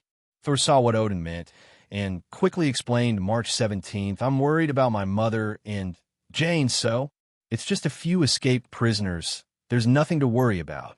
Odin frowned even tighter. There are a large number of soldiers guarding the palace. It is absolutely safe. You come with me to dungeon now. No, I've already solved the dungeon side. And I also caught a bug. Charlotte. Before Odin could finish speaking, he was interrupted. Several people looked over and saw Charlotte and Sif leading a team of people walking in from outside the palace. Because Charlotte arrived in time, dungeon's prisoners have been suppressed. Sif came to Odin and reported solemnly, However, many prisoners escaped before. What's going on with this dungeon riot? Odin asked, is that Loki? There was a bit of anger in his tone. He had already shown mercy to Loki. Otherwise, his crime would not be as simple as a life sentence. Although Loki escaped, it wasn't his fault this time. Contrary to Odin's expectation, Sif explained, this time, a strange, powerful warrior disguised as a captive and mixed in a dungeon caused the dungeon riot. Strange warrior? Infiltrated dungeon. Doubt flashed across Odin's face, and he regained his composure and said, who is it? Have you caught it? Caught. Sif turned his head and motioned to the soldiers behind him. Bring people up. Several soldiers carried an unconscious black soldier and came to Odin to put him down. This is a burly and sturdy warrior wearing a bull's head mask, but it seems to be integrated with him, and the whole person's breath is evil and dark. When we caught him, he hadn't left the dungeon, was releasing prisoners, and wanted to create more chaos. Sif continued to explain, and he is very powerful. Several teams of soldiers couldn't take him down, but fortunately Charlotte subdued him. This warrior, looking at the evil warrior in front of him, Odin felt a little familiar. Although he had never seen this warrior before, he vaguely seemed to have heard of it. He's X. Odin suddenly had a flash of inspiration. Remembering the origin of this warrior, his face suddenly became gloomy and ugly. Why did they reappear in this world? Didn't that race die out long ago? He heard his father, the former king of Asgard, Bor, mention this kind of warrior. It is a super dark warrior made by a race called Dark Elves. It is very powerful and almost conquered the 9 kingdoms. Father, do you know the origin of this soldier? Thor asked curiously. He had never seen his father show such a cautious expression. This is Kex, Frigga on the side suddenly said. It's a dark elf super soldier from long ago, and the dark elves were born before dawn. As the greatest witch in Asgard, Frigga's knowledge is very profound, and she also recognized the origin of the other party. The dark elves have obviously been silent for so long, but now they suddenly appear. Odin has regained his composure and said solemnly, we must find out why these dirty guys reappeared in the world. What is the purpose of mixing in Asgard? Odin's words stopped abruptly. His eyes were attracted by something outside the palace. A yellow energy wall was slowly rising, forming a sphere to protect the palace. What's going on? How did Heimdall raise his defenses? Could it be? Odin walked quickly towards the balcony. Looking at the distant sky, his face suddenly changed. There are foreign enemies invading. In the sky above Bifrost, a huge black battleship hundreds of meters high slowly removed its invisible camouflage, revealed itself, and headed towards Asgard. Fee. At the same time, small spaceships were continuously ejected from the black battleship, and countless razor-shaped flight devices flew out from below, continuously firing and attacking the defensive energy wall. And Asgard's automatic defense system also started to activate. Countless defensive cannons fired energy rays, and a large number of Asgard spaceships on the ground took off to meet them. All of a sudden, the skies over Asgard were raging with flames and explosions. What's the situation? Is there a war? Charlotte walked to Odin's side, her face full of confusion. The war came too fast. Charlotte didn't react for a while. Anyway, it seems that I won't be able to leave for a while. Charlotte thought silently. After all, Thor is her friend, and Asgard also warmly treated her for a week. Now that she is in trouble, naturally Charlotte can't just leave like this. Charlotte didn't know that the enemy was coming for him this time. No, to be precise, it was for something on him. I can feel it. The TIE particles are there. In the black battleship, Malekith stared closely at the palace of Asgard and said with hatred, although I don't know what happened to Al 3.1 Gorm, he didn't cause chaos, and he didn't close Asgard's palace smoothly. Defense, but Asgard could not escape this time. This time I will not only take back the TIE particles, but also take revenge on Asgard. After a pause, Malekith turned his head to look at the men who were operating the battleship and issued an attack order.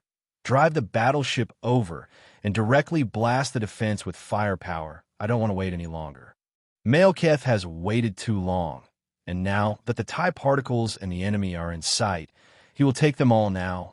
Moreover, there is not much time left. The time for the 9 realms to gather is just around the corner, and he must get the TIE particles before that, in order to fulfill the long-cherished wish of his clan for many years, and let this poisonous wrong universe return to eternal night. So the enemy is coming for me this time? Charlotte touched her nose, embarrassed. Just now, as a witch, Frigga used her magic to interrogate the captured ex-warrior and learn something. The reason why the Dark Elves wake up is to sense the reappearance of TIE particles. The Dark Elf has a special relationship with TIE particles, and he can sense that TIE particles are on Charlotte. By the way, where are these TIE particles? Charlotte asked suspiciously. Why would the Dark Elves want it? The TIE particles were indeed on Charlotte's body. When Charlotte was still thinking about what to use to collect them, the TIE particles seemed to be attracted by something, and they poured into Charlotte's body and disappeared. But Charlotte didn't notice any abnormalities in her body, so she didn't take it to heart. In our records of Asgard, TIE particles first appeared together with Dark Elves. While looking at Charlotte, Odin said, "It is an extremely evil and ancient fluid substance. It will look for the host and absorb the energy of the host." The leader of the Dark Elves, Malekith, wants to use TIE particles to turn the universe back into a dark world. After countless deaths and injuries, my father King Bor finally won, and there was peace for thousands of years. But according to the records, the TIE particles have clearly been destroyed. A trace of doubt and shock flashed in Odin's eyes, not only because TIE particles still exist in the world, but also Charlotte's current state. TIE particles will absorb the energy and vitality of the host all the time, and using it will do more harm, and it can be said to be a costly force. But now Charlotte doesn't look like a person who is being sucked out of his life force. His breath is very full. Moreover, if Charlotte hadn't admitted it herself, Odin could barely feel the breath of TIE particles on Charlotte. How is this going? Evil force. Charlotte was taken aback when she heard Odin's words, but she didn't take it seriously. Although TIE particles sound weird, in fact, apart from having an extra skill, nothing wrong with Charlotte seems to have happened. And Charlotte can feel that it is not lodged in his body, but is gradually merging into herself, as if it was originally a part of herself. Does that require me to leave Asgard now? Charlotte thought for a moment, then continued. Maybe if I leave, the Dark Elves won't start a war against Asgard. It's useless. Odin shook his head and refused. The Dark Elves have a blood feud with us, Asgard. And if the other party gets TIE particles, then the 9 kingdoms will be plunged into darkness. Now it's not your problem. It's the whole universe's problem. We Asgard must fight for you. Once the Dark Elves get the TIE particles, it will not be Charlotte's problem alone, and the entire universe will fall into the rule of the Dark Elves. Even if we don't talk about the problem of the universe, when Asgard almost wiped out the Dark Elves, they would definitely face revenge. With the Dark Elves of TIE particles, they are definitely unstoppable by Asgard. So whether it is for the small self or the big self, Asgard must fight for Charlotte. Not good, my king. At the moment, Fandral hurried into the palace, stepped forward and reported to Odin. The opponent's main ship firepower is attacking the protective barrier, and it is almost impossible to hold on. What? Odin stood up abruptly and walked outside the palace. Charlotte and the others were stunned and followed closely behind. Looking up, I saw a huge black ship several hundred meters parked above the palace. Ignoring the attacks from the surrounding forts and spaceships, all the firepower was concentrated on the defensive barrier above the palace. Under the ferocious firepower, the yellow energy barrier flickered on and off, as if it might disappear at any time. It can't go on like this. It will be breached sooner or later. I will solve it. Thor waved the Mjolnir in his hand, trying to fly towards the black battleship, but was stopped by Charlotte. Thor, you can't do much damage to it. This kind of warship should be destroyed from the inside faster. Let me do it. Charlotte said to Thor seriously. However, lend me your hammer. Hammer? Thor was stunned for a moment, and immediately reacted, and hurriedly said to Charlotte, Mjolnir can only be used by those who have obtained its approval. Before finishing speaking, Charlotte snatched Mjolnir from her hand. How is this possible? Thor looked at Charlotte, who was throwing his Mjolnir up and down, and murmured dully, "My Mjolnir, how can you use it?" Thor's expression now is as if he saw his wife cheating, and he couldn't believe what he saw. Zero, seeking flowers. What's more, Thor lost his sense of Mjolnir, and he found himself unable to recall Charlotte's hammer. My meow meow hammer doesn't want me anymore. Not only Thor, but everyone else couldn't believe it. This Mjolnir is the symbol of the king of Asgard, and only the king of Asgard can hold it. Mjolnir was originally Odin's weapon and was later passed on to Thor, which also represented Odin's approval of Thor's heir to the king. Only Odin was a little embarrassed. The rumor that Mjolnir could only be lifted by the king of Asgard was just fabricated by him, so that his son Thor could inherit the throne of Asgard more legitimately.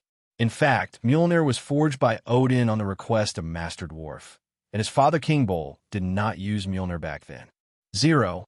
But even so, there are still restrictions on Mjolnir. This young man is really not simple. Odin looked at Charlotte, even more puzzled. I think it's my personal charm. Mjolnir can't resist. Charlotte shrugged and joked. Maybe this hammer is female. After a pause, Charlotte shook Mjolnir and continued. Thor, you usually fly like this. With a push, Charlotte and Mjolnir soared into the sky together and flew towards the black battleship in the sky. Charlotte held Mjolnir tightly, facing the strong wind, thinking to herself, no wonder Thor is so precious to his Mjolnir. I found that I began to like this feeling too. The enemies on the battleship also seemed to have discovered the attacking Charlotte, and the firepower began to tilt towards him, but it didn't affect him at all. Molding it has always been Charlotte's magic skill. Dashes of energy rays directly penetrated Charlotte's body, as if he was a phantom that didn't exist. That is the command room of the battleship. Charlotte looked at a conspicuous part of the black battleship and silently thought, the leader of the Dark Elves should be there. The king should be captured first. Charlotte quickly approached the black battleship, but without any intention of slowing down, she slammed into the hull of the ship and finally sank into the battleship without any obstacles. Looks like I made the right bet. This is really a command room. Charlotte landed firmly in the command room, lightly tossed Mjolnir in her hand, looked at the dark elves around her, and joked, Hi, everyone. Are you here to travel in Asgard? Do you have an entry certificate? The dark elves with white masks on their faces and braided white hair behind them looked at each other in blank dismay. Charlotte looked at these so-called dark elves and couldn't help curling her lips. This is the dark elf. It looks so ugly. It is far less beautiful than the elves in the movie. Well, Charlotte admitted that part of the reason why he rushed up excitedly was to see what the legendary handsome and beautiful elves looked like.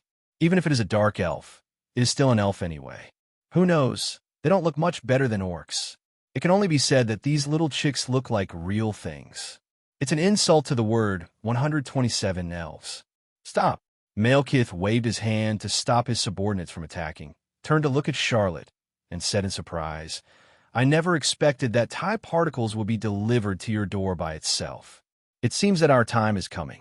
Originally, he wasn't quite sure about taking back the TIE particles from Odin's hands. After all these years of sleep, his strength was almost worn down. Otherwise, he wouldn't have let his subordinates sneak into Asgard first to create chaos. Although the young man in front of him seems to have some strength, he can break through here, but as long as he retrieves the TIE particles, he is invincible. Forehead. Charlotte noticed the fiery eyes of the other party looking at her, couldn't help but shuddered, and warned, I tell you, don't look at me with such sexy eyes. Be careful that I beat you. Ha ha. Malekith ignored Charlotte's words and slowly raised his hands, as if he wanted to embrace something. His face was full of expectation. Come back. Our dark age has arrived. Majestic and majestic, with a posture of giving it up to me, as if the domineering power of Jiangshan is in my hands. However, but nothing happened. The TIE particles that Malekith expected did not appear in front of their eyes. The scene was silent, terrifyingly silent. If this was a cartoon world, there would have been several crows flying over everyone's heads. Boom!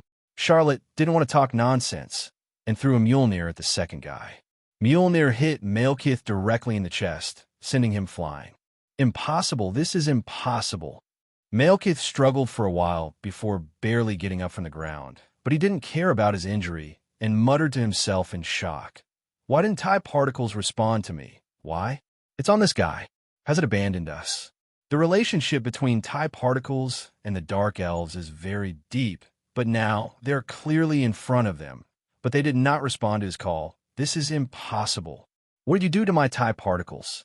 Malekith suddenly raised his head, glared at Charlotte angrily, and shouted hysterically, "Give me back my TIE particles! Give us back the Dark World!"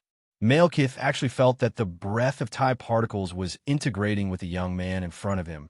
Not the state of boarding, but the real integration, and the TIE particles were gradually disappearing. Malekith's heart is already broken. This is the opportunity his people have waited for countless years. In order to welcome back the darkness, how much blood of his own people has been stained on his hands.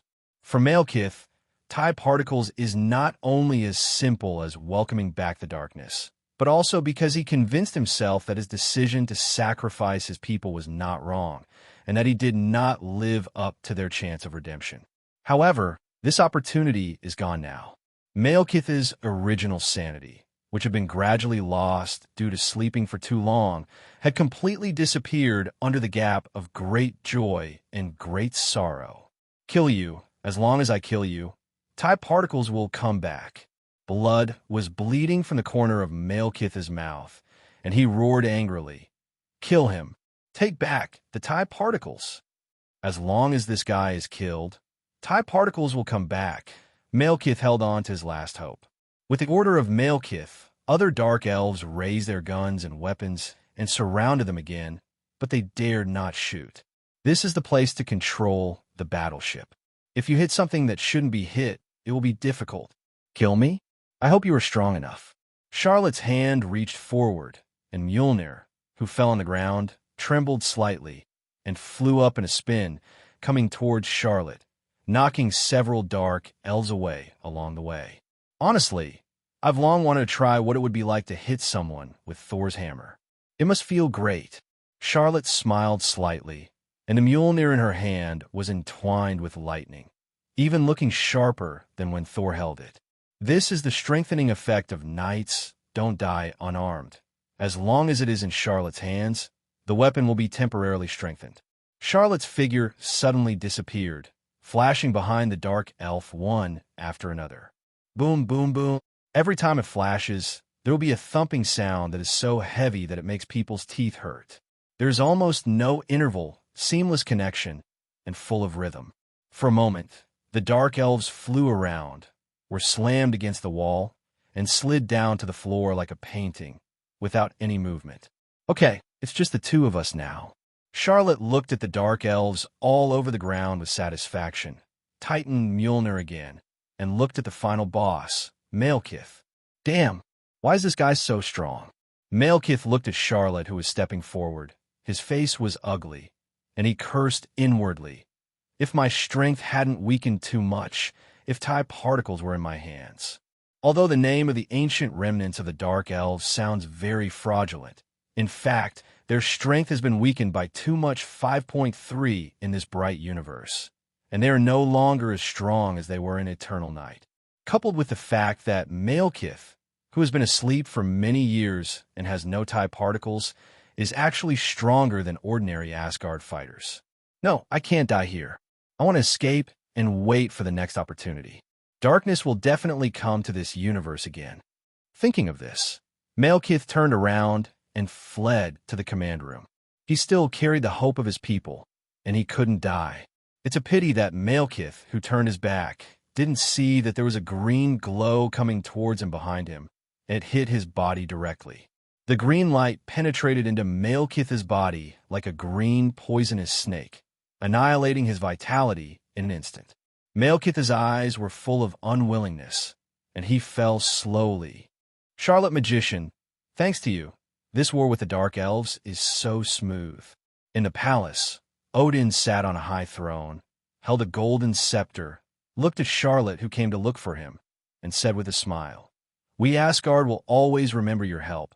If there is anything we need, we Asgard will help you too." After the death of the Dark Elf Malekith, the leaderless Dark Elves completely lost their ability to resist. Under the counterattack of Asgard, the entire army was finally annihilated, and the turmoil of the war was quelled in just one day. God Odin, I'm not here to ask for payment. Charlotte gave a magic salute lightly and continued, "Actually, I'm here to say goodbye this time, and I've been out for a long time." Charlotte had bid farewell to Thor and the others before and wanted to return to Earth, but was delayed by successive incidents. Now that the dust is settled in Asgard and Charlotte isn't needed for post-war work, it's time for him to go back. Are you leaving? Well, there's still some things to deal with on the other side of the Earth. It's time to go back. All right. Odin understood what Charlotte meant, and without saying anything else, he announced in a majestic voice, "From today, Charlotte of Camartage will be our friendliest friend in Asgard. The door of Asgard is always open for you, and you are always welcome as a guest." "Thank you. I look forward to my next visit to Asgard." Charlotte nodded 08, a little happy in her heart.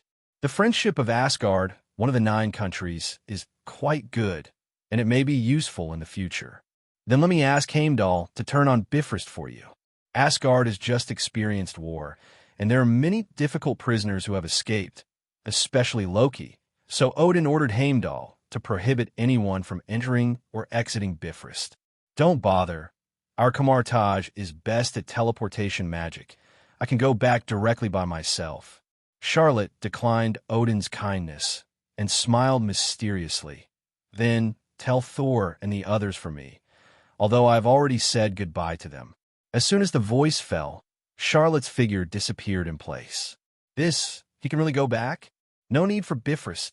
Odin was stunned for a moment, and a few traces of astonishment flashed in his one-eyed eyes. Is Camartage teleportation magic so magical? If so, can it also mean that Charlotte can enter Asgard from Midgard without going through Bifrost at any time? Charlotte brought Odin too many surprises, and even began to pay some attention to Midgard, a backward country. "Father, father!" Just when Odin was surprised, Thor's loud shout sounded outside the temple, from far to near. At last, Thor hurried into the palace, before Odin's throne. "Father, where is Charlotte?" As soon as Thor stood still, he hurriedly asked Odin, "Is he going back?" "My king." At the moment, Hill and Fandral also followed Thor, walked into the palace quickly, and came behind Thor. It's just that Thor is not so rude. After all, they are still courtiers. "Thor, you are so reckless. What do you look like? You're going to be my heir and lead Asgard." Odin frowned, but he didn't blame too much, looked at Thor and replied, "Yes, Charlotte went back, just left." "Just left?" Thor was taken aback, and immediately turned around and wanted to leave. "Hurry up to Heimdall. Maybe you can stop Telok." "No need to go." Odin stopped Thor and continued. He teleported back directly with his teleportation magic. Damn it, Charlotte just left without saying goodbye this time. Hearing Odin's words, Thor stopped in his tracks, turned his head unwillingly, and said, "I still want to invite him to the banquet for the victory of the war, and this time Charlotte is the protagonist." "Okay, since he can teleport away by himself, he can naturally come back at any time. The parting is only temporary." Odin said deadpan. "Now it's your problem, Thor." After a slight pause, he continued, "You have almost experienced it, and you are already a qualified heir to the king. Now it's time to take over my position." Odin can feel his own physical condition, and I am afraid that time is running out. In the next few days, he wants to spend good time with his wife Frigg. Since Odin became king of Asgard, he hasn't had much time for her, and it's time to make up for it. As for the future Asgard, I will leave it to my proudest son, Thor. I believe he will not let me down. But, contrary to Odin's expectations, Thor was not so happy, but rather embarrassed. "I just promised Jane that I will accompany her to live on Earth." Odin was silent for a moment, then stomped the gold in his hands fiercely, and the scepter cursed bitterly. "Get lost. If you want to take back what he just said, This brat is not up to snuff. Odin felt that he had done something wrong. A disappointed son wanted too much to be king, and another proud son didn't want to be king at all. Earth, Kamartaj, ancient one holy place. What? Thai particles are integrated into your body. Ancient One paused with the teacup in his mouth, and suddenly raised his head to look at Charlotte, who was sitting cross-legged in front of him, his face full of shock. Didn't this little guy just go to Asgard? How'd he get this thing back? Yes. Charlotte sat cross-legged in front of Ancient One, and said honestly, didn't I go to help Phil Coulson and the others investigate supernatural phenomena, but I was inexplicably teleported to a place and inexplicably possessed by Thai particles. As soon as Charlotte came back from Asgard, she went directly to Kamartaj to find Ancient One and asked about Thai particles. Although the Thai particles in Charlotte's body did not harm him, hearing Odin's description of it, Charlotte still felt hairy. Your breath of life is very stable. If you don't observe carefully, you won't feel the breath of Thai particles on your body at all. Ancient One looked at Charlotte for a while and asked with a serious face, do you feel anything wrong? Or is there any change? Nothing is wrong and changes. Charlotte thought for a moment, then continued. If there is a change, I have received another spell. Magic. Ancient One froze for a moment and asked what magic. How should I put it? It feels very powerful, but it also feels a bit tasteless magic. Charlotte thought for a moment and decided to demonstrate her skills. Like this, here's the rope. Charlotte reached out and grabbed the sandalwood rising from the incense burner beside Ancient One, and something incredible happened. The originally illusory wisp of white smoke turned into a slender white rope in Charlotte's hand, and as Charlotte pulled it, it was constantly coming out, and the white rope was getting longer and longer. Charlotte changed reality law. Shock flashed deep in Ancient One's eyes. He can use the power of reality gem so easily. Others may not know it, but Ancient One is very clear, thinking that the particle is actually a reality gem, one of the 6 infinite gems. People tend to 040 say that certain perceptions are true, and using this gem can literally make those perceptions true. This gem is perhaps the most powerful, but also the hardest to use. Using it, people can realize any dream. All scientific codes and natural laws are meaningless in front of it, because it can modify them at will. The Stone of Reality is not only able to create illusions that are indistinguishable from reality. As long as the user is willing, it can completely become reality. This magic is very powerful. Why do you say it is tasteless? Ancient One will not talk about reality gem for the time being. The less people know about this kind of thing, the better. But what makes Ancient One strange is that the conditions required to use infinite gems are very strict. Even she's only relying on her great strength to barely use the time gem, which is the exclusive magic weapon of Sorcerer Supreme, Eye of Agamotto. This magic is hard to succeed, Charlotte said with a depressed face. To be precise, it requires not only strength, but also imagination. I can't do whatever I want. Brain hole. Active skill. Effect. After the skill is activated, it will be judged whether it is a brain hole or not based on the host's current thoughts. If the judgment is successful, the law of reality can be distorted and the brain hole can be turned into a real existence. Note, the bigger the brain hole, the more skill consumption. Even if the judgment fails, the consumption will not be returned. Comments. Big brain explosion. This makes Charlotte very depressed. He is an adult. Although he usually has more childlike imagination than ordinary people, he still can't make full use of this skill. But for Charlotte, if used well, this is still a heaven-defying skill. After all, it can distort the reality of the existence of law. On the SHIL, the aerospace aircraft carrier, the closed director's office. In the dimly lit room, 2 people, one big and one small, were sitting silently facing each other. They were Nick, Fury, and Charlotte. Fury's face was serious, and his already dark face was even more gloomy, while Charlotte seemed to be flipping through some documents with a calm face. Ding! The task chain, Battle of the Dead Enemy, is completed, and the reward is a random skill draw. Please pay attention to check it. Ding. Release the task chain. Waterworks Jin to clear at least 100 Hydra undercover agents in S.H.I.E.L.D. Reward skill. Sleeping Muri Kagoro. Charlotte flipped through the Hydra list that Fury found in her hand, temporarily ignoring the system prompts in her head. Her face was calm, but she couldn't help being surprised in her heart. This TM is S.H.I.E.L.D., or the Snake and Shield Bureau.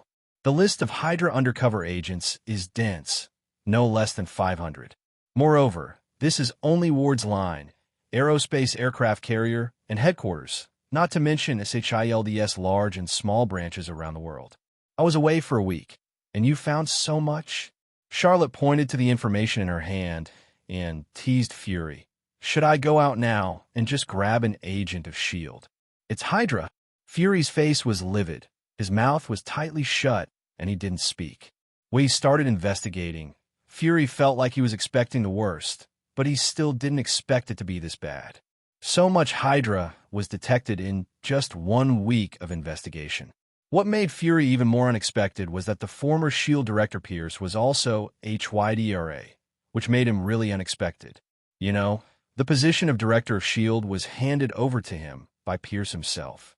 Fury never imagined that he was promoted all the way up by HYDRA.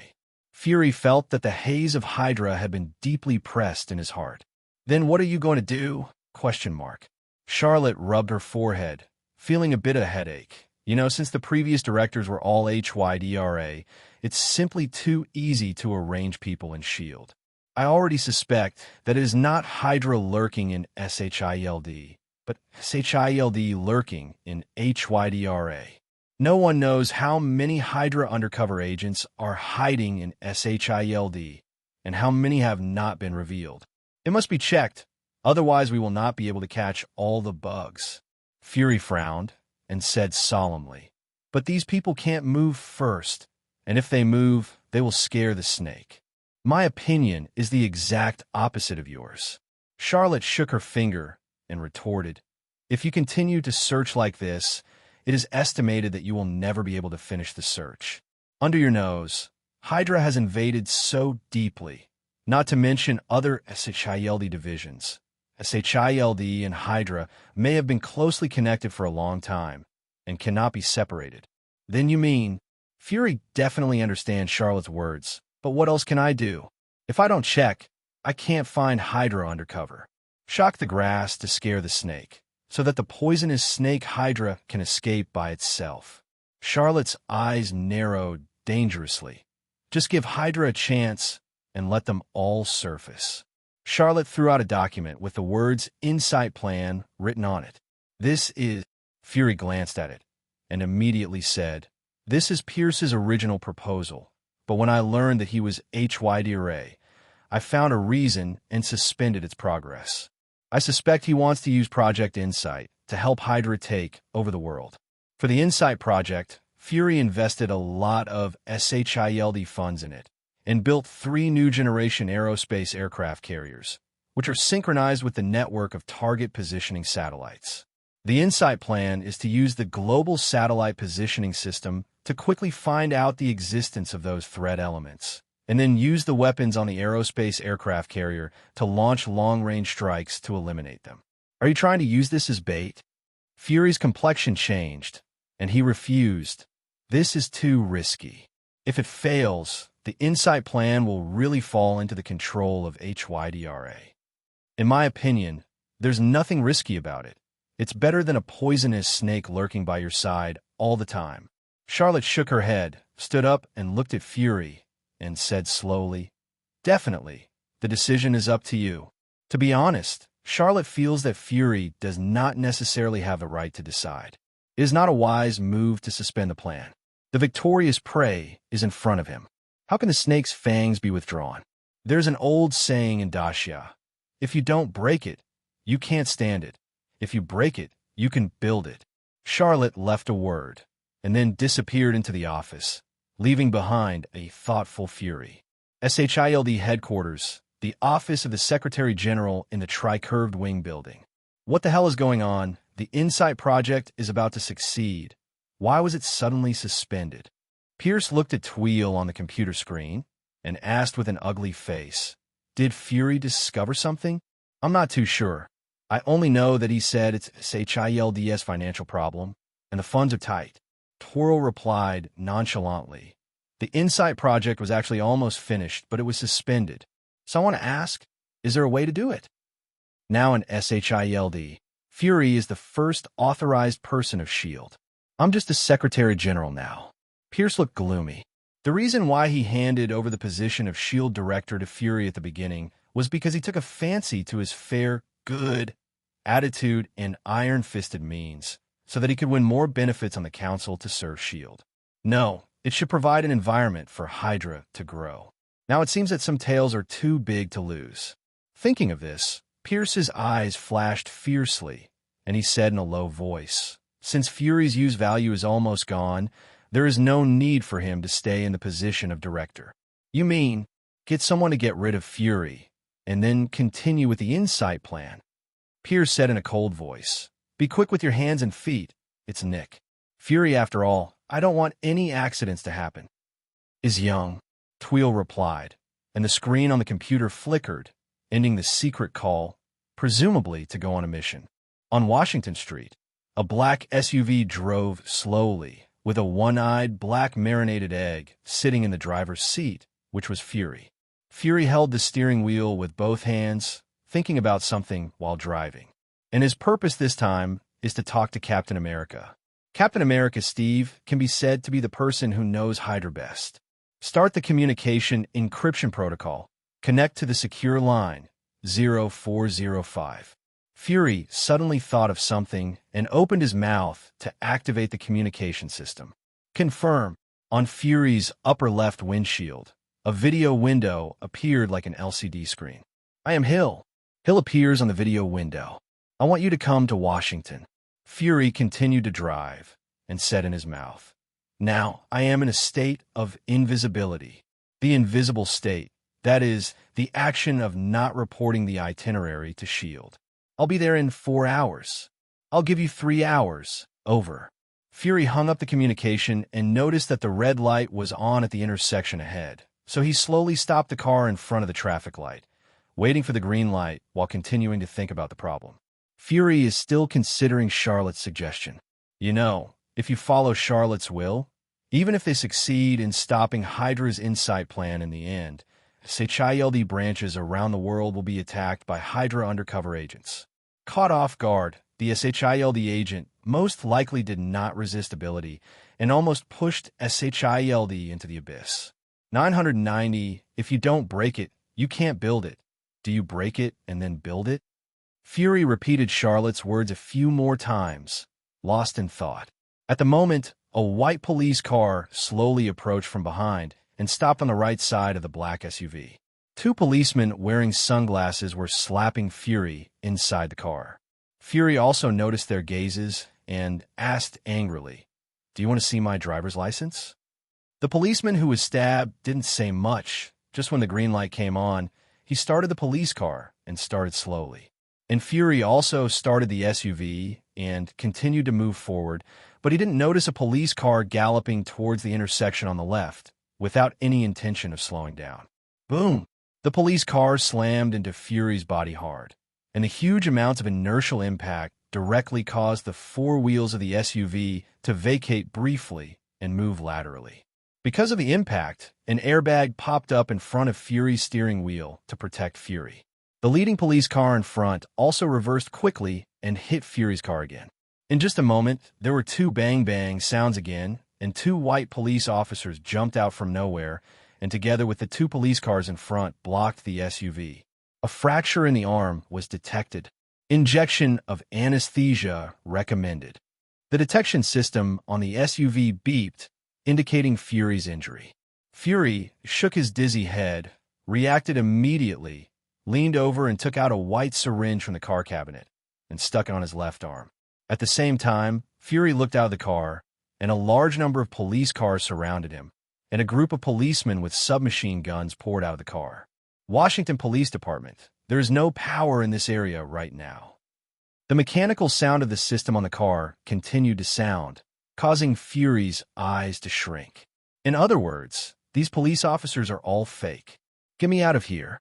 Fury looked at the policemen, who raised their guns and prepared to fire, and quickly issued an order. This car is also the black technology of S.H.I.E.L.D. Propulsion system disconnected. Then hurry up and restart. Hearing the violent gunshots in his ears, Fury almost roared. Although this car is bulletproof, it won't last long. Warning: reduced window integrity. Really? Fury almost wants to curse. You don't need to tell him. He can see it himself.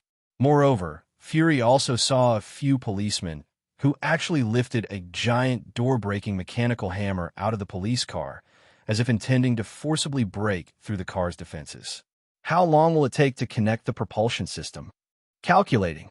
While asking about the intelligence system, Fury moved his body to the passenger seat away from the mechanical hammer. Boom! With a loud noise, the mechanical hammer suddenly hit the car window, even causing the entire SUV to roll over slightly. The integrity of the window is 31%. Take countermeasures. Don't do it yet. Fury's exit is blocked, and now is not the best time counterattack. Boom! Ache, another heavy blow. The integrity of the window is 19%. It is recommended to take offensive measures. Wait a moment. Fury's expression remained calm. Boom! The integrity of the window is 1%. Implement. Fury roared, and a machine gun turret-like firearm suddenly rose from between the car seats. Fury put his hands on the handle, and the bullets poured out of the window in an instant, and the policemen who were caught off guard were shot and fell to the ground. At the same time, several rocket launchers were launched from the barrel below the muzzle and bombarded the police cars surrounding him, causing explosion sparks. The propulsion system is now connected. Full speed ahead. While continuing to shoot and suppress the opponent, Fury ordered the car to activate the autopilot function. The black SUV forcibly backed up against the car behind for a certain distance, then moved forward at full speed and sped away. The policemen seemed unwilling to fail and got into their cars one after another to catch up. Start vertical takeoff. Fury looked back at the police car that was overtaking him and gave orders anxiously. Flight system broken. Then activate the navigation camera. I want to drive manually. Fury sat back in the driver's seat, endured the pain of a broken left arm, held the steering wheel with both hands, and started a fierce chase with the enemy's police car on street. Help me contact Charlotte agent. At this time, only Charlotte, who can teleport magic, can arrive in time to rescue him and help him out of the crisis. The communication system is shattered and damaged. Is there anything undamaged? The air conditioning system is currently functioning normally. Fury is spitting out a mouthful of old blood. Air conditioning system? Is this trying to calm him down? Fury, who was getting annoyed, didn't notice that there was a masked soldier with a gun standing far in the middle of the road ahead. What is that? When he found out, it was too late. The other party raised the weird gun in his hand and fired a discus-like bomb at his car. After the bomb slid close to the ground for some distance, adsorbent landed under Fury's car. Boom! A violent explosion sounded, and the black SUV was instantly thrown into the air by the explosion, flipped in the air, and slid a long distance on the road under the action of inertia. The masked soldier gradually approached and finally came to the black SUV, stretched out a steel mechanical arm, grabbed the door and tore it off, throwing it on the ground.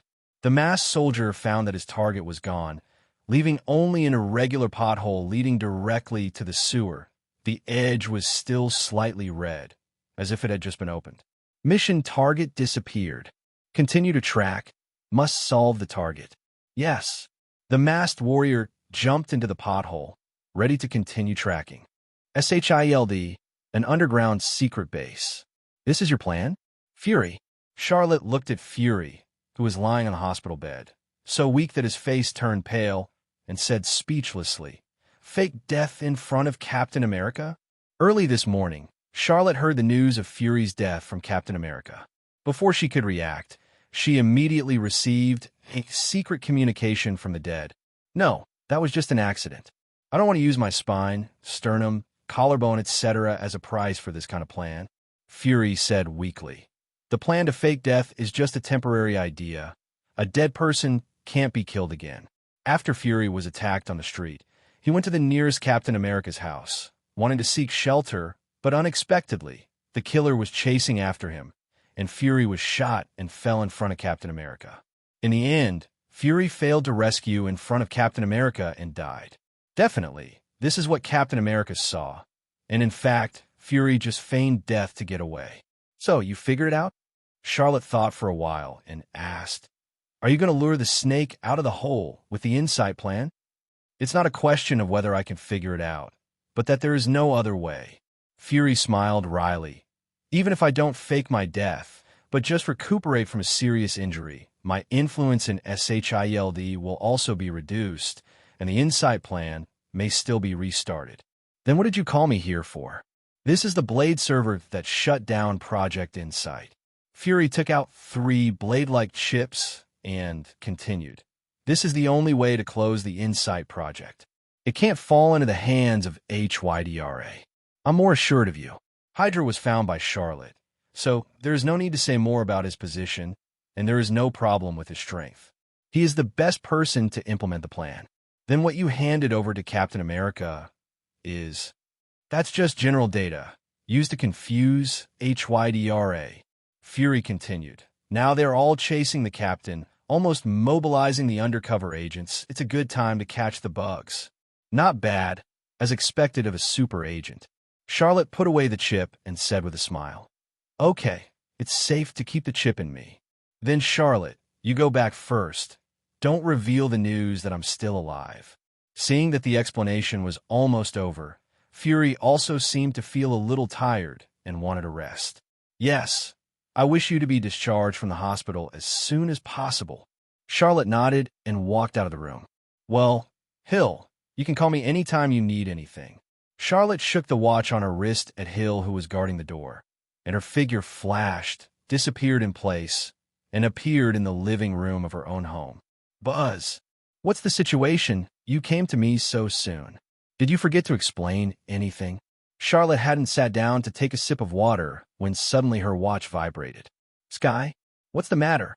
Charlotte looked at the communication display on her wrist strangely, but found that it was not Fury's side, but Sky's communication.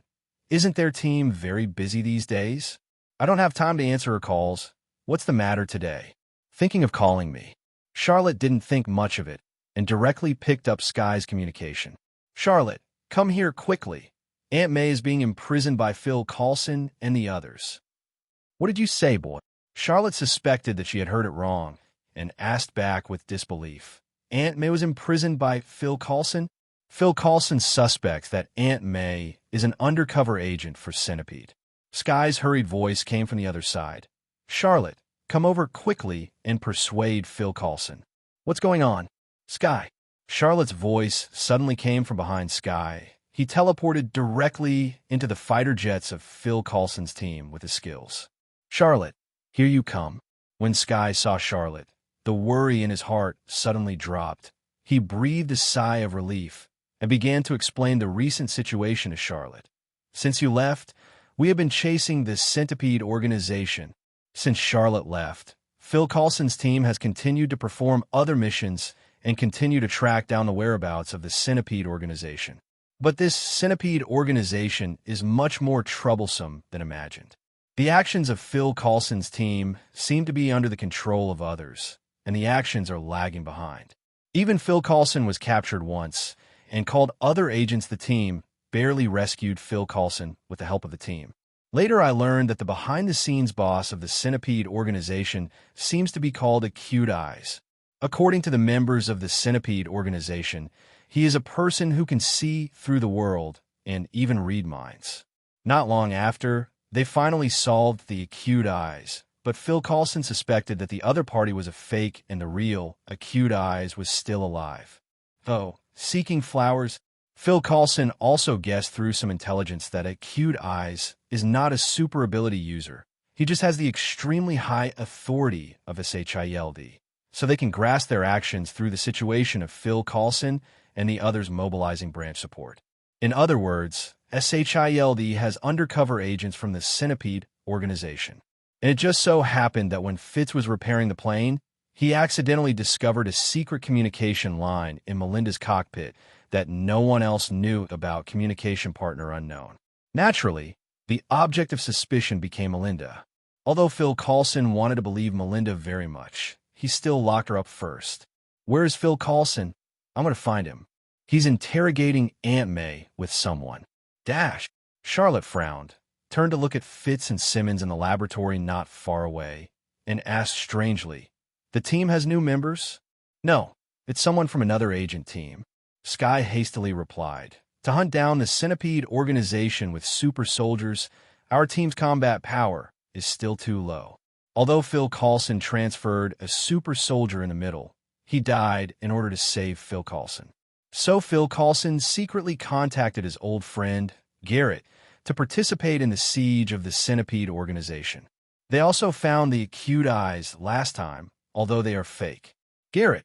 Charlotte's eyes narrowed suddenly. He was said to have been that Grant Ward's superintendent. Before each agent can act autonomously, there will be a supervisor who is responsible for arranging skill training and psychological training. For example, Melinda is the supervisor of Sky. Although Fury has not yet found out whether this guy is HYDRA, but he's the main suspect.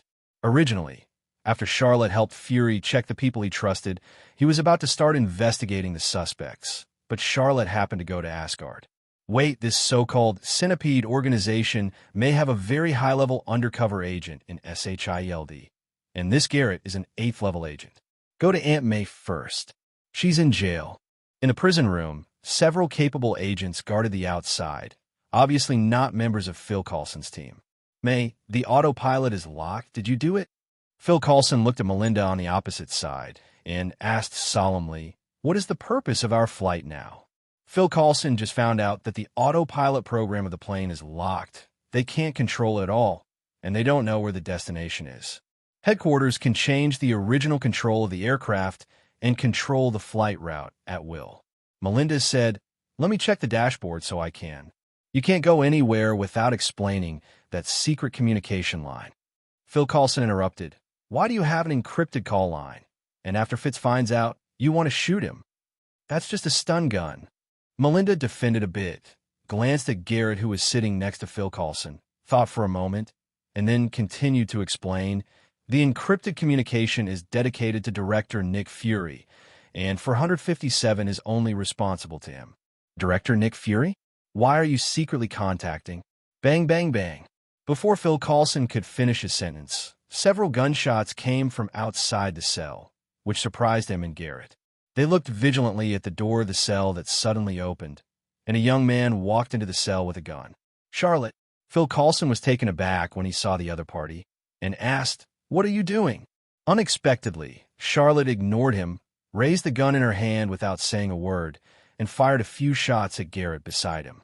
Before Garrett could dodge, he was shot and fell to the ground in an instant. "Charlotte, don't worry, it's just a sleeping gun." Charlotte interrupted Phil Coulson and continued, "If you suspect who is undercover in SHIELD, this guy has the biggest suspicion.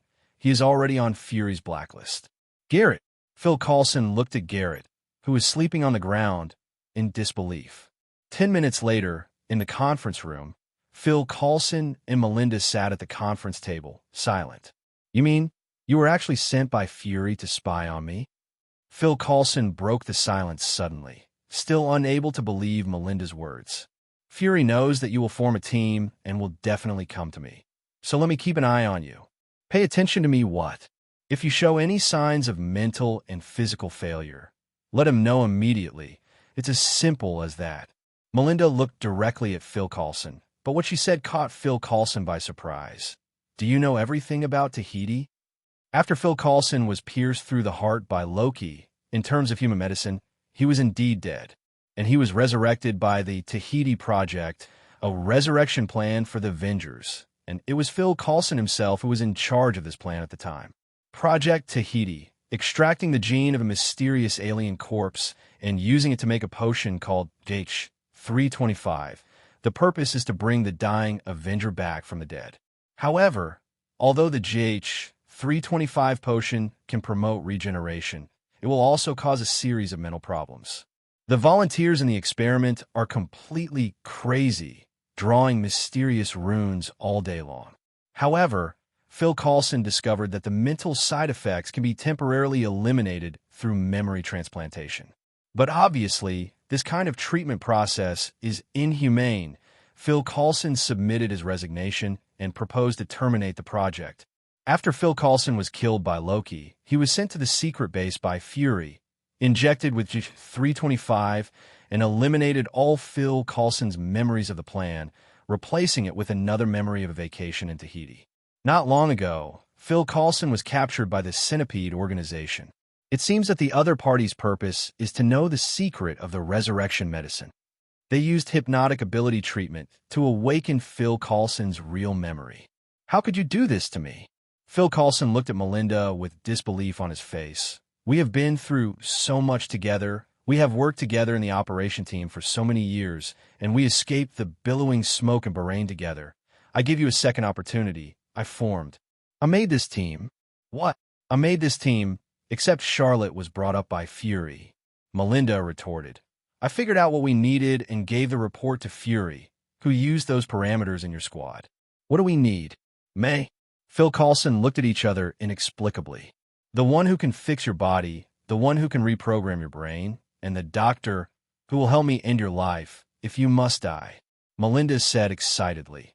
But I didn't do this for Fury. I did it for you. To protect you. For Phil Coulson's team. Fury formed it for Phil Coulson from the beginning. If Phil Coulson is fine, it means that the resurrection drug has succeeded. On the other side, in the prison cell, acute eyes, let's talk. Charlotte sat on the chair and looked coldly at Garrett, who was starting to wake up on the ground.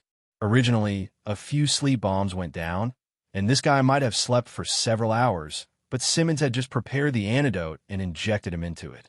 What acute eyes? What are you talking about? Garrett, whose hands were handcuffed, was taken aback and quickly argued. You are Charlotte agent, right? I'm also an 8th level SHILD agent. Is there some misunderstanding between us? His face is full of innocence, with a trace of anger, like a person who has been wronged. Stop pretending, acute eyes, or the leader of HYDRA. Charlotte smiled coldly. It's useless if you don't admit it. Don't forget, I'm a magician. It's too easy to check your identity. At the moment, the fighter of Phil Coulson's team was still in another time zone, which happened to be night, and Charlotte's prophet skill was not used today, and she came out as soon as she checked her identity. Name, John Garrett. Identity, SHILD level 8 agent. Pseudo, Centipede, leader acute eyes, Hydra leader. Charlotte didn't expect that this time she got a big fish and caught a leader of HYDRA. I didn't expect to fall into your hands. Garrett was silent for a while, and suddenly smiled wryly. What conditions do you want to spare my life? I promise you everything. No beating around the bush, very straightforward. You know, Charlotte's parents died at the hands of their HYDRA, although he did not order it. But it is difficult to guarantee that the other party will not blame themselves. Hey, I didn't expect you to be so cooperative. Charlotte couldn't help being a little surprised. Aren't you Hydra the least afraid of death? I thought it was time to waste some effort. I joined Hydra halfway through, and my philosophy is different from theirs, Garrett said slowly. I only joined them for other purposes. In fact, the current Hydra is not as fanatical as Red Skull was at the time, and they all have their own little calculations. Garrett joined Hydra for many reasons, part of which was to avenge S.H.I.E.L.D. Garrett was also a loyal SHILD agent before, until 4.9 was seriously injured in a mission and the intestines in his stomach flowed out. But when Garrett asked SHIELD for help, he was told to stand by, and no help came for a long time. Finally, he stuffed his guts back with resentment and walked back to SHIELD by himself step by step. Another thing is to not die. Although he survived the serious injury, his body is almost useless, and he may fail at any time. That's why he joined Hydra and created the Centipede organization to study super soldiers for him. After learning the secret of Phil Coulson's resurrection, he sent someone to sneak into Phil Coulson's team. Get the secret. Okay, since you are so cooperative, I am naturally very happy. Charlotte narrowed her eyes slightly, with an inexplicable smile on the corner of her mouth. Then, this high-level cadre of HYDRA. Do you have a list of Hydra members? The more the better. SHIELD, Underground Security Base. Nick, Fury, Captain America, Natasha Romanoff, Hill, and a black man gathered here. Several people were sitting or standing, silent, their eyes wandering to the door of the room from time to time, as if they were waiting for something. Charlotte, why hasn't he come yet? Captain America seemed a little impatient and said, "We must stop them from taking off as soon as possible. There is no time to delay." While Captain America was wanted, he also investigated some incredible things. Dr. Animo Sola, the scientist who was captured by Captain America back then, is actually not dead. No, it should be said that he still exists. Sola is the most outstanding scientist under Red Skull. He stores his brain spirit in data curry. Although it has been destroyed by Captain America and the others, Sola invented an algorithm that can calculate the future from the past. They also learned that Hydra is trying to use the Insight Plan to clear the list of threats calculated by the Sola algorithm to be unfavorable to HYDRA. "We have to wait," Fury said with an ugly face. The blade chip is still on Charlotte. He also didn't expect that the board of directors would agree so quickly to Pierce to restart the Insight project, and now it has been completed and is about to launch. "Blade chip," Natasha Romanoff asked curiously. "What's that?" "When aircraft carriers fly to 3,000 feet. He'll turn the laptop in his hand, showed Captain America and the others the structural diagram on it, and introduced them. They will form a triangle with the Insight satellite, and then completely weaponize it. "We have to attack those helicarriers," Fury continued, swapping out the positioning blade chip for our own. "It's useless to change only one or two. We have to connect all three space carriers." Hill took Fury's words and went on to introduce, "Because even if there's only one functioning plane left, a lot of people will still be killed. Although I have detected many Hydra members in headquarters, I can't guarantee how many undercover agents are still there." Fury continued, "So we had to assume that there were Hydra members in there, and we had to go through them and plug the blade servers in to shut them down. And this task, I want to hand over to Charlotte. His ability is more suitable than any of us." "Thank you for your compliment, Fury. So, I'm so outstanding in her eyes." Suddenly, a figure appeared in the room, startling Captain America and the others. The black man almost wanted to draw his gun. "Sorry, I'm late. I practiced too late last night." Charlotte came to Fury and Hill, who were already familiar with it, pulled out a chair, and sat down. Since Charlotte asked some good things from Garrett a few days ago, he has been in a good mood and has been practicing more diligently. "Hey, Captain, long time no see. What are you doing lately?" "Hey, Natasha Romanoff. She's prettier again and has a new hairstyle." "Hey, who are you?" Once Charlotte sat down, she greeted Captain America and Natasha Romanoff. But when he saw that black man, he couldn't help but froze. "Who is this?" "Sam Wilson. You can also call me Falcon." Sam introduced himself and looked curiously at the young Asian in front of him. "Is this the Avenger Charlotte they were talking about? So young." "Oh, Falcon, you can just call me Charlotte." Charlotte greeted the other party again. Since she can stand here, she is no longer an enemy. "Okay, let's discuss the battle plan." Charlotte turned to look at Fury and Hill and asked expectantly, "What should I do exactly?" Fury and Hill were speechless. We had just finished talking, but I had no choice but to re-explain to Charlotte helplessly. A few hours later, at SHIELD headquarters, 3 Wings. "Did you enjoy your flight?" Accompanied by SHIELD acting director Pierce, a group of people walked slowly into the building. After Fury's death, Pierce once again persuaded the World Council to allow himself to act as the director, and at the same time restarted the Insight project. Today, 3 aerospace aircraft carriers are about to launch into the sky, and the World Council sent 4 representatives to witness this scene. Nice, but not great on the way from the airport.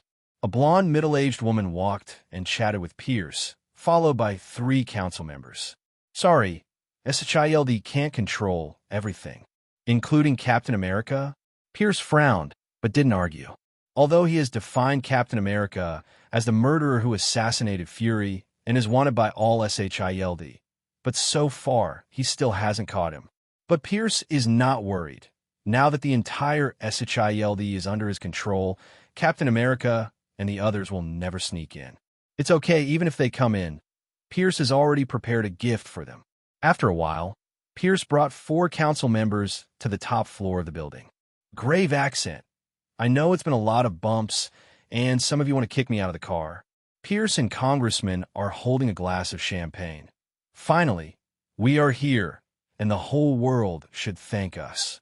The 5 of them took a sip of champagne, looked at the countdown on the authority console in front of them, and waited for this historic moment to arrive. Definitely, what awaits both is not a piece of history. The insight plan that the congressman thought was to gain insight into the criminals around the world and eliminate them in time. Since then, there will be no more crimes in this world. And Pierce's insight plan is to look into all the people who will be unfavorable to HYDRA, eradicate them all, and the world will completely fall under the control of HYDRA. Thinking of this, Pierce couldn't help being excited. As long as the 3 aerospace aircraft carriers reach a certain altitude and enter the threat list, the ultra-long-range weapons on them can accurately wipe out nearly 1 million people around the world at once. How magnificent it would be seen. Attention all SHIELD agents, I am Steve. Luo Jiez. In the past few days, you have heard a lot about me, and someone from Li Zhao has been ordered to hunt me down now. You should know the truth. Suddenly, a voice rang through the radio in the whole building, and many agents recognized that it was the Captain America they had been looking for recently. In the broadcasting room of SHIELD, Captain America and Falcon have taken over at some point. SHIELD has changed. It has been taken over by Hydra, and Alexander Pierce is their head. Noticing the doubtful eyes of the counselors, Pierce didn't panic, just took out his mobile phone calmly and issued a few orders. Finally, Pierce thought deeply for a moment and issued a red command with serious eyes. Get out of the haze and order under the sun. Mere seconds later, SHIELD branches around the world erupted with gunshots and frantic chanting. Hail Hydra! HYDRA hail! The Special Combat Team and the Insight Project Team are also HYDRA, and there are many more. They are in this building, hiding beside you. At SHIELD headquarters, the voice of Captain America continued to sound. They are about to succeed, gain absolute control. They assassinated Nick Fury, but the matter is far from over. If you launch those helicarriers today, Hydra will kill anyone who stands in their way. Unless we stop them, which I know is hard, but the price of freedom is high, and always has been. Boom! A loud noise suddenly interrupted Captain America's words. The door of the broadcasting room was kicked open, and a masked soldier with a metal left arm walked in, leading more than 20 strong men in special camouflage uniforms. Bucky! Captain America looked at the soldier, his eyes filled with complexity. Bucky Barnes, Captain America's best friend since he was a child, was just a thin man before Steve accepted the transformation to become a super soldier. And Bucky has been protecting Steve and tried to dissuade Steve from being in poor physical condition. He joins the war, and when Steve successfully underwent 177 operations and became Captain America, the two became comrades in arms of the Roaring Commando, fighting against the Nazis and Hydra together. Until during a surprise mission to HYDRA, an enemy bomb knocked him out of the high-speed train and fell into the cliff of the Ice Valley. Everyone thought that Bucky was dead, and Steve was also lost for a while. But Captain America did not expect that he could still see Bucky after 70 years of being frozen. But the other party seemed to not recognize him at all and had been brainwashed by Hydra and transformed into a murder weapon, the Winter Soldier. When the masked soldier heard the name Bucky, his cold and empty eyes fluctuated for a while, as if he remembered something, but he quickly regained his composure. Fix them! With a wave of their hands, a dozen strong men behind the Winter Soldier attacked Captain America and Falcon. Boom! Captain America threw out the vibranium buckler in his hand, wanted to knock down a few people first and open up some advantages. Unexpectedly, he hit the opponent with a heavy blow and a strong man caught it. Although the catch was very embarrassing, he was indeed caught with his bare hands. Captain America was a little shocked. What was the situation if it was Bucky who shot? He couldn't accept it. After all, Captain America and Bucky have already fought against each other. The other party seems to have been transformed by Dr. Sola's strengthening back then. But now, why can any ordinary person catch his own blow? Wait, these guys are not ordinary people, they're super fighters. Captain America looked at the strong men in camouflage uniforms who surrounded him. His face was very ugly. On the other side, the top floor of the building. As expected of Black Widow, you actually deceived me by pretending to be a congressman. Unfortunately, I was already prepared. Pierce looked at the controlled MPs and Natasha Romanoff and smiled triumphantly. I have the final say on this building now. Several burly men in camouflage uniforms stood behind Pierce, while Natasha Romanoff was pinned to the ground, unable to move. Although Captain America slipped in, Pierce wasn't worried that things would get out of hand. Although Garrett, a useless guy, couldn't be contacted anymore, the super fighters trained by his Centipede organization didn't waste a single bit of himself, and he secretly brought them all to the headquarters, just for Captain America and the others. The super soldiers created by the Centipede serum are not as powerful as his Winter Soldier, but the number is still very impressive. With the addition of the Winter Soldier, it is not difficult to take down Captain America. Pierce has been waiting for the opponent to throw himself into the trap. Damn it, I didn't expect Pierce to have such a hand. So many super fighters. Where did he come from? Natasha Romanoff fell to the ground. Looking at Captain America and Falcon, who were fighting hard on the surveillance screen, her heart suddenly became heavy. Now, I can only watch Charlotte. Abes. Because of the mobility of Charlotte's teleportation magic, Fury assigned him a mission. It is to let Charlotte insert the blade chip after unable to prevent the space carrier from taking off. Inside Project Command Center just had a shootout here, but obviously Hydra won. Now Hydra is in control of this place. Enter the launch sequence, ready to launch into space. A Hydra member tapped a series of codes, used Pierce's authority to open the launch restrictions, and finally pressed the launch button.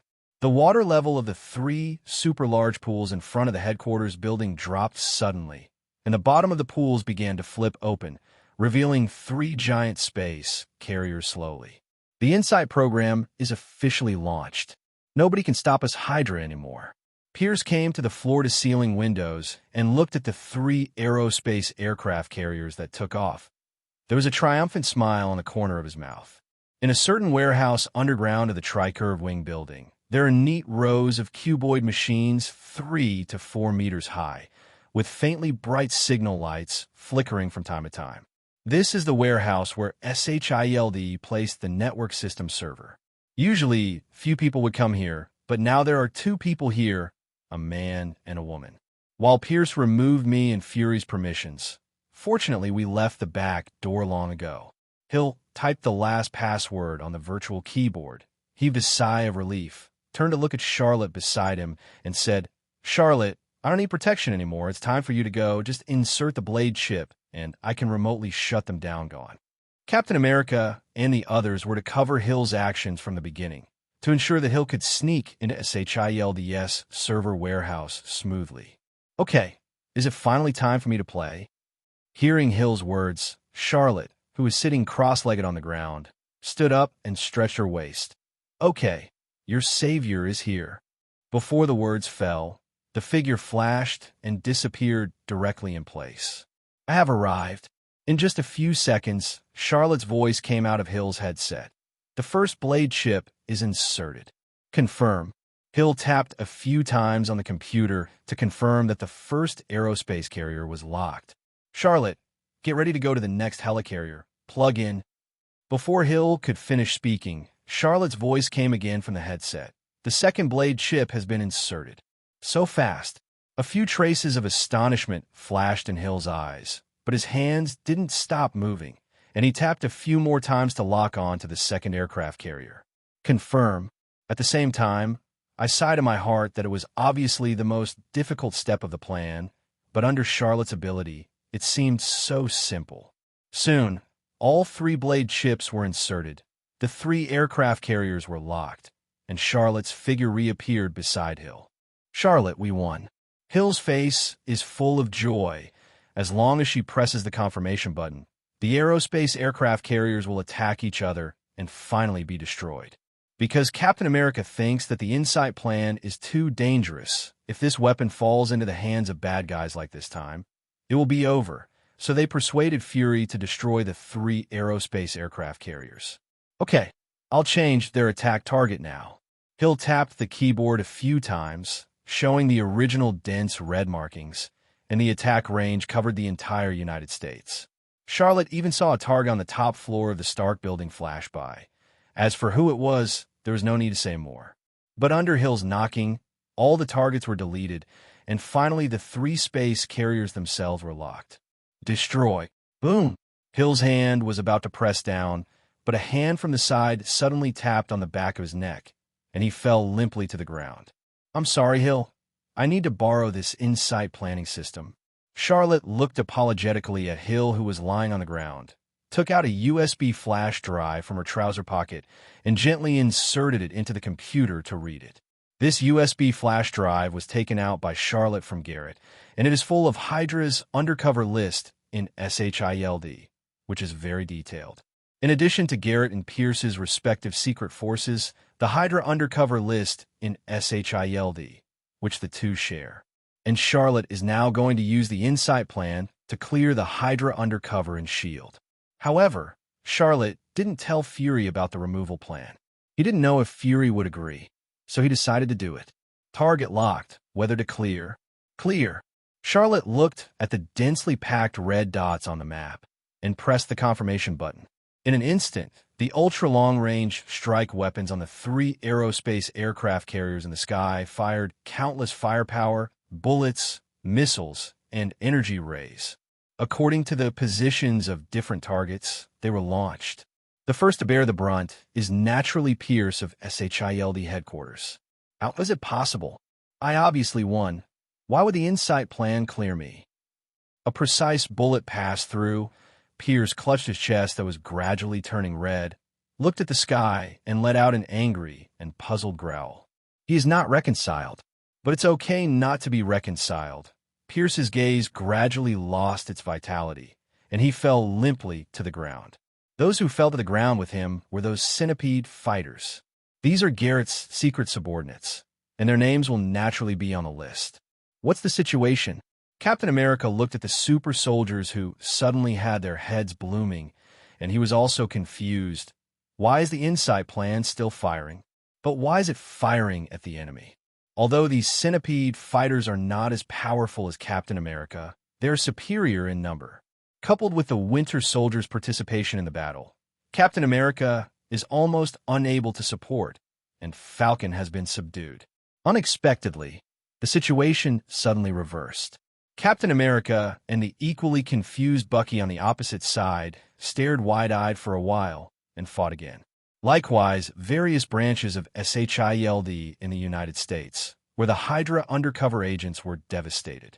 The agent was at a disadvantage in the S.H.I.E.L.D., and the partner who was suddenly under attack 1 second ago was caught off guard and retreated steadily. The next second, the opponent's firepower suddenly turned off, and they all died inexplicably. After this round of attacks, almost 80% of the Hydra undercover agents on the list have gone because most of SHIELD's branches are in the United States. There are countries that are not part of the World Security Council, and they do not allow SHIELD into their country. And some countries joined, but did not allow SHIELD to set up too many branches in the country. As for the rest of the Hydra undercover, Charlotte felt that Fury could handle it. Began to self-destruct. Charlotte operated a few times on the keyboard, looked at the three space carriers attacking each other, and smiled coldly. Hydra, this is just interest. We're not done yet. Simply eliminating Hydra in SHIELD is not enough for Charlotte. His initial bid was the whole of HYDRA.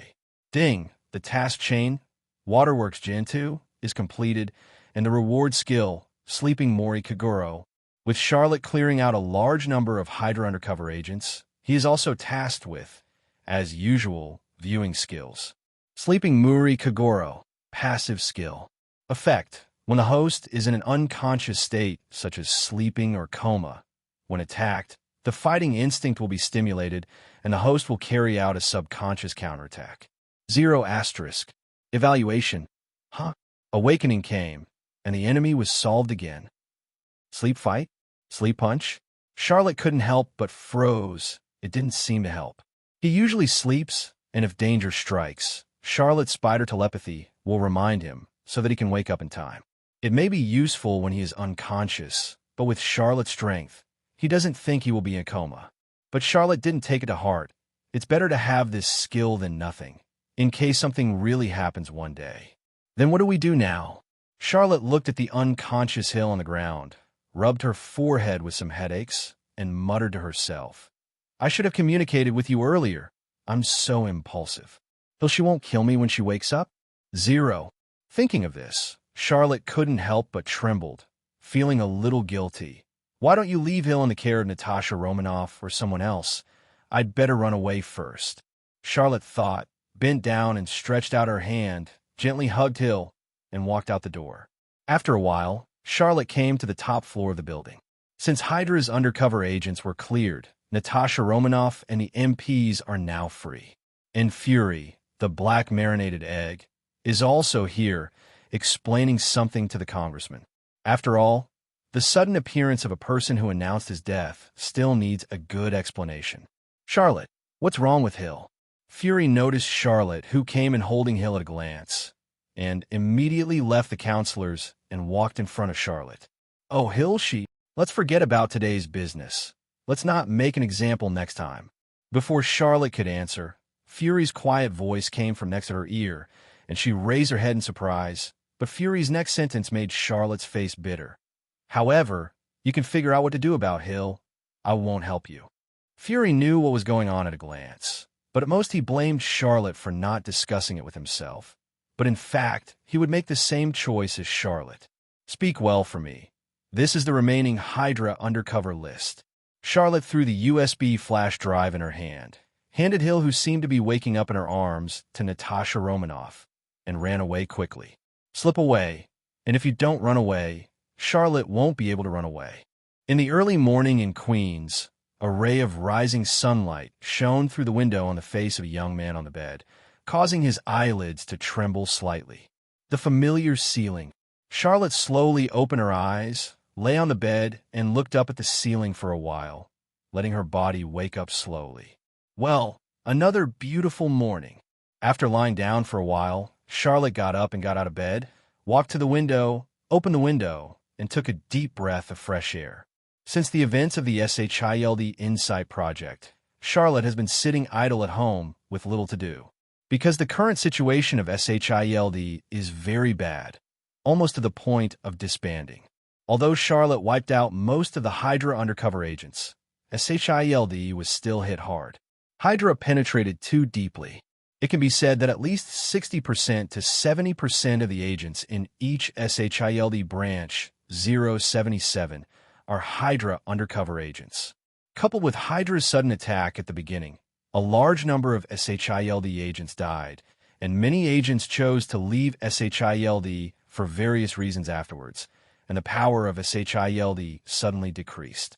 More importantly, SHIELD actually made such a big oolong this time, allowing its deadly enemy Hydra to lurk so deep into the organization. Now the World Security Council no longer believes in SHIELD and is considering whether to ban the existence of S.H.I.E.L.D. Fortunately, it was barely stable because Fury took the blame and resigned and temporarily retired. The current director of S.H.I.E.L.D. is Hill, and Charlotte heard that Fury originally wanted the director position to be handed over to Phil Coulson, but Phil Coulson seems to have a little mental problem recently, as if some sequelae of the Tahiti Project appeared. And Phil Coulson's team has also expanded a lot of manpower, becoming an independent department, and is doing its best to track down the whereabouts of the Hydra organization. But that doesn't matter to Charlotte, because Empire State University is about to start, and his college life is about to begin. Maybe I should rent a student apartment near the school or something. After all, Empire State is quite far from me. Charlotte went downstairs and muttered to herself. And then, I can let Gwen move in and live together. Charlotte has heard Gwen complain more than once that the school is too far away from her home, and the scientific research team is busy until late every day, and they often miss the subway when they go home. Well, it's decided like that. Thinking of this, Charlotte didn't plan to have breakfast at home anymore, and walked out of the house directly, planning to go out to eat something casually, and went to find the apartment. A wonderful cohabitation life is still waiting for him. Charlotte, are you going out? Charlotte had just closed the door when a familiar voice came from behind her, and when she turned around, it was Peter. I'm going out to do something. Charlotte tossed the key in her hand, walked up to Peter, and said, Are you going to school to participate in a scientific research group? It just so happens that I'm going to Empire State. Let's go together. I'm not going to school. I asked Dr. Connors off today. You actually asked for leave? Is there any important thing that can make you, a top student, ask for leave? Charlotte was a little surprised and then asked gossipingly, A date with MJ? No, I'm not going on a date with MJ. Peter blushed and explained, I just want to find a part-time job. Looking for a part-time job? Charlotte was taken aback and asked embarrassingly, You're done with your part-time job of delivering food? Doesn't Peter have a part-time job delivering food on Saturdays and Sundays? Although the salary is not high, it's just pocket money. Too far from university, Peter said with some distress, and the salary is not enough. Not enough salary? What are you going to do? Charlotte asked curiously. Don't you just buy some experimental materials? Now that you are in the scientific research team, will the famous Dr. Connors still lack some material from you? Didn't you say that he appreciates you? Peter is different from Charlotte. He usually has no hobbies, but likes to make some small inventions. The reason why he works part-time is just to buy materials. Not for this. Peter quickly explained, Recently, I plan to move out and need a sum of money, but I don't want to cause financial burden to Ben, Uncle, and Aunt May, so are you planning to move out, too? Charlotte's eyes lit up, and she continued, Coincidentally, I'm planning to go out and look for a house now. We can live on the first floor then. Oh, no need. Peter refused with some embarrassment. His current budget is not much. He can only rent some very cheap houses. Peter knows Charlotte. This guy usually seems to be very casual in everything, but he's actually quite particular. At least Peter felt that his own budget might not be enough for the place Charlotte wanted to rent. I know what you're thinking. Charlotte saw Peter's thoughts at a glance and said mysteriously, Actually, I just happen to have a part-time job for you, and I personally feel very good. What is it? Peter looked at Charlotte expectantly. It's not just because of the rent that he's looking for a part-time job. That's a small problem. Dr. Connors has already told him that after Peter officially enters the university and becomes a student at Imperial State University, he will help Peter apply for the annual bursary of his research group. That money was enough for Peter to find a good student apartment, and the reason why he wanted to find a part-time job was because of MJ. The relationship between Peter and MJ has been going well recently, but going out for dinner and watching a movie always requires a lot of expenses. If Peter can't find a good part-time job, he can only reduce the rent budget. How about a freelance photographer?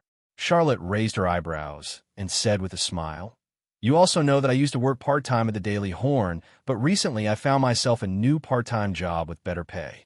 So the Bugle Daily estimates that there will be a shortage of freelance photographers in 3.7. Maybe I can introduce you to the Bugle Daily.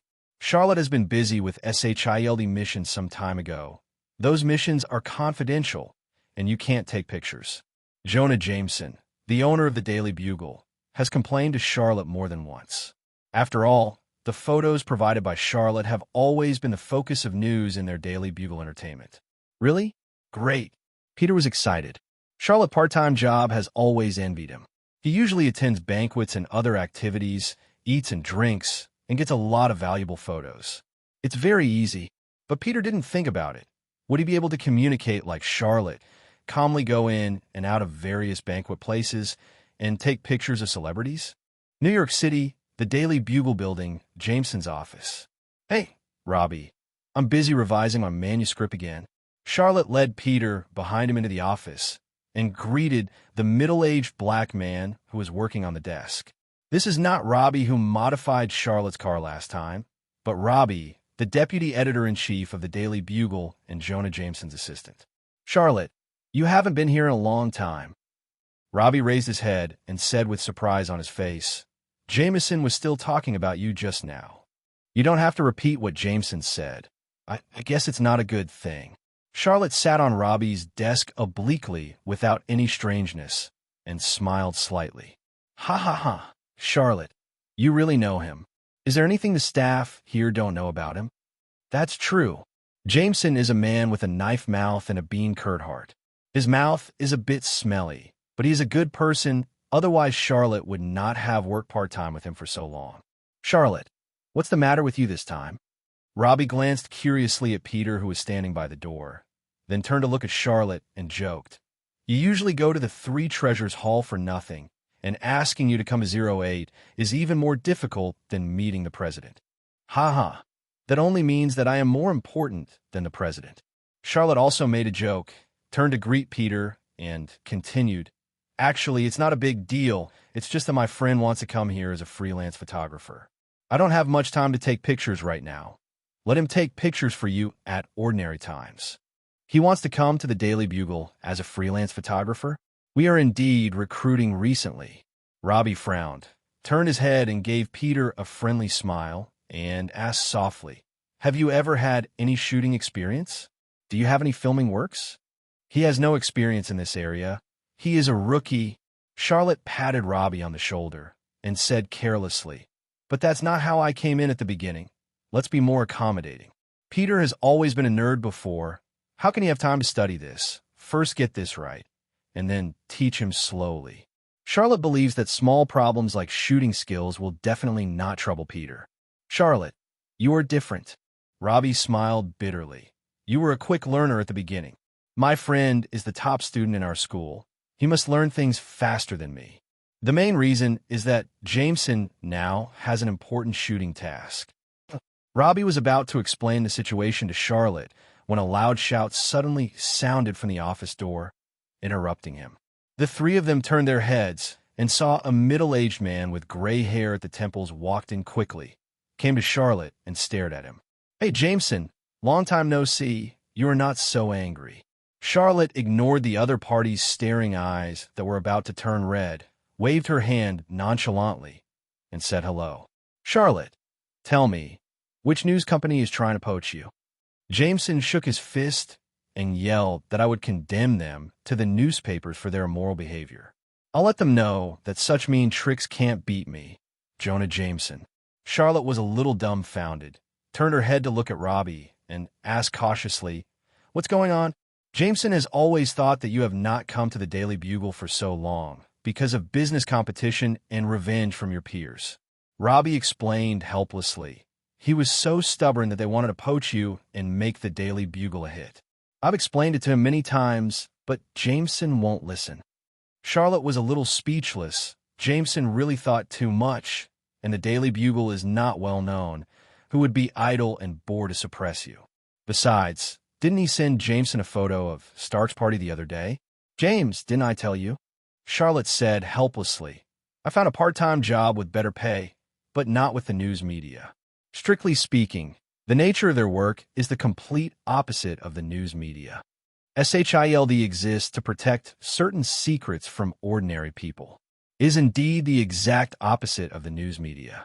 Then what are you doing today? Jameson breathed a sigh of relief and continued. Is it because they don't want you anymore and want to come back to me? Let me tell you, it's not that simple. I will only pay half the original price for your photos in the future. As if afraid that Charlotte would be scared away, Jameson thought for a while and added, It may take a month or two until I trust you again. A month or two? Charlotte raised her eyebrows and asked Jameson to hesitate again. Maybe a week or two. It can't be less if it is less. What is the majesty of his boss? Forget it, Jameson. I'm not joking with you. Charlotte pulled Peter beside her and said, I found a freelance photographer for you. Let him take pictures for you usually. Definitely, if I am free, I will send some photos, so let's treat it as recruiting one more person. Freelance photographers do not have a fixed salary. They're only paid according to the quality of the photos, which is equivalent to an internship period. For the Bubble Daily, it doesn't matter how many they recruit. On the contrary, the more the better. But freelance photographers are not regular employees after all, and few people are willing to do this. Even if they are willing, they would not come to a small newspaper, such as the Bugle Daily, as an intern, but it is quite suitable as a part-time job. Just him. Jameson took a look at Peter, returned to his desk, took out a cigar from the drawer, lit it, put it in his mouth, and asked vaguely, "What's your name? Take your previous photographic works, take it out, and have a look." His name is Peter, and he is just like me, only. Charlotte didn't wait for Peter to speak, and repeated it again, and continued. "Anyway, you are paying for the photos, and you don't care about that. The content of the photos taken is not powerful enough, so the price is naturally not high, but on the contrary, it is worth a lot." Jameson thought for a moment, then nodded in agreement. Anyway, he is planning to recruit again, but the Bugle Daily will definitely not be able to recruit professional photographers. He can only recruit rookies. However, I have a very important shooting task here. Charlotte, you come to participate. Jameson took out an invitation letter from the drawer and threw it on the table. 620. This is a charity party. If you're willing to take pictures in the future, I can give priority to your friend's photo with the same quality. Of? Charity party? Hosted by the Hardy Group. Charlotte walked to Jameson's desk, took a look at the invitation letter, and was a little surprised. This is a super big group. You can actually get this? Charlotte suddenly looked at Jameson with admiration. Usually it was a small banquet, but now he brought out such a big surprise. This guy's hiding something. I know their president. Jameson didn't mention anything too much and said lightly, but they asked our Daily Bugle to send one of the best photographers there. Charlotte, you're the most suitable candidate. How are you? Charlotte is the trump card of their Clarion Daily. For shooting tasks such as charity banquets, Charlotte can often do better than the professional photographers of other major newspapers. A week from now, Charlotte said with some embarrassment, but I may not be free. What if SHILD happens to be on a mission? Even if there is no mission, Charlotte herself might be busy. I heard that in order to thank the coming philanthropists, the Hardy Group will open a batch of dry red wine produced by Romanicani to celebrate, and it is the last batch of exquisite wines of that year. Okay, Jameson, do you want any photos? How many? Charlotte is really fragrant. He has no resistance to precious red wine. As for the SHILD mission, let go to hell. Under the Daily Bugle building. Charlotte, thank you so much this time. Peter said excitedly. Thanks to you, I found such a good part-time job. The part-time job as a freelance photographer is perfect for Peter. The working hours are not fixed, and it will not delay the work of his scientific research team. It's nothing. They're already recruiting. I just happened to introduce you. Charlotte waved her hand casually, saying that you were welcome, and then gave Peter some good suggestions. As for your skills, we are about to start school. You can usually go around the campus and take pictures to practice your skills. Moreover, as a famous university, Empire State has a lot of campus activities, and the newspapers will report them, and you can also take some photos. Although the price of these photos is not too high, it is also a good income. I see. Peter nodded expectantly, suddenly remembered something, took out a few tickets from his pocket, looked at Charlotte and invited, Charlotte, do you want to see the science fair? Dr. Connors gave me some tickets and suggested that I go and have a look. Let's go together. Charlotte helped him so much this time, and Peter planned to invite him to the science fair as a thank you. Science fair? Exhibit or something? Charlotte took the ticket curiously, looked at it, and immediately returned it to Peter in disgust, refusing. It's about genetically mutated spiders again? My God, why are you all fighting with spiders? Us. Peter didn't understand Charlotte's reaction and wondered, apart from me, did anyone else invite you to this exhibition? It's Gwen, but it has nothing to do with this science fair. It's her subject. Charlotte said with a gloomy face. Hasn't her mentor, Professor Stillwell, been studying radioactive gene mutations? The subject he gave, Gwen, was the genes of radioactive mutant spiders. She's been busy with this recently, and I don't even have time to find her. But the spider at my exhibition has a different research direction from Gwen's. It's a super spider through genetic recombination. Peter wanted to argue, but was interrupted by Charlotte rolling his eyes. I don't understand these technical terms you said. In my opinion, there is not much difference. They're all changing the original genes of spiders. Anyway, Charlotte doesn't understand what these scientists think. Every day, she knows that she can't get along with the genes of some reptiles and plants, and she is not afraid of causing trouble. Okay, Peter, let's not talk about this. Charlotte didn't want to talk about spiders anymore. She turned around and walked to the side of the road, reached out to stop a taxi, and turned around and said, "Are you going back to school now? Let's go together." Now that Peter's business is over, it's time for Charlotte to look for a house. No, I plan to go shopping in a nearby shopping mall and buy a camera. Okay, see you then. Charlotte got into a taxi and said goodbye to Peter. Go to Empire State University. Charlotte sat on the seat, told the driver the destination, and soon seemed to remember something, took out her mobile phone, and called Gwen. Gwen, are you busy now? I was going to come to you. Charlotte, you asked for school. Gwen's surprised voice came from the phone. I'm not very busy today. I can show you around the school. Since she joined a research team, there is not much time to date Charlotte. But fortunately, it's enough to be busy for this period of time, and her subject has already made considerable progress.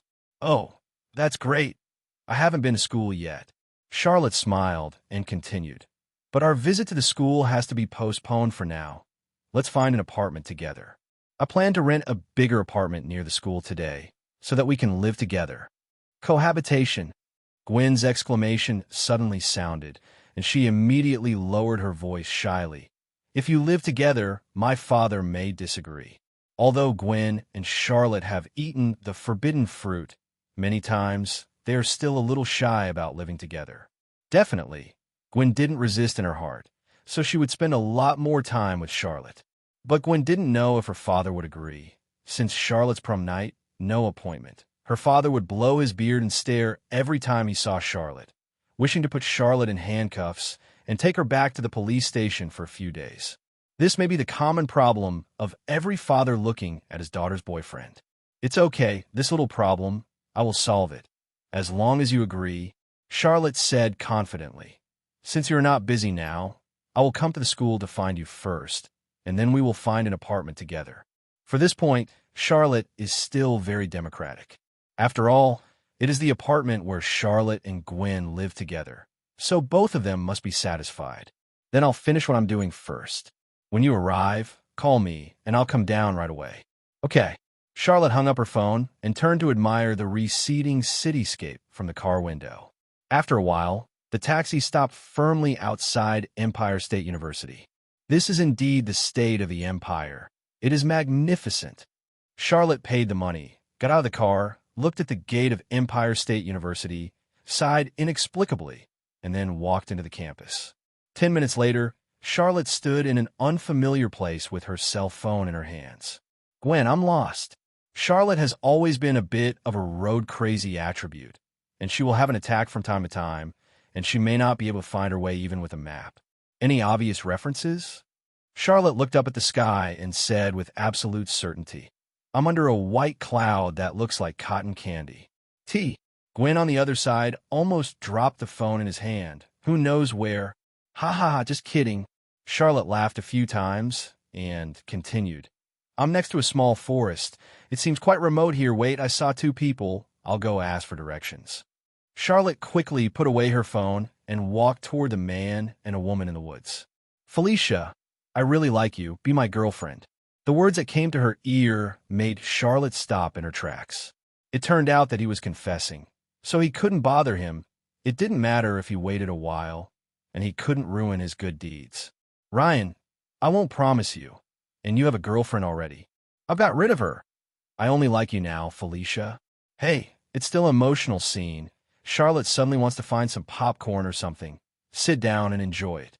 I don't like you, so don't bother me anymore. My research team has something to do. I have to go back. You don't go, Felicia. What are you doing? Let me go. Help, woo woo woo. Felicia, you are mine and I won't let you go. Charlotte, who was watching the excitement, was suddenly a little speechless. If this strange confession fails, she plans to force her. Hey, to be honest, I hate men who play this game the most.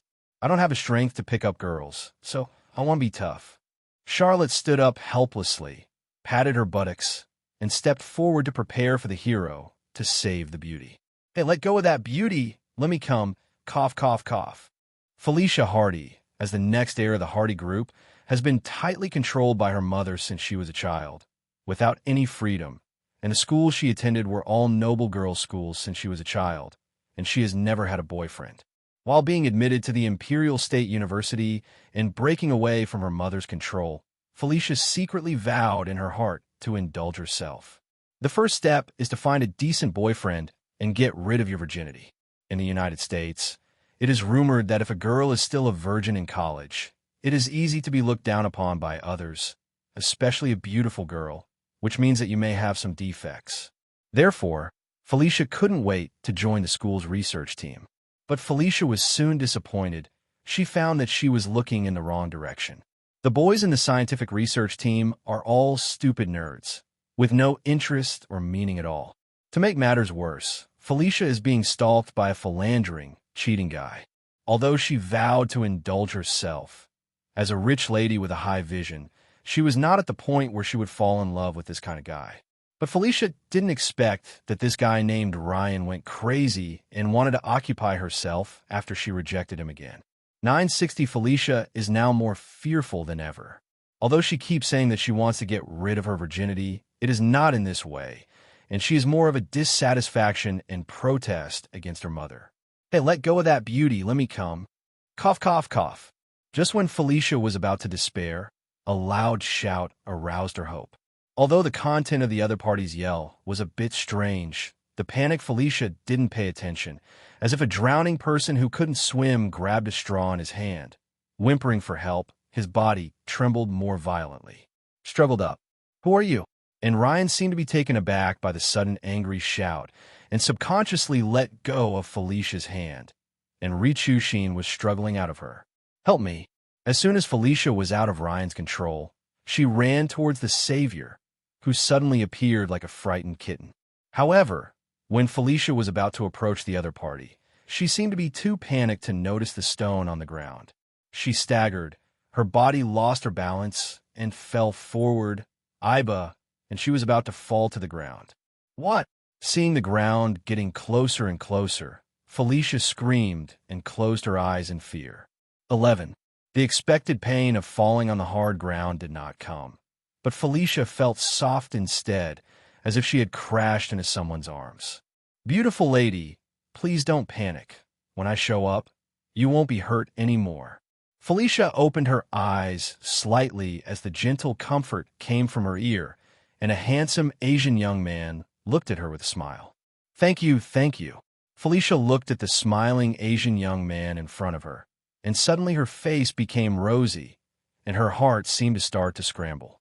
You're welcome. Protecting the beautiful princess is the duty of every knight. Charlotte helped him up in a gentlemanly manner, but Felicia felt a little bit reluctant to part with her, and was somewhat nostalgic for Charlotte's warm embrace. Who the hell are you, and meddle in your own business? Ryan seemed to be unable to stand it anymore, and roared loudly. You'd better pretend you didn't see anything and leave now, or I'll let you lie down and go out today. He was about to succeed, but in the end he was messed up by this guy, so he couldn't help being angry. Lie down and go out. Charlotte was taken aback for a moment, then turned to look at the guy with the sperm on the brain. A kind smile appeared on the corner of his mouth. Then how do you plan to let me lie down and go out? I'm going to break your legs. Angrily, Ryan walked toward Charlotte and said eagerly, I'll make you regret your meddling today. Let's get out of here first. Felicia held Charlotte's arm in fear and wanted to escape here with Charlotte. In her opinion, Charlotte could not be a match for the tall and powerful Ryan. As long as you leave here, with the influence of the Hardy family, there are ways to make that dirty and disgusting guy severely punished. It's okay. You have to believe that your guardian knight can protect the princess well. Charlotte turned her head and comforted Felicia softly, then turned her head and continued to look at Ryan, who was getting closer, and raised his fist and said exaggeratedly, Wow, you want to break my 2 legs? That's really cruel. And I'm Kinder. Charlotte stretched out her hand suddenly, firmly grabbed Ryan's falling fist, and her tone suddenly became cold. I just intend to break one of your legs to save you from harming others in the future. Let me go. Ryan pulled his hand hard and was shocked to find that his fist seemed to be welded, and he couldn't pull it out even with all his strength. Okay, as you wish. Charlotte's hand holding the opponent's fist suddenly let go, and Ryan, who was pulling his fist back with all his strength, was taken aback. He took a few steps back, lost his balance, and fell to the ground. Damn it, you. Ryan's words stopped abruptly, and a scream escaped from his mouth. Look, I only want your leg.